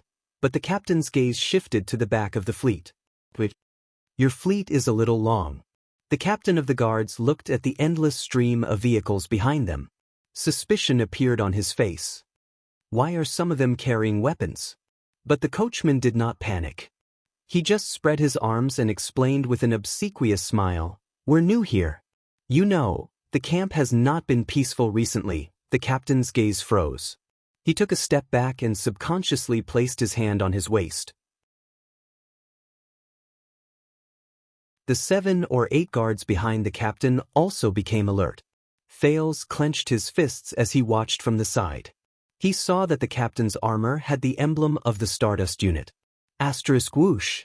Asterisk, not peaceful my foot. The captain of the guards, who noticed that something was off, drew his weapon without hesitation and said warily, "We don't need so many people to transport supplies." The expressions of the guards behind him changed. The coachman's face turned pale. He quickly waved his hand and explained, "No, no, no, that's because we're from Hell's River." The captain, who had a weapon in his hand, froze for a moment when he heard this. What from Hell's River? In the next second, a guard behind the captain suddenly took a step forward and hugged him from behind. Asterisk. Asterisk. The ferryman of Hell's River. The trader behind the captain faintly finished the coachman's words. The captain's mouth was covered tightly. He twitched and widened his eyes in disbelief as he stared at the blood-stained blade that had been thrown out of his chest. Thales held his breath, but his mouth was covered by Marina, who was beside him. Before the rest of the guards could react to the sudden change, the coachman's body moved violently. He moved past the captain, who died with his eyes wide open, and arrived in front of the second guard. Under the latter's shocked gaze, he stabbed a dagger into his throat and nailed his screams between his chattering teeth. At the same time, 6 or 7 mysterious figures appeared from the darkness. A panic-stricken guard pulled out his weapon. He was just about to shout when a fellow behind him pressed down on his chin and skillfully slit his windpipe. In despair, he looked at his comrade beside him for help, but found that the latter's neck was strangled by an assassin who had appeared at some point in time. He stared back at him with a pained expression, and his hands clawed at his neck in vain. Another guard instinctively wanted to ask for help from the arched door, but before he could turn around, there was a terrifying cracking sound, and his head was twisted by an assassin. There was even an assassin who took out a crossbow and accurately shot through the back of the neck of a guard who had turned around to run away. His footsteps and his screams were cut off along with his spinal cord. In the eyes of the terrified Thales, these mysterious figures who had suddenly appeared either stabbed, strangled, or strangled 9 guards. They quietly and shockingly efficiently ended the lives of 9 guards. Everything happened in the blink of an eye. Thales almost forgot to breathe. This is Shadow Shield? The mercenaries who came with the caravan widened their eyes and watched the scene under the moonlight in shock. By the time the equally surprised Marina let go of Thales, who was breathing rapidly, the assassins in front of them had already carefully supported the guards who were no longer moving. They skillfully caught the torches and weapons they dropped, dragged the corpses to a dark corner, and disappeared from everyone's sight. Soon, the area in front of the prison of bones became empty. The last trace of the Constellatiate soldiers also disappeared from the street. Only the barely discernible bloodstains on the ground told of what had just happened. Ricky's eyebrows were furrowed tighter than ever. William's subordinates are indeed vigilant. Stake clicked his tongue as he watched the scene in front of him. He did not care at all. They're very different from those recruits. If it weren't for the fact that we were well prepared and you were alone. Ricky nodded slightly and got off the carriage. He did not bat an eyelid. He knew in his heart that this was Stake's demonstration to him. It was all for the goods they seized. Damn it. Klein, the Northlander swordsman, had walked to Ricky's side at some point in time. His expression was unpleasant as he commented on the silent and bloody massacre. I've killed quite a lot of people, but this is too. He looked at the bloodstains on the street and could not continue speaking. But Thales understood what he meant. Ricky patted Klein's shoulder and made a gesture. The mercenaries, who had been stunned by the scene just now, snapped out of their daze. The disguised caravan continued forward. They stepped through the arched door and entered the deep tunnel leading to the prison of bones. Thales was among them. His expression was solemn. As you can see, the guards on the ground outside the prison of bones have been quietly dealt with. We've arranged for people to take over their sentry posts. While on the carriage, Stake acted as if nothing had happened as he moved past the torches and the bloodstains on the ground. He smiled at Ricky and said, "The patrols during curfew will pass by in 15 minutes. But they are all recruits sent by the great clans to fill in the gaps. They're full of complaints, their morale is low, and their efficiency is low. They can't compare to William's regular army. They can't see through us. We'll have at least 4 hours until the shift at the prison of bones." Thales felt a chill in his heart as he listened to their conversation. Ricky nodded. "Is there anything else I should know?" Stake said with a smile, "Even if there's an emergency on the way, the patrols in charge of the 2 areas nearby belong to Brave Soul's Fort and New Offering Land. The 2 clans they belong to have a grudge against each other. We can try to delay them from coming over to inspect the area and leave enough time for us to evacuate." The former envoy of Extet, LaSalle Weeder, appeared in the group. He frowned. "As far as I know, Running Horse Frank is still in the camp. He's a ruthless character. The Stardust unit he commands is the elite regular army under Williams. Their reactions are fast, their combat abilities are astonishing, and they know the camp like the back of their hand." Stake nodded with a smile. "That's right. But right now, there are many nobles in Blade Fang's camp who are nobler than the Bumpkin Frank. Don't expect a group of counts and viscounts to listen to his orders. It'll be good enough if they don't drag him down." Stake smiled slyly and said, "And with some of our efforts, the recruits and regular army, the local nobles and the royal family, and the Blade Fang's camp, which is not under full command, will take much longer than usual for them to realize the problem, gather their forces, and rush over to provide reinforcements." LaSalle understood and nodded in approval. The Constellations gathered their forces and marched westward on a large scale. It might seem like they're showing off their might in the desert, but they're actually restraining themselves in the camp. "You're really lucky." Samuel rubbed the brand on his face and snorted coldly. "Why do you think we chose to come at this time, Northlander?" When Stake saw that the 2 of them, who did not get along with each other, were about to argue again, he quickly changed the topic. Stake coughed and said, "And even if we reach the last step, we can still create a diversion and lure them away." Klein was puzzled. "What?" Stake smiled smugly. "This is what the Ting family said. It means to distract their attention. Think about it. An accident happened in the prison of bones, a noble who came from afar was assassinated, and a fire broke out in the military warehouse. If you're Frank, and you're the watchdog Williams left behind, which one would you deal with first?" The 3 disaster swords understood the meaning of Stake's words. They exchanged glances, and their expressions were solemn. "You seem to have forgotten about the kingdom's secret intelligence department and their spies in the camp," Ricky said quietly. "Do you think they didn't notice anything?" Stake's eyes lit up. "They might have noticed some clues, but they couldn't react in time. We released bait a long time ago. A teenager who looks like the Prince of Constellation has recently appeared in the Tower of Eradication.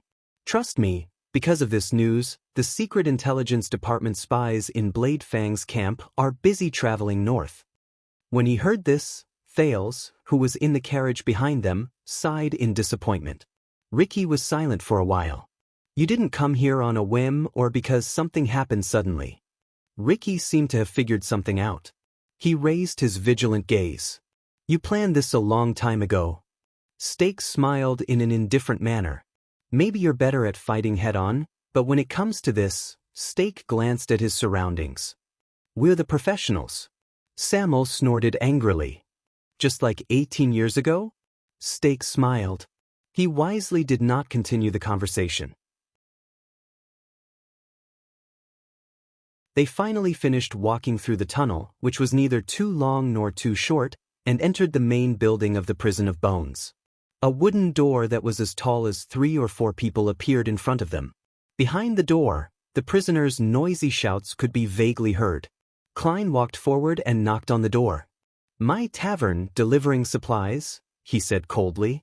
A small window was opened on the wooden door, revealing a man's face. He looked at the caravan in puzzlement. Supplies? You're early, and shouldn't you be accompanied by the guards? These were his last words. In the next second, the long sword at Klein's waist shot out like a bolt of lightning, straight into the face of the guard behind the window. Panicked shouts came from behind the door. Intruders! Obviously, the guards behind the door were aware of the situation outside. An anxious voice rose. Quick, sound the alarm. His voice came to an abrupt halt, along with the other panicked shouts. A few seconds later, in the sudden and chilling silence, the sound of a few heavy objects falling on the ground came from behind the door. As Stake's smile remained unchanged, Ricky loosened his grip on the sword hilt at his waist in the carriage. Thale's breathing became faster, and the muscles on his arms became tighter. Soon, with the crisp sound of metal clanking, the door opened with a loud creak. 2 assassins dressed in guard uniforms walked out from the darkness behind the door. They nodded at Stake expressionlessly. As Thales sighed, the disaster swords jumped down from the caravan and entered in a single file with torches in their hands. In the darkness, the sounds of intense fighting rose one after another. Soon, the short fight ended.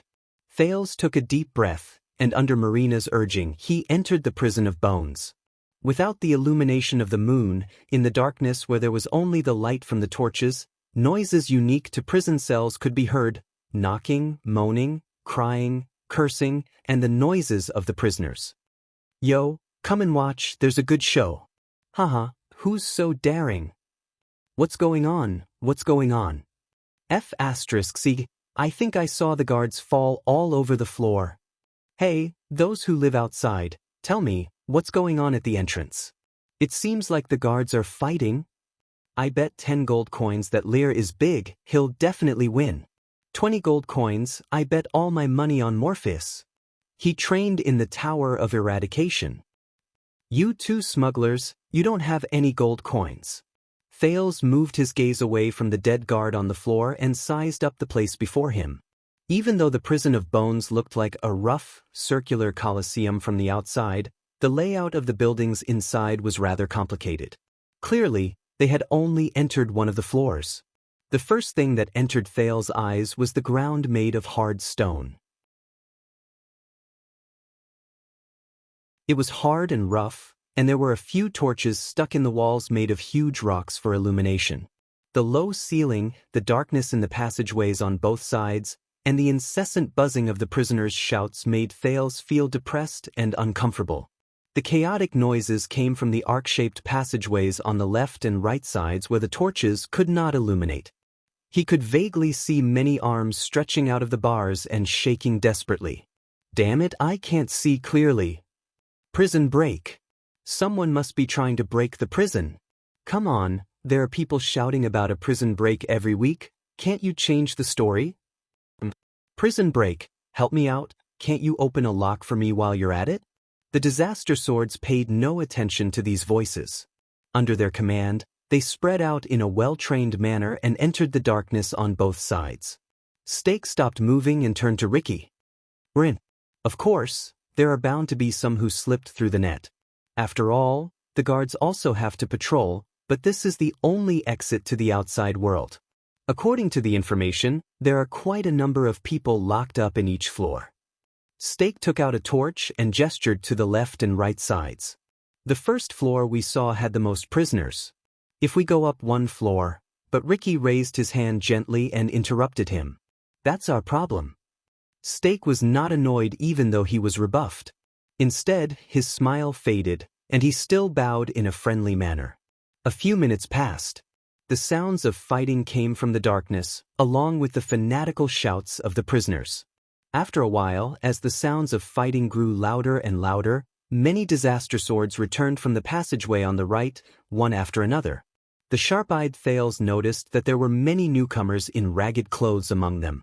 They seemed to be prisoners of the prison of bones. Among them, a strong-built prisoner came to Ricky, and with a calm expression, he took the weapon and clothes shone through to him. Looks like you're quite used to prison food. Klein sneered. Joseph. Extet and Lenzo, Alumbia, Constellation. The places are different, but the prison cells all look the same. The prisoner named Joseph changed his clothes, looked around, and chuckled. Other than the fact that they locked me up with a disgusting male prostitute in women's clothing, there's no big deal. That was fast. I thought you guys would make a big ruckus. Fortunately, we received some unexpected help, Ricky answered with a smile. Steak winked in a friendly manner. LaSalle observed the prisoners who were released from the prison and frowned.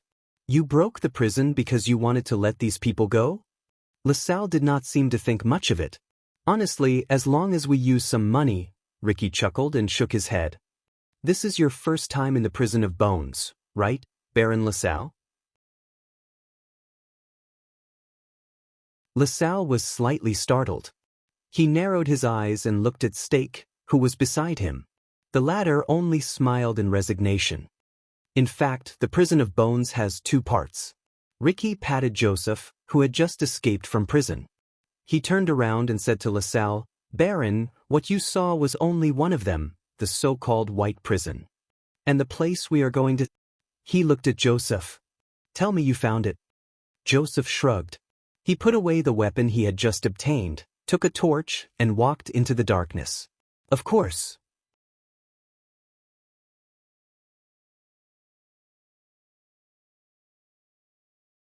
Chapter 412.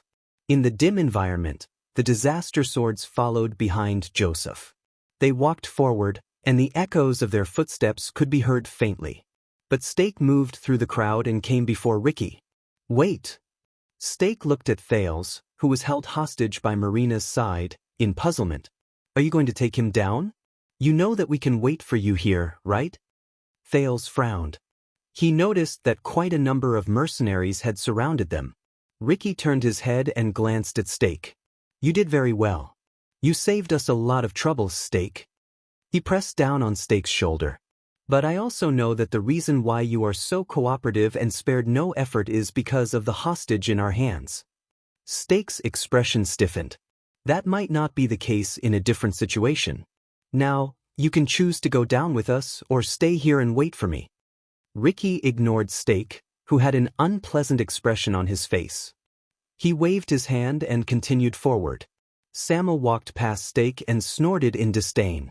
Thales, who was watching from the side, hoped that Steak would be firmer. But unfortunately, Steak still did not say anything. He only made a gesture and followed Ricky with a few assassins from Shadow Shield who were dressed inconspicuously.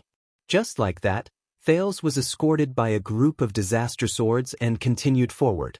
As they went further and further away, the disaster swords spread out further. Quite a number of prisoners noticed this group of intruders. From time to time, patrolling guards ran into the invading disaster swords. Unfortunately, they were often outnumbered and died in battle after a fierce fight.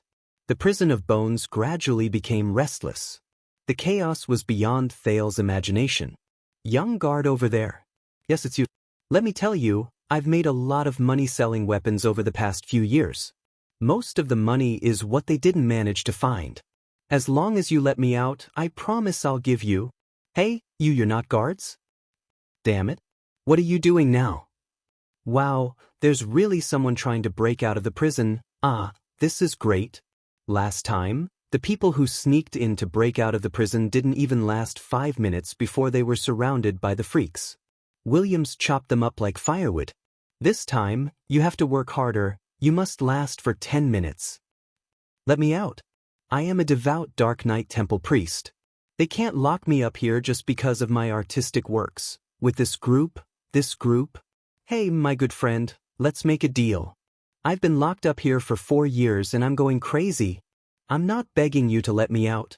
I'll be satisfied as long as you can transfer me to the female prison. Okay? Murder, la la la. That's awesome. F***ck your father? Damn it, there are so many people soliciting customers on the street. Why did you lock me in? Women's clothing? What's wrong with cross-dressing? I like soliciting customers in cross-dressing. So what? If you don't believe me, feel my breasts? F***c brat, come back. What does a prison break have to do with you? Believe it or not, I will beat you up again. Hold it in your mouth properly, don't turn your head and move around. Right, ouch, be good, use more strength. That's more like it. Don't worry, as long as I'm satisfied, I won't beat you up tomorrow. I beg you, marijuana.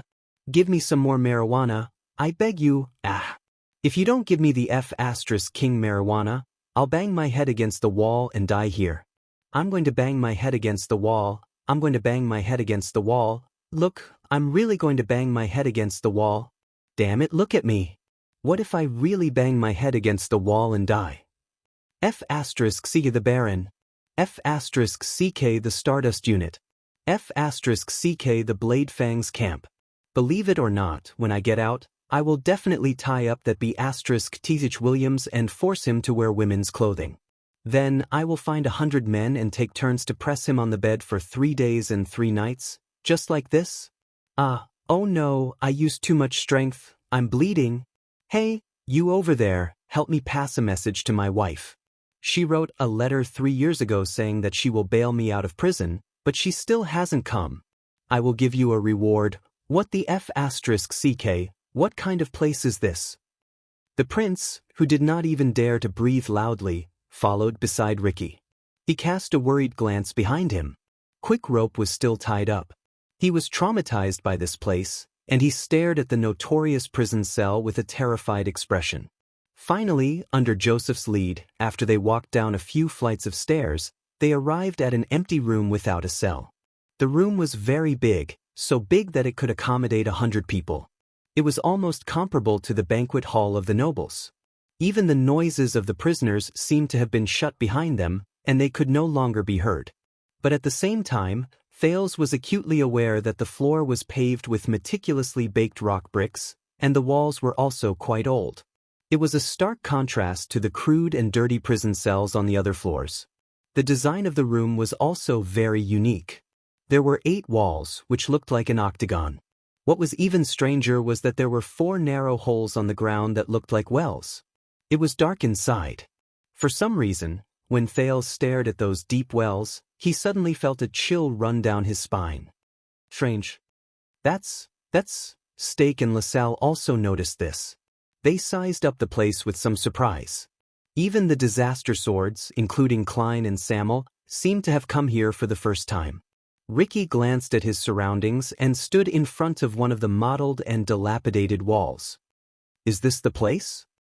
Joseph nodded and pointed at something that looked like a well. Yes, we have observed that the guards regularly bring extra supplies here. They must have placed their supplies here. Ricky crouched down and knocked on the well. Then he picked up a stone and threw it in. He listened carefully. For a few dozen seconds, no sound came from the depths of the well. It was still dead silent.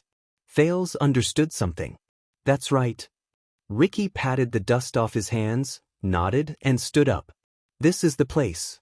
As for the entrance, he raised his head and looked at Joseph. But Joseph only shook his head, troubled. Ricky snorted softly, as if he felt a little helpless. If I were like Williams, I would definitely not look for trouble. Ricky started pacing and looked down at the ground. He muttered to himself, there's no ladder here, which means that it must be somewhere that can be reached by standing, Stake's expression changed. Wait, Honorable Crassus, Stake said with a frown. Does he mean that you want to enter Black Prison, but you can't even find the entrance? Ricky ignored him. Under everyone's gazes, he took a torch from Klein, walked to the wall, and continued to size up the empty room. Black Prison is, after all, a legend, Klein said coldly. Aside from the people who go in, no one knows how to get in, and the people who go in, no one has ever come out, Samuel said with a light snort. LaSalle walked forward. You know that our time is limited, and we don't have time to play treasure hunting games, right? LaSalle said in dissatisfaction. Once the camp realizes, Shut up, Samuel interrupted him. The brand on his face looked even more ferocious under the firelight. Northlanders. But LaSalle did not restrain himself. He seemed to be angered by the former Stardust unit. You know what kind of risk we are taking, at this moment? Ricky suddenly spoke, and it attracted everyone's attention. Thales looked curiously at the leader of the Disaster Swords. The latter raised his torch, faced a wall, extended his left hand, and gently patted off the dust and cobwebs on it. The people in the past probably didn't think about hiding, Ricky said with a smile. As for the Constellations, they probably didn't expect that someone would be able to sneak in here. Everyone looked at the wall in surprise and bewilderment.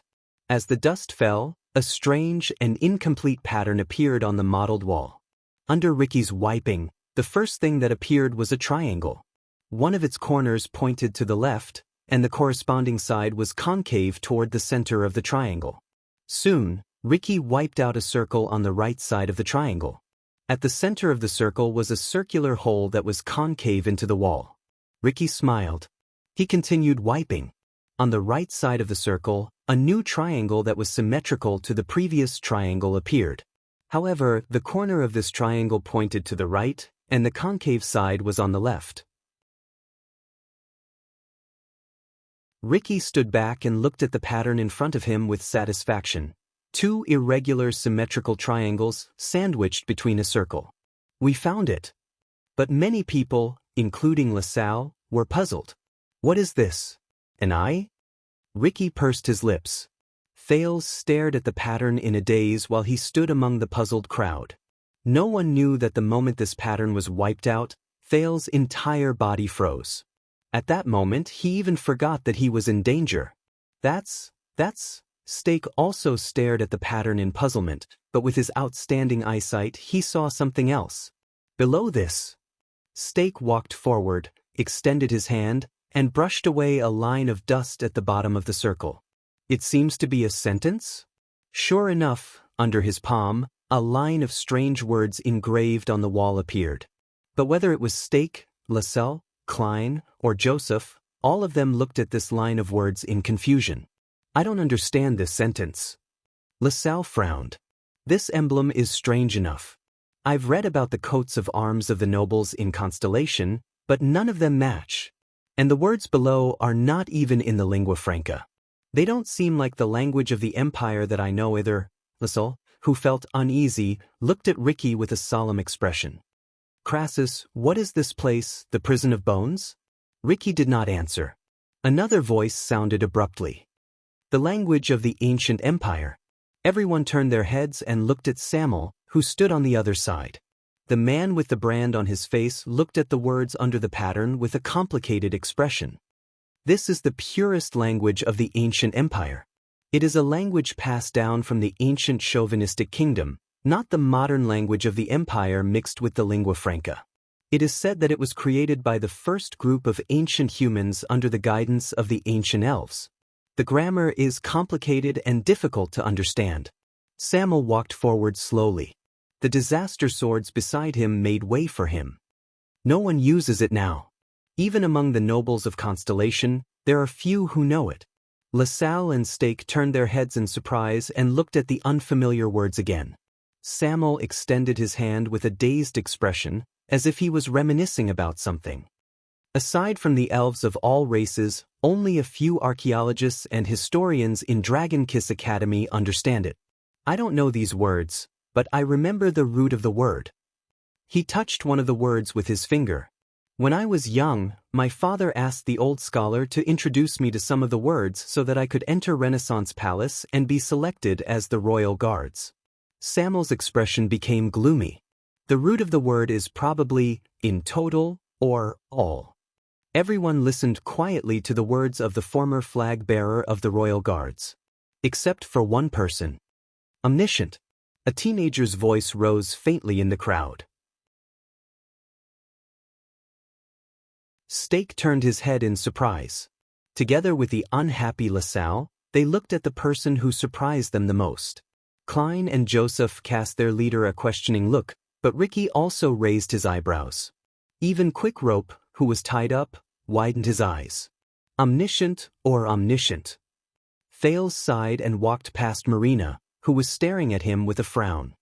He walked forward slowly and stared at the words in a daze. This is the meaning of the word. At that moment, Samuel looked at Thales with an incredibly complicated gaze. A second later, Samuel sighed, lowered his head, and said, "Of course, as a descendant of the imperial family, the Jadestar royal family must learn the ancient language of the empire." Thales shook his head. "I didn't learn it very well. Except for the first few months, I basically learned it by myself."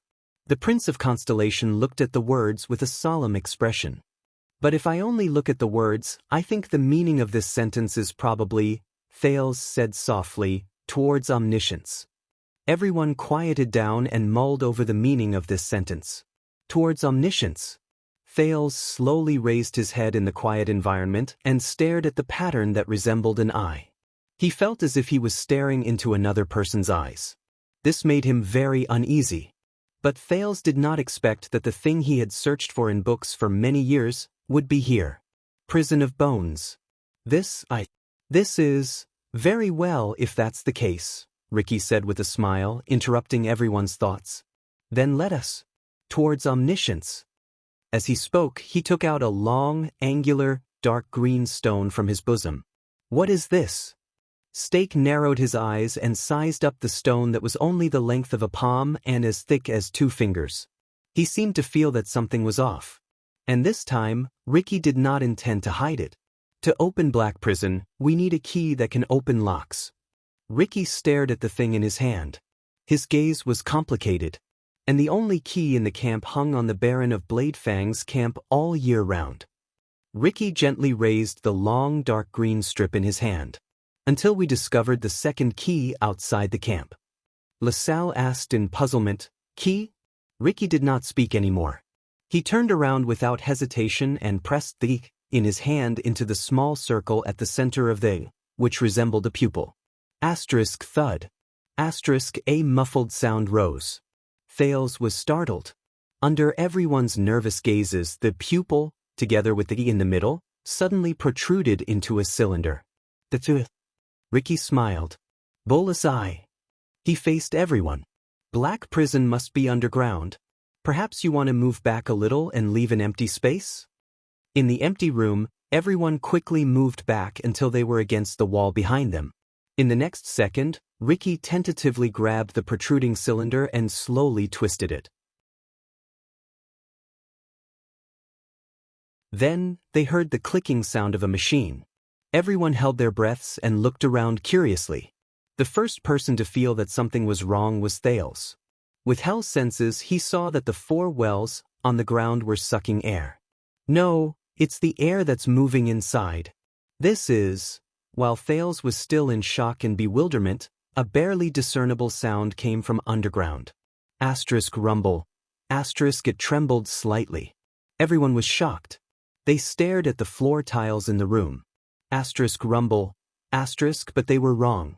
It was not the ground that changed. It was the wall. Asterisk rumble. Asterisk, no. Samuel turned around and shouted angrily, "The wall! The wall is moving back." Thales subconsciously took a step forward and looked behind him anxiously like the others. Asterisk rumble. Asterisk, as expected. It's the wall. The 8 walls were moving back at the same time. It looked as if the ground was expanding. Asterisk rumble. Asterisk under everyone's dumbfounded expressions, the walls in the room were moving back at the same time. Gaps were exposed between different walls, and they kept growing.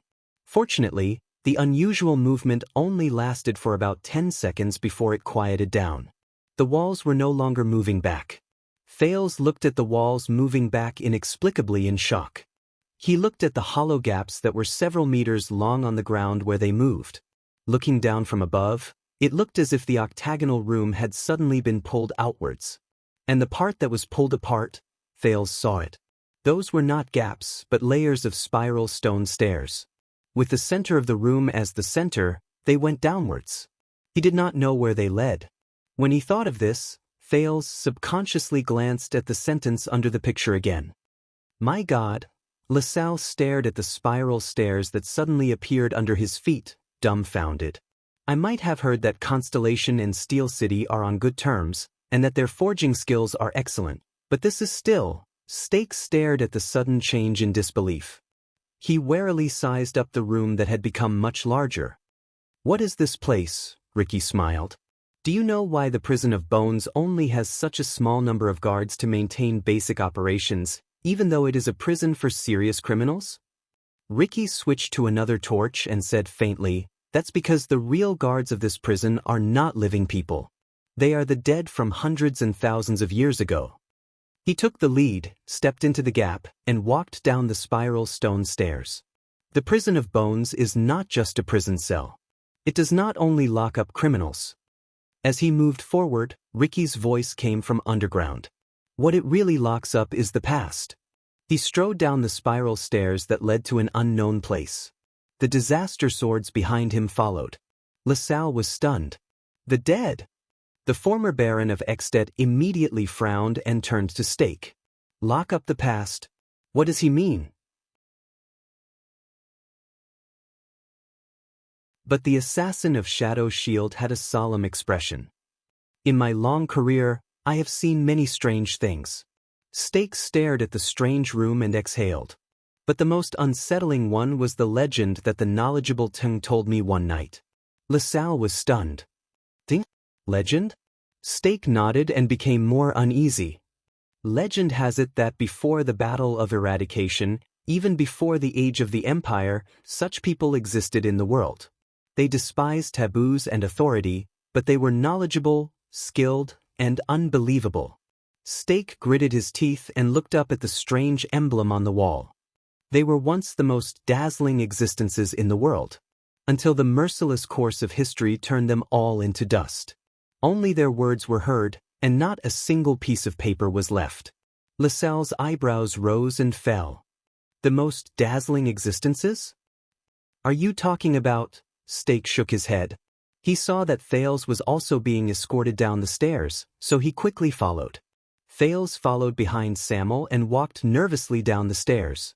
It was obvious that no one had been here for a long time, because with every step he took, he would stir up a lot of dust. The prince, who was not tall, had to cover his mouth and nose to prevent himself from coughing. This place gave him a very bad feeling. In the darkness, even Hell's senses could not help him. Only the torches illuminated the stone stairs under his feet. Deeper and deeper. Lower and lower. Darker and darker. After walking down an unknown number of stairs, Thales finally stepped on the ground, and he relaxed. The first floor. Ricky's voice traveled into his ears. We're here. The Prince of Constellation took a deep breath. With uncontrollable curiosity, excitement, and an inexplicable sense of uneasiness and fear, he raised his head and looked around. The disaster swords raised their torches and looked around in surprise. This was still an octagonal room that could accommodate dozens of people. But unlike the room on the ground floor, the dark bricks here were exquisitely crafted, and no one knew what material they were made of. There was a thick pillar in the center of the room, and beside the pillar was a circle of curved stone tables. But Ricky did not pay attention to the stone pillar. Instead, he turned to the 8 walls. As he followed his torch, Thales noticed that the 8 walls here were not walls. Instead, it was a fence made up of thin metal pillars from top to bottom, and every single one of them was covered in a layer of gray dust. It's like... Thales looked at these fences, and through them, he could vaguely see the space behind them. It's like, Thales thought anxiously, it's like a prison cell. Ricky held his torch and approached one of the metal fences, illuminating the scene behind the railing. Thales shuddered and took a step back. Bones. More accurately, they're skeletons. Human skeletons. Ricky held his torch and spun around, illuminating the 8 wide prison cells. The ground behind each prison cell was covered with a thick layer of dried human skeletons. There were ribs, arms, legs, skulls, and many of the skeletons were covered with faded clothes that were also covered in dust. No one knew how long it had been. Samuel stood in front of Thales. He looked at the ancient skeletons, and his emotions surged. He subconsciously clenched his fists. It seems that there are no longer any living people in the first level. Ricky shook his head in resignation. Unfortunately, we still have to go down. LaSalle and Stake followed closely behind him, and they arrived at the prison cell of the first level.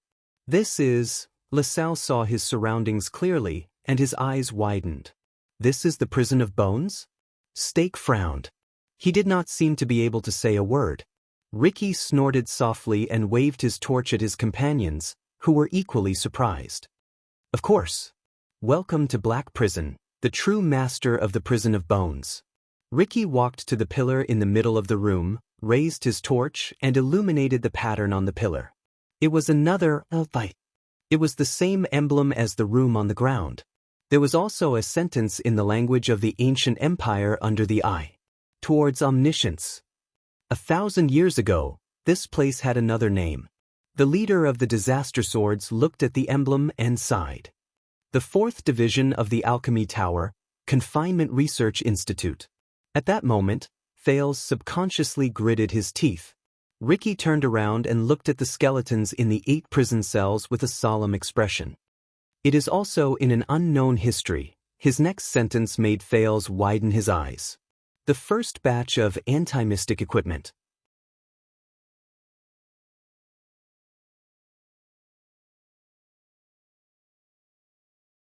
Chapter 413. Alchemy Tower. The prince muttered the name silently.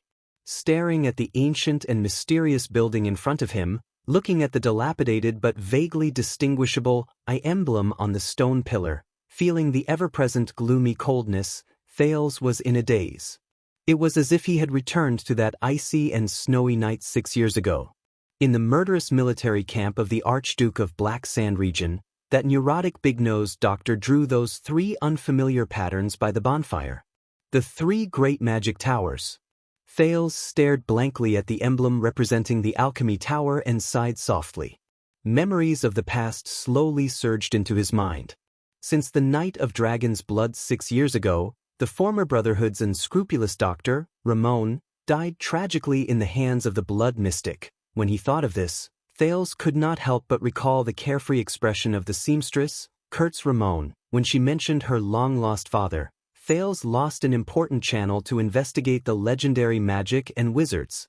Asda might be another source of information, but whether it was his long-term uncertain whereabouts or his reservations when he taught, they could not satisfy the knowledgeable prince. Over the past 6 years, Thales could only spend as much time as possible in Rikuru's library. With Saroma's help, he searched for the long-lost taboos from books. At the same time, he had to do everything he could to avoid Nicholas, Leespan, and the others spying and surveillance to avoid attracting trouble. According to what Ramon said when he was alive, since magic and calamities were taboos that the world tried its best to forget for centuries, it was better for news such as the Prince of Constellation is obsessed with mysterious knowledge, and Prince Thales is obsessed with the legend of calamities to not appear on the tables of the major intelligence agencies. Alchemy Tower? Just as Thales was immersed in his own memories in a daze, LaSalle could not help but ask, "Alchemy? What is that? What does it have to do with the alchemy ball?" No one paid attention to him. Of course, it might be because no one knew the answer. Samuel kicked a pile of gravel under his feet and frowned. "You're saying that this is the legendary Alchemy Tower? The source of those alchemy balls, anti-mystic equipment, and various gadgets from the Secret Intelligence Department?" Ricky shook his head. "Of course it's not the headquarters." Ricky raised his torch and looked around. Looking at the barren floor, he seemed to sigh. Legend has it that there are more than 100 magic towers in the headquarters of the Alchemy Tower. They occupy a vast area and are incomparably magnificent. How can this simple and crude underground building compare? More than 100 towers. Thales looked around, deep in thought. Simple. Samuel snorted softly. He used the torch to illuminate the stone stairs behind them and looked at the bottomless path ahead. You call this simple? Ricky smiled strangely and didn't reply. He turned around and walked down the spiral staircase. Let's go to the next floor. The mercenaries who were still in shock came back to their senses. It's true. When he passed by Stake, Thales noticed that the assassin from Shadow Shield could not hide his surprise as he sized up his surroundings. He gently stroked the stone pillar that had been sealed for a long time and mumbled to himself. Wizards, magic, those legends and stories. Stake lowered his head and looked at Ricky. So it's all true. Stake's eyes moved. Maybe we can find more valuable things. Alchemy balls, anti-mystic equipment, even. Stop daydreaming. Samuel walked past him and interrupted him. I don't know how long ago, but Constellation turned this place into the Black Prison of the Prison of Bones, dedicated to detaining their felons, the former flag-bearer of the Royal Guards said coldly. Whether it's reconstruction or demolition, do you think the kingdom's secret intelligence department will leave anything valuable for someone like you? Stake fell silent. The group of people continued to move down. In the face of the unfamiliar unknown, the group's whispers rose quietly in the darkness. I remember now, wizard. LaSalle's voice came from behind the narrow passage. It was mentioned in some random books, but I always thought, do you think that's just nonsense? Stake chuckled and answered. LaSalle stopped talking. Thales listened to their conversation, but his mind was elsewhere. Even though he was a hostage, the prince did not come up empty-handed after 6 years of searching. However, magic and wizards left Thales with more and more questions. Obviously, all the books that existed before the Battle of Eradication would more or less mention magic and wizards. For example, the biography of Knight Joseph Needham from the Age of Kings mentioned that the wise wizard Laven blocked the path of 6 knights and prevented them from robbing the execution field. He gave them advice in a barn. The Martyrs of Northland mentioned that, in the face of a grim situation, the wizard's consultants suggested that they retreat, but King Anzac sternly refused. He decided to lead his troops to stay at the 6th outpost and use the terrain to stop the main force of the Ashbone clan. The Union of Kings mentioned that the temple guards, the priests of the Bright God, and the wizards' representatives tried their best to mediate so that the irascible King Nalgi and the arrogant King Peren, who had feuded with each other for generations, could sit in the seats furthest away from each other. The long bardic poem mentioned that even the wizards in the court were helpless when faced with the princess' illness.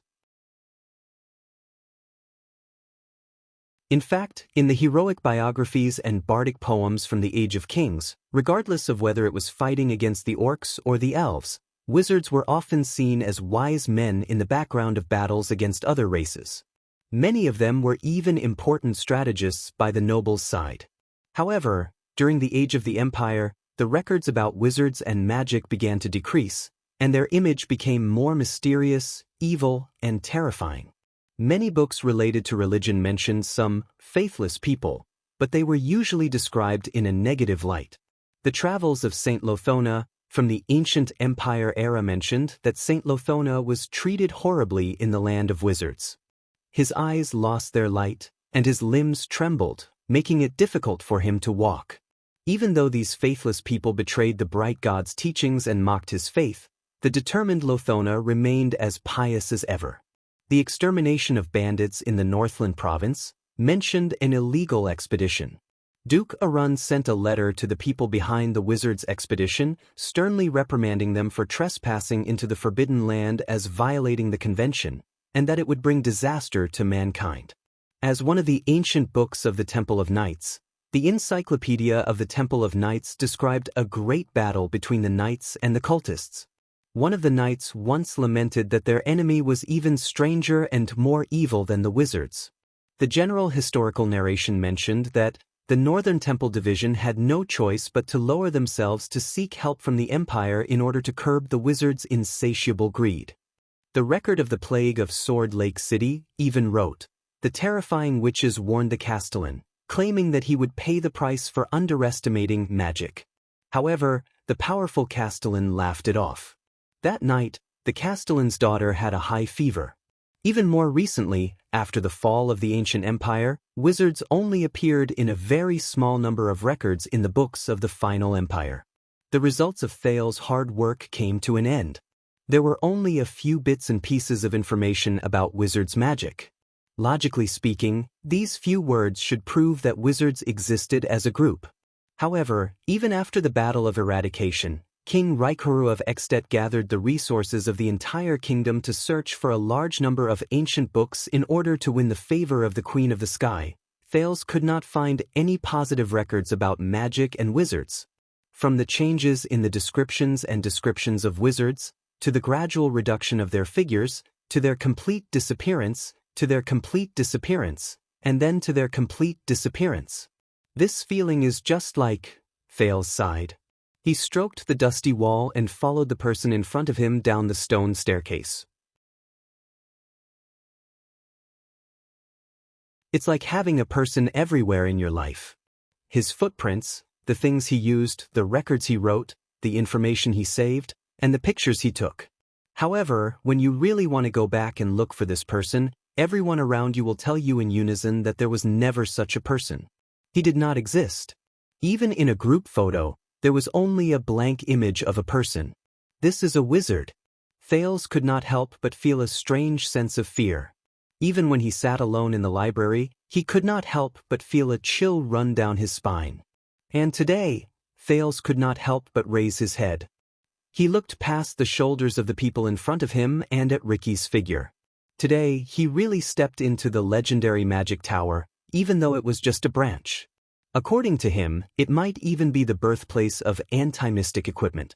At this moment, Stake spoke again and interrupted Thales' thoughts. "How did you find that key, Crassus? I don't think the Constellations would keep a lock that can be opened with 2 keys and use it as a prison for felons." This question piqued Thales' interest. Ricky, who was walking in front, paused. The Constellations thought that they controlled this place, just like how they thought that they covered up history and sent magic and wizards to their graves. Ricky's laughter rose slowly. "A grave that only gravediggers know about. The problem is, they are not the only gravediggers. The records in the Tower of Eradication are no less than theirs." Stake's voice suddenly rose in the darkness. "So, you used to be a member of the Tower of Eradication?" Ricky did not speak, as if he had suddenly realized that he had said something wrong. Thales' expression froze. That explains it." Stake's laughter traveled into his ears. Thales could imagine the way his lips curled up in the darkness. "Why you were able to break into the Tower of Eradication with an unstoppable force not long ago." As time passed, the cold around them became more and more unbearable. Through the torch's illumination, there were still only stairs. Thales' feet touched flat ground again. They arrived at the next floor. Ricky kicked away a piece of wood that blocked their way and raised his torch. What appeared in front of them was still the central stone pillar with the emblem of the Alchemy Tower, the familiar architectural layout, and the 9 pitiful skeletons of the prison cells. Wait, 9? But Thales realized that this room was bigger than the one on the previous floor. Still no one. Ricky put away his torch and shook his head in disappointment. "Let's continue down." Thales put away his curious gaze and his desire to scrutinize this place in detail. Behind him, Marina pushed him forward once again. The 3rd floor was still empty. There were only skeletons left. The 4th floor, the 5th floor, the 6th floor. With each floor they went down, the number of corresponding prison cells increased, and the rooms became larger. "Black prison," Thales said to himself. "This is like a cone buried underground." As they failed again and again, they were disappointed again and again, as well as the same dark scenes. Just like when Thales was trudging through the desert, he realized that the people in the team were gradually affected. In the boundless darkness, the group's voices slowly became fewer. Only the sound of footsteps could be heard. The atmosphere became more and more oppressive. They arrived at the next floor of the prison cell. "This is the 10th floor." Klein exhaled, and there was impatience on his face. "Ricky, if we still can't find him, maybe we should consider our retreat." When he said this, the disaster sword's expressions darkened. LaSalle looked at Stake, who was beside him. "Makes sense." Stake did not answer. He only glanced at Ricky. Ricky frowned slightly. He first shone the light around him, and was disappointed to find that there were still skeletons. He then turned to Samuel and said, "Maybe he's further down, maybe? Are you sure he's still alive?" Samuel walked to the prison cells, held a torch, bent down, and carefully examined the skeletons in front of him. "I'm sure." His voice was slightly stiff. "He must be alive." Thales saw Klein shrug and cast a disapproving glance at Joseph. Joseph understood what he meant. "You may believe that he's still alive, but do you know how much damage imprisonment can do to a person?" Joseph crossed his arms, and his voice rang out in everyone's ears. "Especially in the black prison, you can only pass your days in solitude, muddle-headed, and die miserably. From the moment you are locked up to the moment you die, you will be cut off from all contact with the outside world. No one will be able to hear your cries. Believe me, I've been in a lot of prison cells. Few people can last that long." Samuel paused for a moment and stood up. But after a few seconds, the former royal guard only shook his head firmly. "If it's him, he will definitely be able to get through it, no matter what kind of damage he suffers." Thales' heart skipped a beat. Joseph smiled. "Do you know what is the most terrifying punishment for a person? It's not death, injury, or torture." Joseph sighed softly. He seemed to be sentimental. "It's isolation." Samuel stood motionless on the ground. Thales could only see his back trembling slightly. Joseph paced slowly.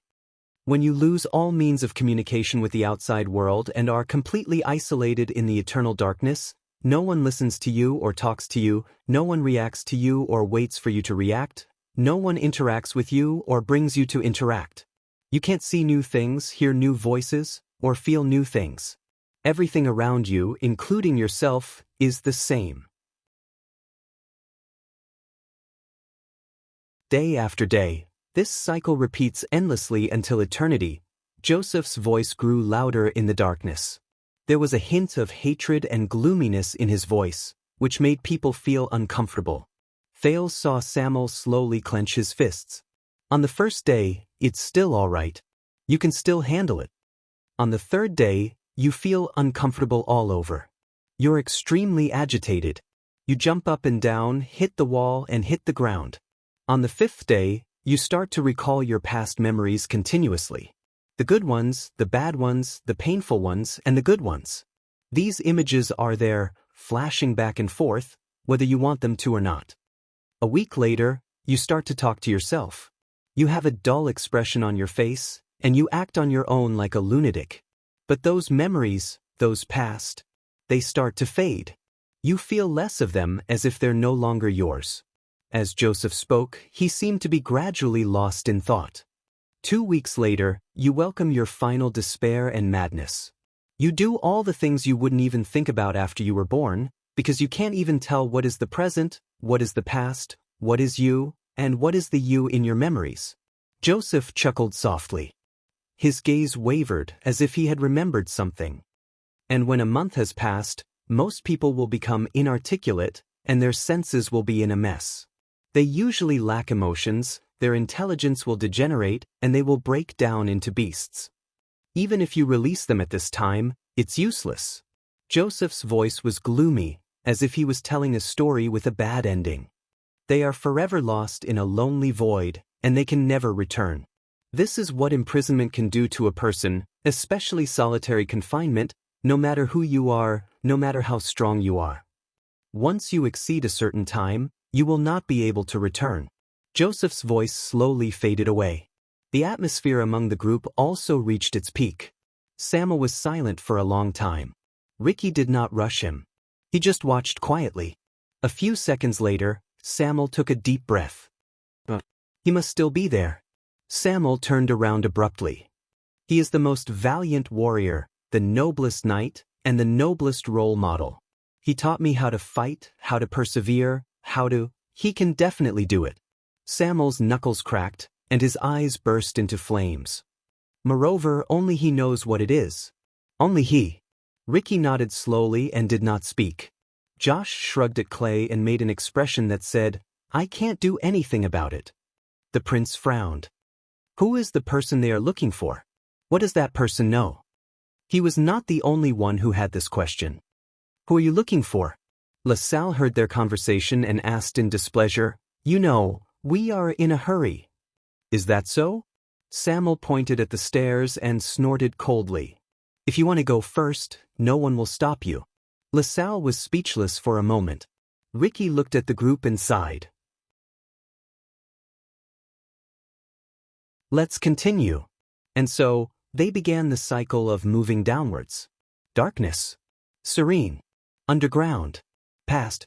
Mysterious. A few words flashed in Thale's mind, one after another. Step by step, floor by floor. Finally, after passing through an unknown number of empty cells, they arrived at a room with more than 10 cells on the first floor. No, this room was so big that it could already be called a hall. Ricky stood still in the hall. What's wrong? Klein walked forward in disgust. He raised his torch and shone it around. It also illuminated many cells and a land of skeletons. It's still the same. There's nothing but dead people. But Thales noticed something different. Among the dozen or so cells separated by metal bars, there was one cell that was particularly strange. It was completely black.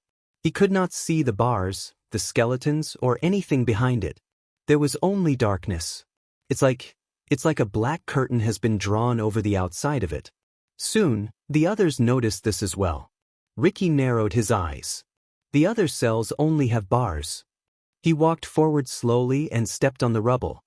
He raised his torch and slowly approached the room covered by the curtain. But this, be careful. Samuel approached from the other side. He frowned and said, "You don't know how many things the Constellations inherited from the alchemy tower."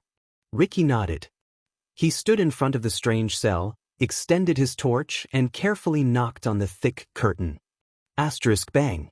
Asterisk, a dull and heavy sound echoed in the narrow black prison. Everyone subconsciously pressed down on their weapons, vigilant of any possible accidents. But a few seconds passed. Nothing happened. The cell was still silent. Everyone breathed a sigh of relief. It's made of iron. It rises or falls from the crack in the ground outside the bars. Ricky squatted down and carefully observed the point of contact between the iron curtain and the ground. It's at least some kind of metal. I think this thing separates this cell from the hall outside. He raised his head and asked Samuel, who was on the other side. Is it this one? Samuel was standing next to the iron curtain, looking at an iron plate made of an unknown material hanging on the wall. No. Samuel scrutinized the words on it and said calmly, "It's written on this plate. The person locked here is a lone bandit who roamed the south of the kingdom more than 20 years ago."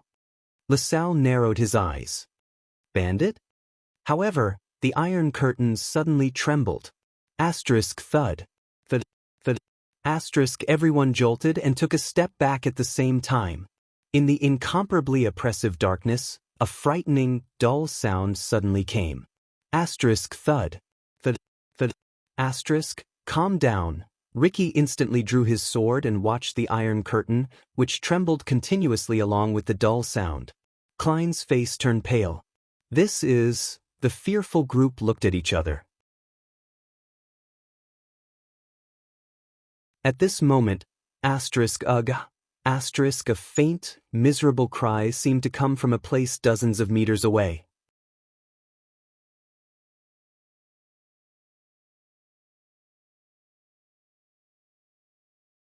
Chapter 4:14. The strange wails lasted for 5 to 6 seconds before they slowly weakened under the pale faces of the group. Only the echoes were left. They floated in the dark and empty hall. They were faintly discernible and sent chills down their spines. What's wrong? Ricky frowned and shouted softly, "Report." The disaster swords turned their heads in unison and searched for the source of the wails with tense nerves. More than 10 torches were raised high to illuminate the area. The group of people were like adventurers exploring a wasteland. They were nervous and wary of the unfamiliar unknown. Thales withdrew his hell senses while still in shock. He saw nothing but dust in the darkness, an old stone table, and a cell full of skeletons. The order was passed down layer by layer, from the great hall to the heavily guarded stone steps. No. After a while, Sean the mercenary's panting voice came from behind them. "It's not one of us." The report later said that everything is normal. The doubt on Ricky's face grew deeper. On the other side, Stake whispered a few words to a subordinate who had appeared at some point in time. He watched the latter retreat into the darkness again before he raised his head solemnly. "It's not us either. It's something else." Ricky turned to Samuel and cast an inquiring gaze at the former Constellatiate noble. Samuel seemed to have discovered something.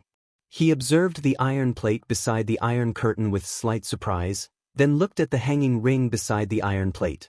"So this is..." But at that moment, the heart-wrenching scream that sounded like a phantom wail came faintly from the darkness again. Everyone's hearts tensed up again.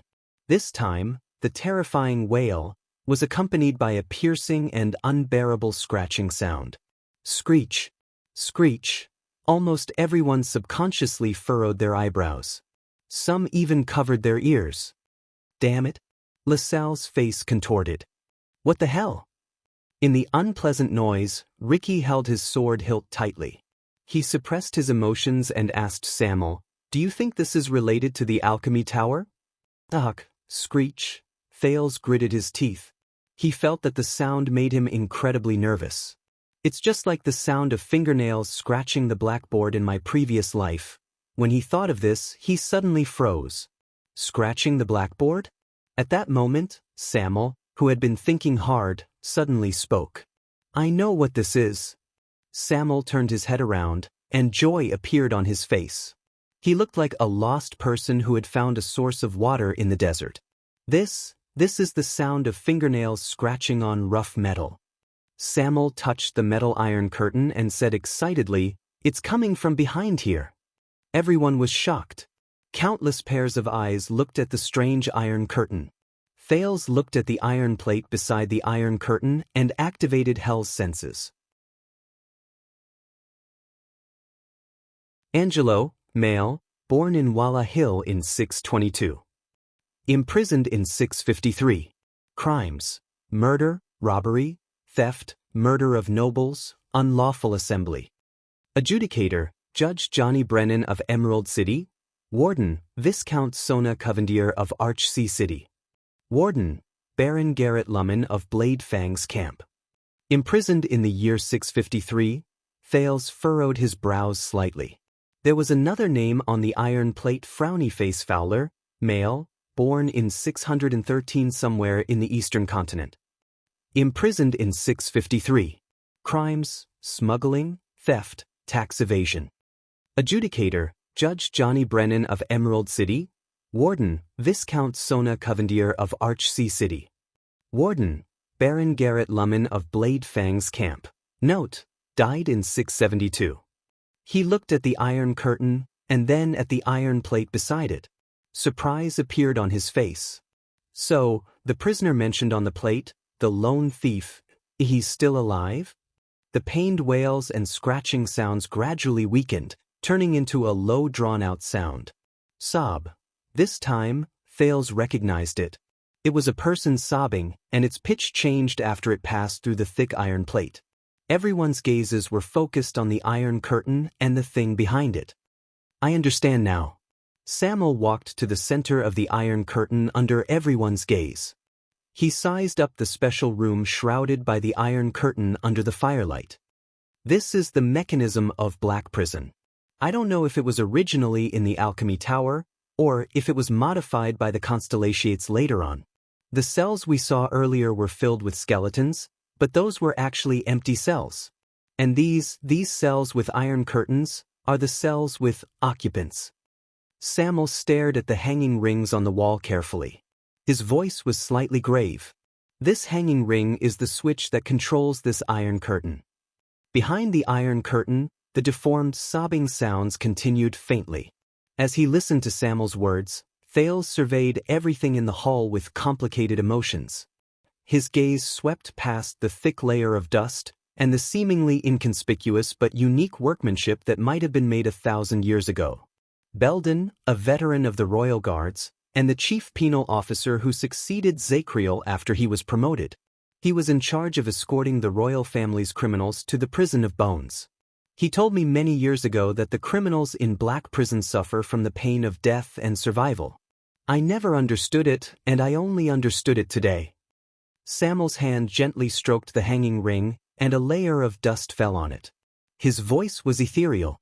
When the living prisoners are locked inside, the iron curtain rises, isolating them from the light and the hall. The supplies that are dropped from the holes on the ground will only fall behind the iron curtain, into the prisons where there are still living people. He looked around at the other empty cells in disbelief. His gaze swept past the dried skeletons behind the bars. On one hand, it exaggerates the despair of being isolated from the world, and on the other hand, it gives them the hope of prolonging their lives. Two kinds of pain, Samuel said in a daze. Samuel said in a daze. His expression was ugly. The group fell silent. The former Baron LaSalle's expression was solemn. Why doesn't this prisoner behind the iron curtain speak or call for help? Why does he only scream and scratch? Stake arched his shoulders, but did not speak. The person who answered him was Joseph, who was rescued by the disaster swords. Because he can't do it. Joseph shook his head, causing LaSalle to be slightly stunned. It's just like practicing with a sword. If you don't practice for a day, you'll get rusty. I've said it before.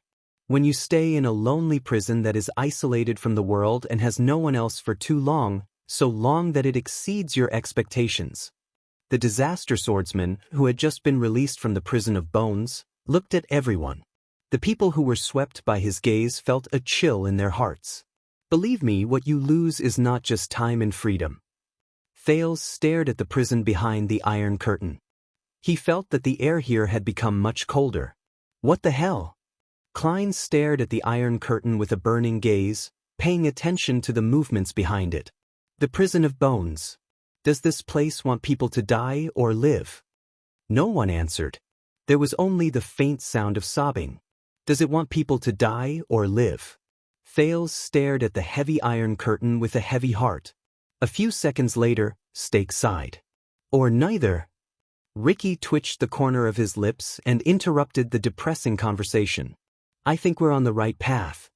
He turned around. Let's move forward. The disaster swords moved along with him. Are we just going to leave and ignore the prisoner behind us? LaSalle stared at the heavy iron curtain with a frown. Stake shook his head and smiled disdainfully. Why should we care? With indescribable emotions in their hearts, everyone turned around. Thales cast one last glance at the heavy iron curtain. His heart was heavy. The light from the fire left the hall in the darkness. Only the iron curtain behind them was left, along with the increasingly painful and desolate sobs. Their journey continued, but it was clear that the discovery just now made the disaster swords, who already had a target in mind, feel a lot more excited. Soon they walked down step by step. The halls they passed became bigger, and the number of prison cells in each hall increased. From 9, 10, to a dozen, then 20. What made Thales uneasy was that more than one of these prison cells was shrouded by an iron curtain. In other words, we found the way. Samuel looked at another iron curtain in front of him with a frown. He looked at the sign on it and said, "The real black prison is all below the 10th level. The real black prison is all below the 10th level." Klein nodded and ignored the crazy slapping sounds behind the black curtain. Looks like that's the case. Ricky straightened his back from the other iron sign with the prisoner's profile written on it. Tucker Peng, male, born in Zodra in the year 630. Imprisoned in year 661. Crime, robbery, rebellion. Adjudicator, Supreme King Kessel Jadestar. Warden, Honorary Baron, Claus Chatham. Warden, Baron of Bladefang's Camp, Roman Williams. Thales looked at these iron signs with a depressed heart. Aside from the lone bandit at the beginning, they walked down the levels. Along the way, they saw cells where real living people were imprisoned everywhere. Without exception, these cells were all shrouded by heavy iron curtains. Some were filled with cries of pain, and some could barely make out one or two human cries for help. There was only dead silence. According to the vague iron signs and Samuel's words, in these cells, there were female dukes who murdered their husbands and children, great pirates who plundered merchant ships without permission, frustrated nobles who rebelled on their own, and blood avengers who killed 34 people in one night. But Ricky did not care about these prisoners. He just continued walking. And the further down they went, the more serious and terrifying the crimes of the serious criminals became. They became more complicated, difficult to understand, and treacherous. Thales walked through layer after layer, past cell after cell, and layer after layer of iron curtains. Among the prisoners, he saw the heroes of the forest who plundered military resources and saved the people during the War of the Bloody Year. He also saw the generals who killed incompetent superiors in the war, led their troops to kill the enemy, and won in the end. There were even great nobles who were generous, kind, noble, and had a high reputation who helped the suffering without asking for anything. Why did you lock him up? The Northland swordsman Klein stood in the cell where the noble and his subordinates were imprisoned. He frowned as he looked at the iron curtains and iron signs.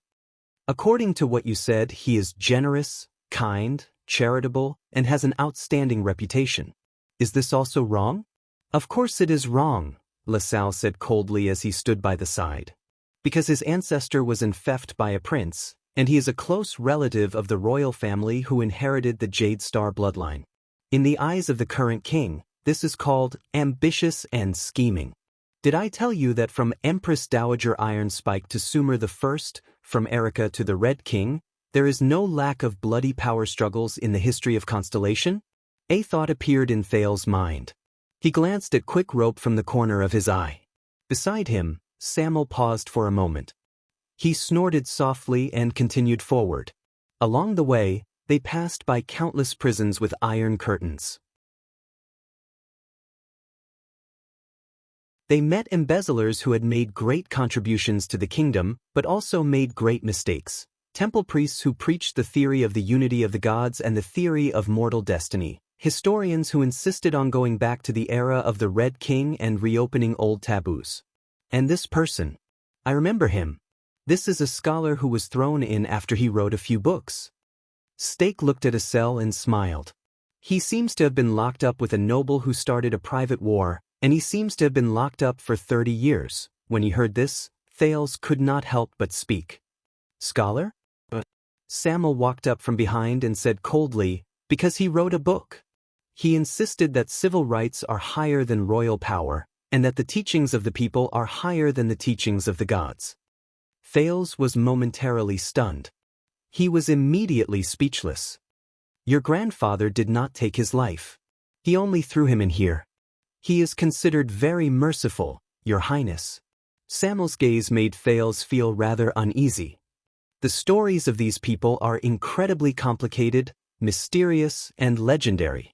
It is enough to make bards write about them for 3 days and 3 nights without rest while they are in ecstasy. There was a strange look in Samuel's eyes as he stared at the iron-curtained prisons in front of him. There was an underlying meaning in his words. Most of the time, the kingdom cannot determine their life and death based on the existing laws and crimes alone. Thales frowned quietly. So, you mean the prison of bones is? But Samuel only interrupted him and said quietly, now, they are sealed behind these iron curtains, waiting for time to kill them. Samuel continued to stare at Thales. His eyes were fierce and full of indescribable emotions. The anxious Thales had no choice but to avert his gaze. I'm thinking, if we release these somewhat strange felons and hold them in our hands, will we be able to? LaSalle rubbed his chin and seemed to be deep in thought. That is not our goal, Ricky interrupted him coldly. As our guest, you do not have to do anything unnecessary. LaSalle snorted in dissatisfaction. In the darkness, Steak coughed and attracted everyone's attention. Steak narrowed his eyes and said, "I don't know if all of you have noticed. The empty cells on the top few floors are filled with dried-up skeletons. And now..." He turned around and looked at the scene behind the empty cells. The empty cells in front of us are filled with dried corpses. Some of them even have a faint smell. Ricky's expression changed. "You mean, either these are prisoners who have been dead for a few years." Steak's expression was stern. "Or, we are already very deep underground. Here, even the decay of corpses is much slower." Very deep underground. Thales' heart sank to the bottom. Steak slowly revealed his intentions. "Honorable Crassus, if we continue to search aimlessly, are you sure we can return to the surface and safely evacuate within the time limit?" Ricky's expression did not change. He raised the torch. "How long have we been walking?" Klein answered quietly by the side, "More than half an hour. We went down 18 floors. Ricky did not speak and looked at Samuel. Samuel shook his head. The determination in his eyes remained. "It should be soon. We must find him to have an answer." Ricky was silent for a while, then nodded solemnly. So the group turned around again to search for an unknown target. Steak smiled helplessly. He found that his reminder did not work. "This place is too big. They won't be able to find us." LaSalle snorted coldly and followed them. "Yes, it's too big. But what surprised me the most is that even though the air is a little stuffy and the smell is a little unpleasant," Steak said to LaSalle, who was beside him, "but I don't find it difficult to breathe. Look at this building. It's the Confinement Research Institute, right?" Steak looked around and sighed at LaSalle, who was gradually becoming impatient. The people at that time, the so-called wizards, they must have been very powerful. Thales thought of something. He saw Ricky and Samuel discussing something while walking in front of him. Thales walked to Steak's side as if nothing had happened. He sighed with sincerity. "I think so too. Such a large building is buried deep underground. The preservation, layout, and ventilation are all done meticulously." Steak glanced at Thales in surprise. This was the first time the prince took the initiative to speak to him. Thales smiled and said, "My father told me about the prison of bones. According to him, wizards are really amazing existences. They can surprise you at all times." Surprise. Sure enough, in the next second, Thales saw Steak's expression change. Their search did not last for long. Soon, they went down one floor and arrived at a hall they had never seen before. It was the same dust-covered floor, the same ruins, and the same thick stone pillars. Thales looked around and saw nearly 30 prison cells. 5 of them were wrapped in thick iron curtains. The bars and the prisoners behind them could not be seen. Samuel stood in front of one of the cells and raised his torch. At that moment, Thales clearly heard Samuel's sharp intake of breath in the quiet darkness. The torch in his hand flickered. "That's right." Samuel's voice trembled slightly. "This is our target." The group, who had been mentally exhausted, instantly became alert. Ricky even walked forward quickly and looked at the iron plates with a serious expression. Thales used Hell's senses and tried to see the iron plate clearly. Quill Barney Jr., male, born in Eternal Star City in year 631. Imprisoned in year 661. Crime, colluding with the enemy. Adjudicator, Supreme King Kessel Jadestar. Warden, City Master of the Ruins, Guardian Duke of Western Desert, Cyril Fakenhas. Warden, City Master of Splendid Port City, Guardian Duke of Eastern Sea, Bob Cullen. Warden, City Master of Jade City, Guardian Duke of South Coast, Leinster Covendier.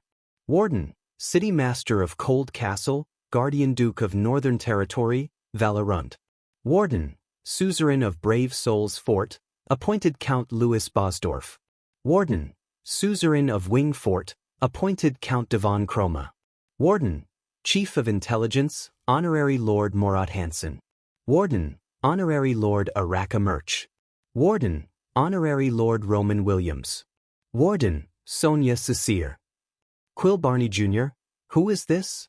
When he saw the iron plate, the time he was imprisoned, and the unusual names of the adjudicator and the warden on it, Thales became even more puzzled. There are so many wardens with prominent identities or extraordinary skills, and his crime is colluding with the enemy? Wow! Stake's voice rose from the side. He seemed to have understood something. This is that Barney Jr. Samuel took a deep breath. He knocked on one of the iron curtains and tried to pull the hanging ring next to the prison cell, but found that it did not budge. He was slightly disappointed. He turned around in front of the last iron plate. Is there a way to open the iron curtains?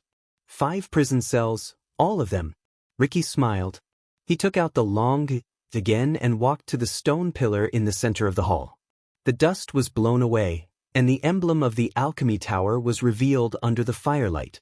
Just like before, Ricky put the key into the round hole in the center. When it protruded, he nodded at Samuel. Samuel took a deep breath and gestured to the others. The 5 of them walked together to the 5 prison cells, pressed their hands on the dusty hanging rings, and pulled hard. Asterisk clack. Asterisk 5 unpleasant mechanical sounds rang out. In the next second, asterisk rumble. Asterisk as the sound of friction rose, the torches in the hall swayed in unison. A lot of dust suddenly fell from where the 5 iron curtains and the ceiling met. Asterisk rumble. Asterisk the sound of friction rose. Soon, Thales noticed that a gap appeared between the iron curtains and the ceiling. Metal bars could be seen in the gap. It also revealed the darkness behind it. It's descending. Thales thought. The iron curtains are descending. He could not help but clench his fists. Asterisk rumble.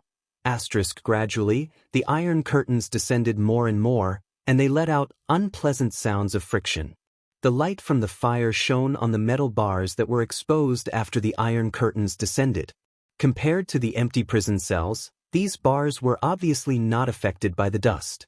They reflected a smooth metallic luster. Asterisk rumble.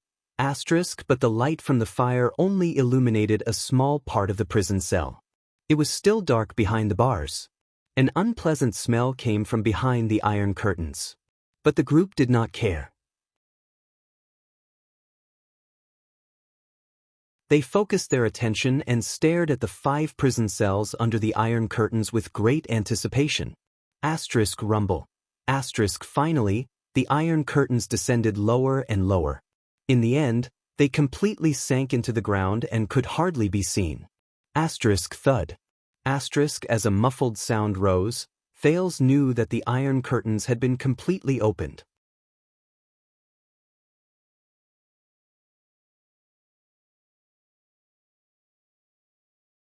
Chapter 4:15. What appeared before their eyes were 5 dark cells. They were no different from the other empty cells. Only the bars were brand new, and they served as a foil to the darkness behind them. The stench was thick. There was no sound. There was no movement. No people? Everyone looked at each other, and their gazes were puzzled. Ricky patted the shoulder of the absent-minded Samuel. The latter seemed to have entered a dream, and he slowly came back to his senses. At this moment, a deep and long sigh came from the darkness of one of the cells. There was a hint of laziness in the voice. Bruley, are you snoring again? The lazy voice chewed a few times, as if it had just woken up. Damn it, it's louder than thunder. When he heard this voice, Samuel shuddered. The sound of a human body turning over came from the darkness. Everyone looked at each other, and they held their breaths. It's a person. A living person. Samuel's raised foot stopped. He seemed to be hesitating for a long time between moving forward and stopping. He stared at the darkness in front of him in a daze, and the torch in his hand swayed slightly. When they saw Samuel's unusual behavior, Ricky and Klein looked at each other. Stake frowned, while LaSalle was puzzled. Soon, a muffled sound came from another cell, as if someone had punched the wall. Everyone could not help but turn their gazes to look at the darkness in another cell. The bleak voice of a man rang out. "Ha, you speak as if you can hear thunder in here." When he heard this somewhat indifferent voice, Samuel shuddered again, and his whole body began to tremble. The prisoners in the darkness and stench were silent for a while. The first lazy voice rang out again. Speaking of which, do you still remember what thunder sounds like? The desolate voice snorted and dragged out a long nasal sound. He seemed to be contemplating. Of course. Listen up, Nalji, the sound of thunder is like this. The desolate voice began to swallow his breath, and he began to imitate it vividly. Asterisk slap. Slap, slap, slap, slap. Pa. Asterisk aside from the 2 cells, a few different sounds of laughter came from the darkness in the other 3 cells. Thales could sense that there were about 5 to 6 people there. Some of these laughs were mournful, some were oppressive, and some were heavy. But without exception, all of them caused one's heart to feel oppressed. Go to hell, Tardin. A lazy voice laughed. The prisoner named Nalji mocked him. This is obviously the sound of you and Bree secretly fucking the wall at night. The desolate voice seemed to be amused by itself and laughed wildly. F*** the wall, ha, F*** the wall, ha ha. Tardin's laughter was long and strange, but Thales could sense an inexplicable mania in it. And desolation. At that moment, a third voice sounded from the 3rd cell. Aye. You are very pleased with yourselves, aren't you, Nalji, Tardin? Thales furrowed his eyebrows. This sounds like the low growl of a dissatisfied beast. Nalji and Tardin's laughter slowly faded. Compared to the laziness of the first voice and the desolation of the second voice, the third voice was sharp and harsh, and somewhat sinister. It reminded people of a predator lurking in the dark and grinding its claws. But I know you can't hide it from me, I know. The person who spoke gritted his teeth, as if he had seen something unbearable. There was silence. Tardin, who had been laughing wildly just now, snorted softly. He seemed to be rather disdainful. Oh, here we go again, Heir, our logistics officer. In the next second, the sinister voice suddenly erupted in a high pitch. I know, Nalji, Tardin, you 2 chatterboxes. The boring dialogue you say every day is actually a secret code, right? What are you planning? Asterisk thud. Asterisk the sound of a fist pounding on the wall came from the darkness. Thales quirked his eyebrows in surprise. What's wrong with this person? The man named Heir punched the wall and said hysterically, You must be planning something in secret. You must be planning something in the dark. You want to kill me? Yes, that must be it. Yes, you want to annoy me to death with your endless trash talk. Then you can monopolize the supplies, and you can live until that day. It must be like this. It must be. Asterisk thud, thud, thud. Asterisk the sound of Heir punching the wall grew louder, and he seemed to be ready to risk everything. I'm telling you, this is a delusion. No one can take away my rights, no one can. Delusion? I'm going to kill you, I'm going to kill you before you do anything. Ah. Heir's crazed roar echoed in the hall. It was filled with sorrow and hatred. Klein scratched his ear awkwardly outside the prison cell. Everyone looked at each other nervously, but Ricky raised his hand and stopped them from moving. He stared at Samuel's back. Samuel just listened quietly and did not move. Amidst the repeated curses, the lackadaisical Nalji laughed and whistled rhythmically. Heir's curses stopped for a moment. Then, a melodious song rose in the darkness. A young man rides a horse, a young lady carries a basket. They meet by the roadside, and love is born at first sight. At that time, the stars are bright in the night sky. At that time, the breeze is soft. The young man murmurs in a low voice, When I am rich, I shall return your deep love. Unknowingly, the curses became softer. Nalji had a good sense of rhythm. This little song traveled faintly in the dark prison cell. It was mixed with Heir's curses. His voice was clear and could be said to be a clear stream. The king is old, and the woman carries a cane. He meets again in the next year, and time is merciless. At that time, withered leaves fall, and the sun is setting. The old woman sighs, Now that you are rich, how can you return my deep love? Slowly, as Nalji's song grew weaker, Heir's curses disappeared as well. Only the sound of panting was left. Heir snorted angrily. Then, the sound of something heavy falling to the ground was heard. The darkness in the 5 prison cells returned to silence once more. But Samuel still did not move. He stared at the darkness in front of him quietly. Only the light on his hand trembled slightly.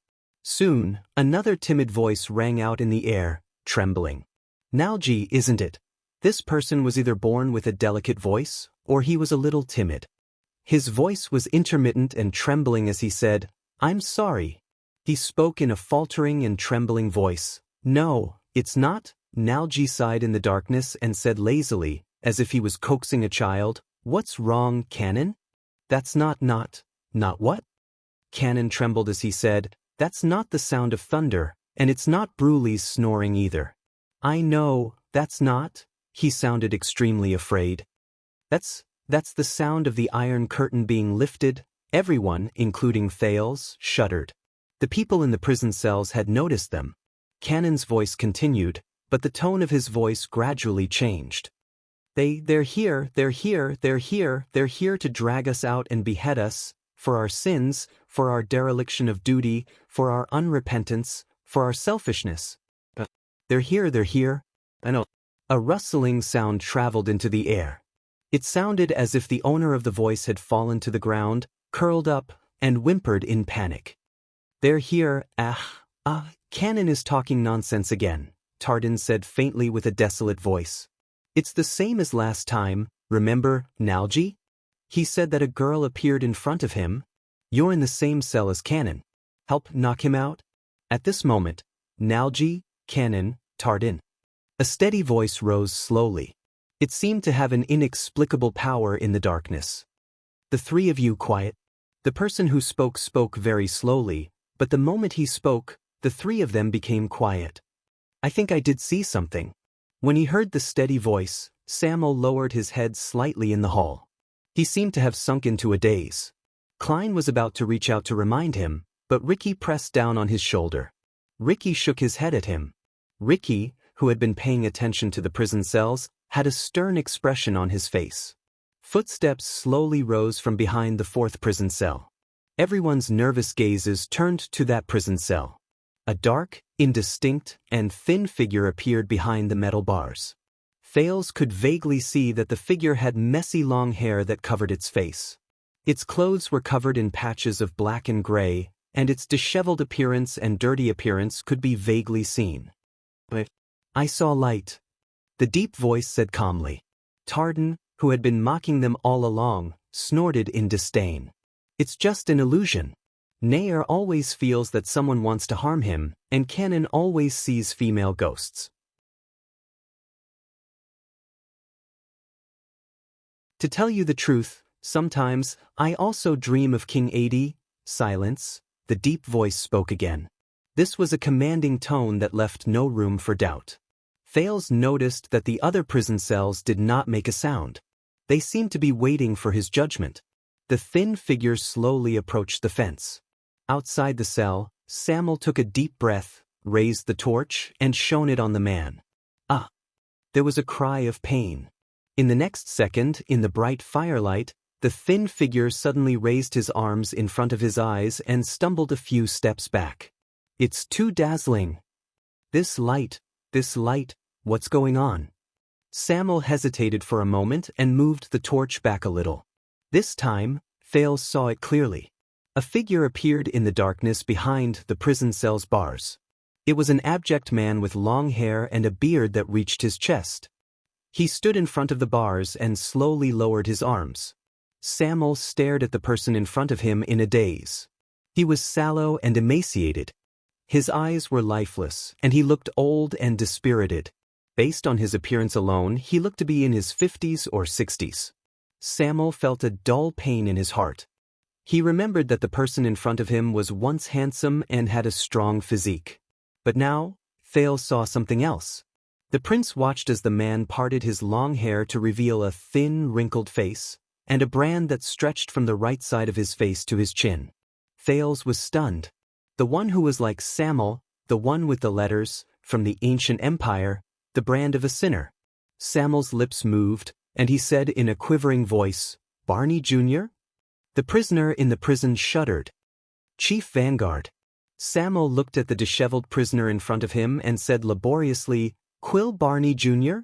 Across him, Barney Jr.'s bloodshot eyes were fixed on Samuel, who was separated by a door and outside the prison cell. He did not move, as if he had been petrified. The other voices in the prison cell also fell silent. Only the sound of panting slowly became louder. In the darkness on the other side, the man called Cannon spoke again with a trembling voice. "Wait, this voice, it's like, after the noise of someone getting up from the floor, a second figure appeared in another prison cell." Samuel turned around gently and illuminated the other person. "Cannon?" Thales saw the prisoner. He was hunched over and leaning against the wall. He inched closer to the bars bit by bit. He covered his face tightly with his hands, revealing only his eyes, as if he was afraid that something would hurt him. Soon, Cannon slowly put down his hands and revealed his extremely filthy face. No. The prisoner stared at the fire outside in a daze. His face was filled with terror, and he trembled more violently. And on his right cheek, there was also an S branded in the ancient empire's language. Thales suddenly understood something.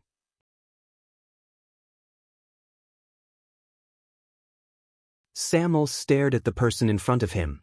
There was an unknown bitterness in his words. Jonah Cannon. He was once the bravest man, and he dared to fight against wild beasts, but something's not right. In the same prison cell, a languid voice rose from behind Cannon. I think I'm hallucinating too. I actually saw the iron curtain really open, and I even saw Samuel? In the flickering light from the fire, a person who was also covered in filth appeared beside Cannon. His hair was untidy, his beard was unkempt, his eyes were lifeless, his face was old, and he had a foul stench about him. He looked like a hairy savage. Samuel took a deep breath and turned his gaze, unable to hide the bitterness in his voice. "Nalji, it's indeed me." Nalji's filthy face froze. There was a commotion in the other 3 prison cells as well. A few figures appeared one after another from the darkness where the light from the fire could not reach. Samuel slowly turned around and looked at the other 2 people in the 3rd prison cell. He slowly called out their names. "Beauty Tardin." The prisoner tilted his head and stared at Samuel. He widened his eyes, and the corners of his mouth slowly curled up to reveal a terrifying smile. "Sol Bruley." The man was rather robust, and he did not say a word. The remaining 2 people were in separate cells.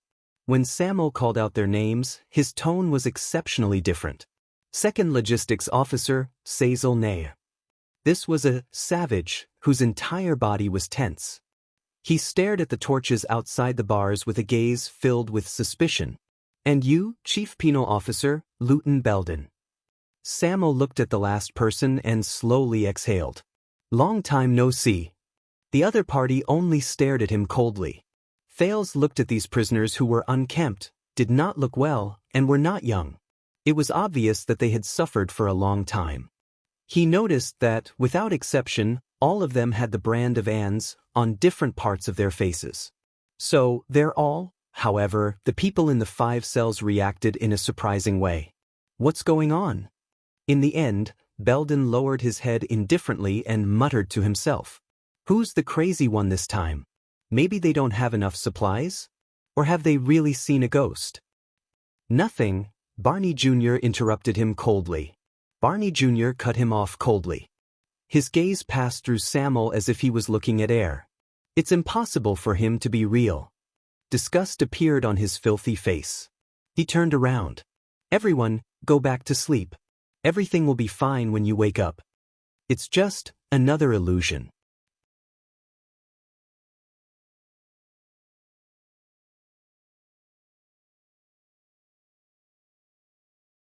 Chapter 416. Following Barney Jr.'s cold words, Nalji grumbled and lay down on the ground.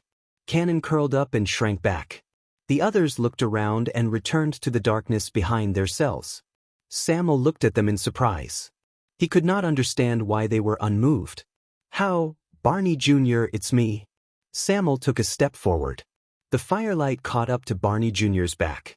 He could not control his emotions and shouted anxiously, "Vice flag bearer, Collins Samuel. Nalji? Cannon? Belden? But no one paid attention to him. Samuel stared at the 5 cold cells in a daze and watched a few figures disappear before his eyes. Ricky coughed. Samuel, our mission. But Samuel obviously did not believe in him. He suddenly gritted his teeth and rushed to Barney Jr.'s cell. He gripped the metal bars indignantly. Barney Jr., you bastard. However, Samuel's words came to an abrupt halt. Asterisk bang. Asterisk, there was a loud bang, and a visible spark burst out between his palm and the bars. Samuel cried out in pain, as if he had been hit hard. He flew backwards and fell to the ground, moaning softly. His torch fell to the ground and stirred up a lot of dust. The sudden change startled everyone. Klein caught up with Sean in a few steps and helped the pale-faced Samuel up. The latter stretched out his trembling palm. There were burn marks on it. Be careful. Ricky stared at the metal bars with a solemn expression. He looked at the clear handprints Samuel left on them. This is a trick of the wizards. There's something strange about these bars.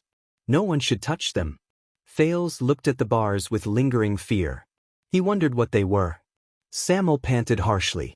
With Klein's support, he gritted his teeth and looked at the darkness in the cell in front of him. Barney Jr.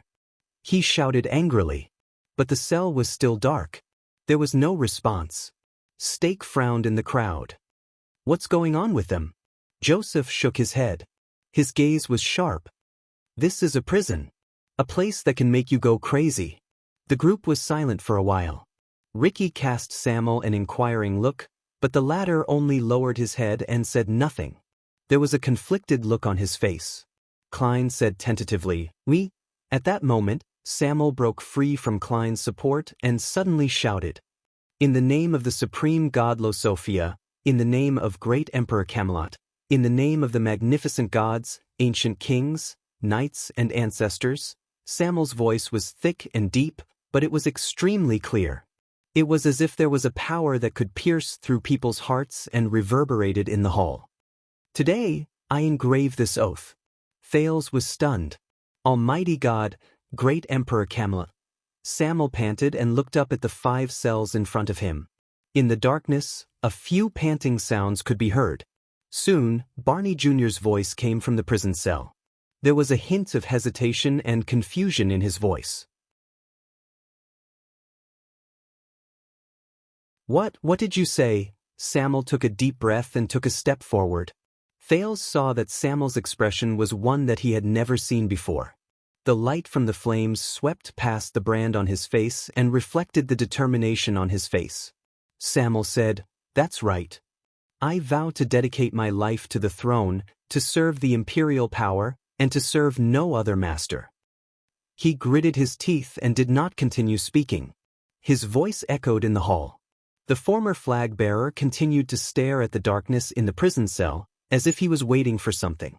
1 second, 2 seconds, he was not disappointed.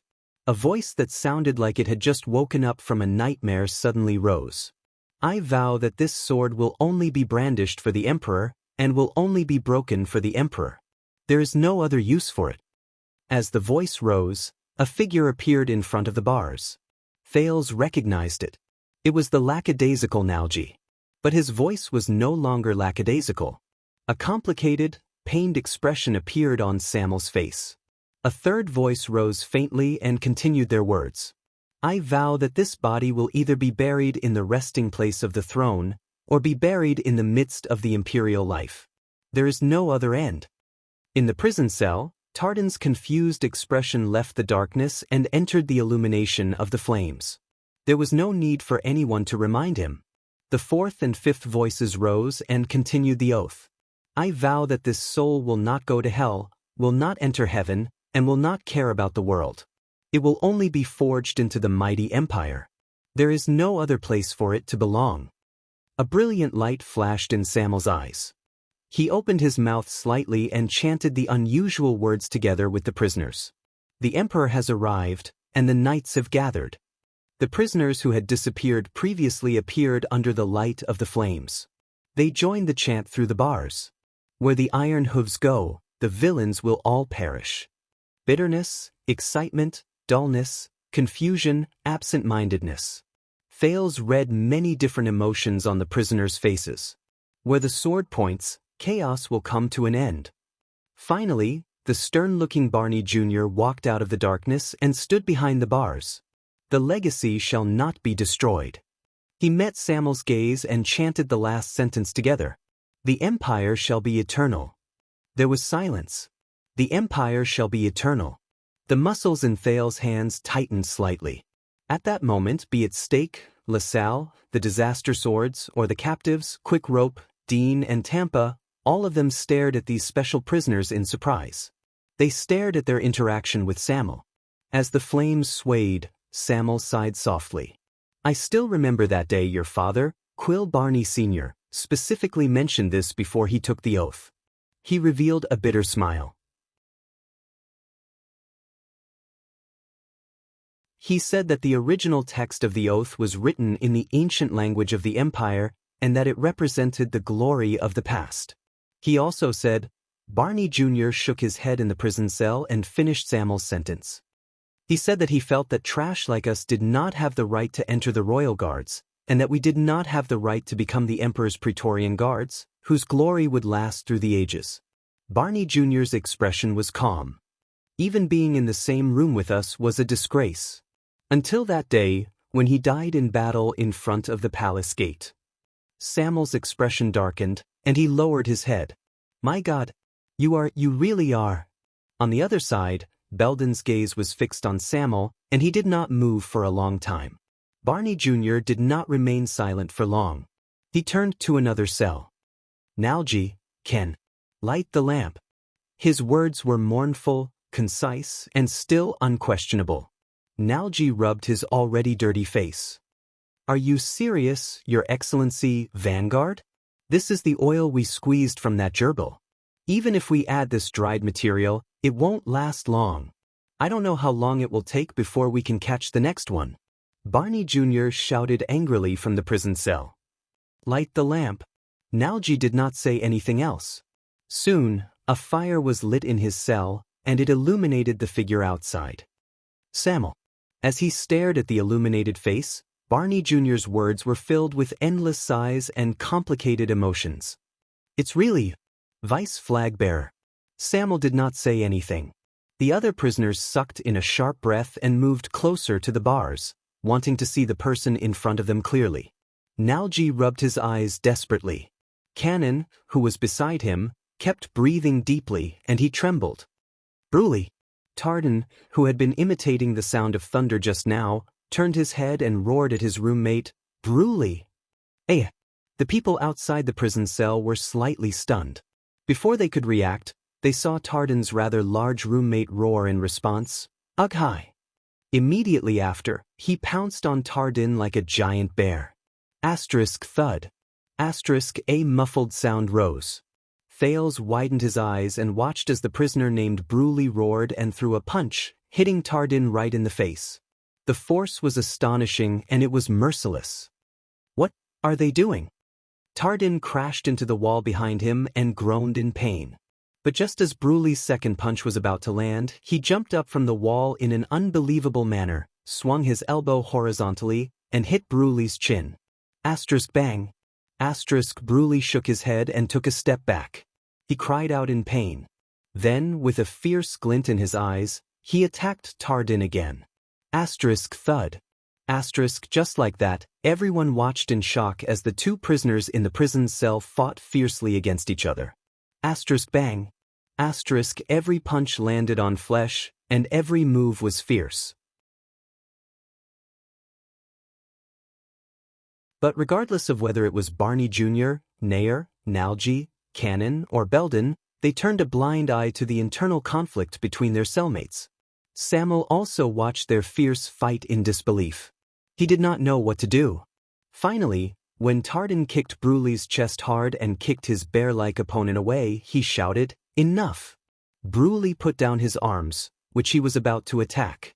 He panted heavily and stared at him fiercely. Soon, Tardan, who had a bloody nose, a swollen face, and blood at the corner of his mouth, got up and spat out a mouthful of blood. Damn it, it hurts. He looked at Samuel, twitched the corners of his mouth, and said incoherently, "I'm sorry. This is the one and only Baron technique." Samuel was stunned. Tardin rubbed his red and swollen chin. He and Bruley supported each other and stared at Samuel without blinking. He laughed strangely and said, "I'm sure that the person inside is real, and it's not just our imagination." After a while, Samuel, who seemed to have figured something out, lowered his head wordlessly. "I'm real, Tardin," he said sadly. "I'm standing right here. It's not an illusion." "It's not." Thales sensed a lot of emotions from his words. On the other side, Heir stared at Samuel. "What's wrong, Samuel? They still captured you? Am I right? What are they plotting? Who do they want to kill this time?" Samuel shook his head. Cannon trembled slightly. He hid behind Nalji and said in a nervous manner, "What? Are they going to be beheaded? Or hanged? Are we in there too?" Samuel stared at them with an indescribable gaze. He still shook his head. "You've lost a lot of weight, and you've aged a lot." Nalji sneered in the prison. "Of course, at least you don't need a stone knife to shave. Something's not right." Belden, whose long hair hung over his face and beard reached his chest, crossed his arms. He asked warily and maliciously, "Why are you here, you coward? Who are those people outside?" Samuel was silent. He let them size him up and listen to their strange questions. Until Barney Jr. asked, "Now, Samuel." Barney Jr. sucked in a deep breath and asked an unexpected but thought-provoking question. "What year is it now?" Once he said this, the prisoners in the prison became quiet. They stared at Samuel quietly. After a long while, Samuel exhaled. "Calendar of Eradication, year 679. Barney Jr. was slightly stunned. Then, his face turned pale and he took a few steps back. The prisoners were also stunned. "My mind is not clear. Help me do some math." Nalji nudged Cannon. He anxiously turned his head around and looked around. He grabbed his hair and said in distress, 679,679. "So, 679 minus 677. No, 650? No, 660. When did we get here?" Cannon did not answer him. He just curled up and sat down. Fear was written all over his face. "How? 18 years. Barney Jr. looked around in a daze. He laughed for some reason. "It's been 18 years. Samuel did not speak. 18 years. With an indescribable feeling, he quietly watched this special reunion after a long time. Cannon said that it's been about 30 years. Nalji said that it's been 5 years at most. Barney Jr. was immersed in his own world. His face was in pain, and the brand on his face trembled slightly. "But I don't believe either of them. He'd been counting the number of times the supplies were delivered. I counted myself. I thought it was only 7 or 8 years." He sat down. His expression twitched, and he laughed loudly. "Ha ha." His laughter was bitter, hoarse, and unpleasant to the ears. Soon, Nalji and Tardin also joined in the laughter. The other prisoners were either dazed or dazed. They did not say a single word. Samuel closed his eyes. He only opened them after a long time. "All of you are here. Where are the others?" he asked with great difficulty. The laughter in the hall stopped. Barney Jr. raised his head. His gaze was cold. "Didn't all of you bring torches?" He spread his hands and said coldly, "See for yourselves." Samuel's eyebrows twitched. He walked forward quickly. He did not care about the dazzling light that made the prisoners cover their eyes in pain and retreat. He illuminated every cell through the bars. A few seconds later, Samuel's body swayed a few times. He took a few steps back weakly. How could this be?" he mumbled. The prisoners were silent. In the cell, Cannon covered his face and slid down against the wall. He sobbed in pain. At that moment, Thales saw the scene before him clearly. There were nearly 7 or 8 cells, and each of them was filled with human skeletons and dried corpses. But unlike before, most of the skeletons were neatly arranged. The heads were at the top, and the bodies were at the bottom. They were placed neatly on the ground, one after another. Behind Barney Jr. were 5 neatly arranged corpses. One of them still had dried skin and muscles.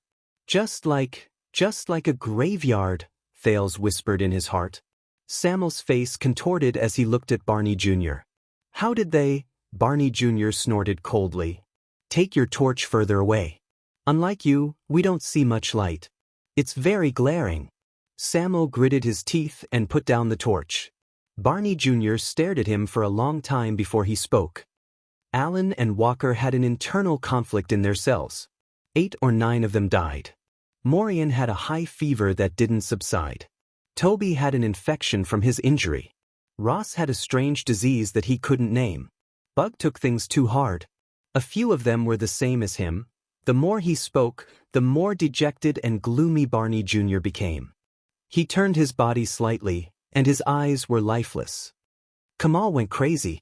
One day, he suddenly stopped eating and drinking. Bobby wanted to pry open the bars, until he realized that prolonged contact with them was fatal.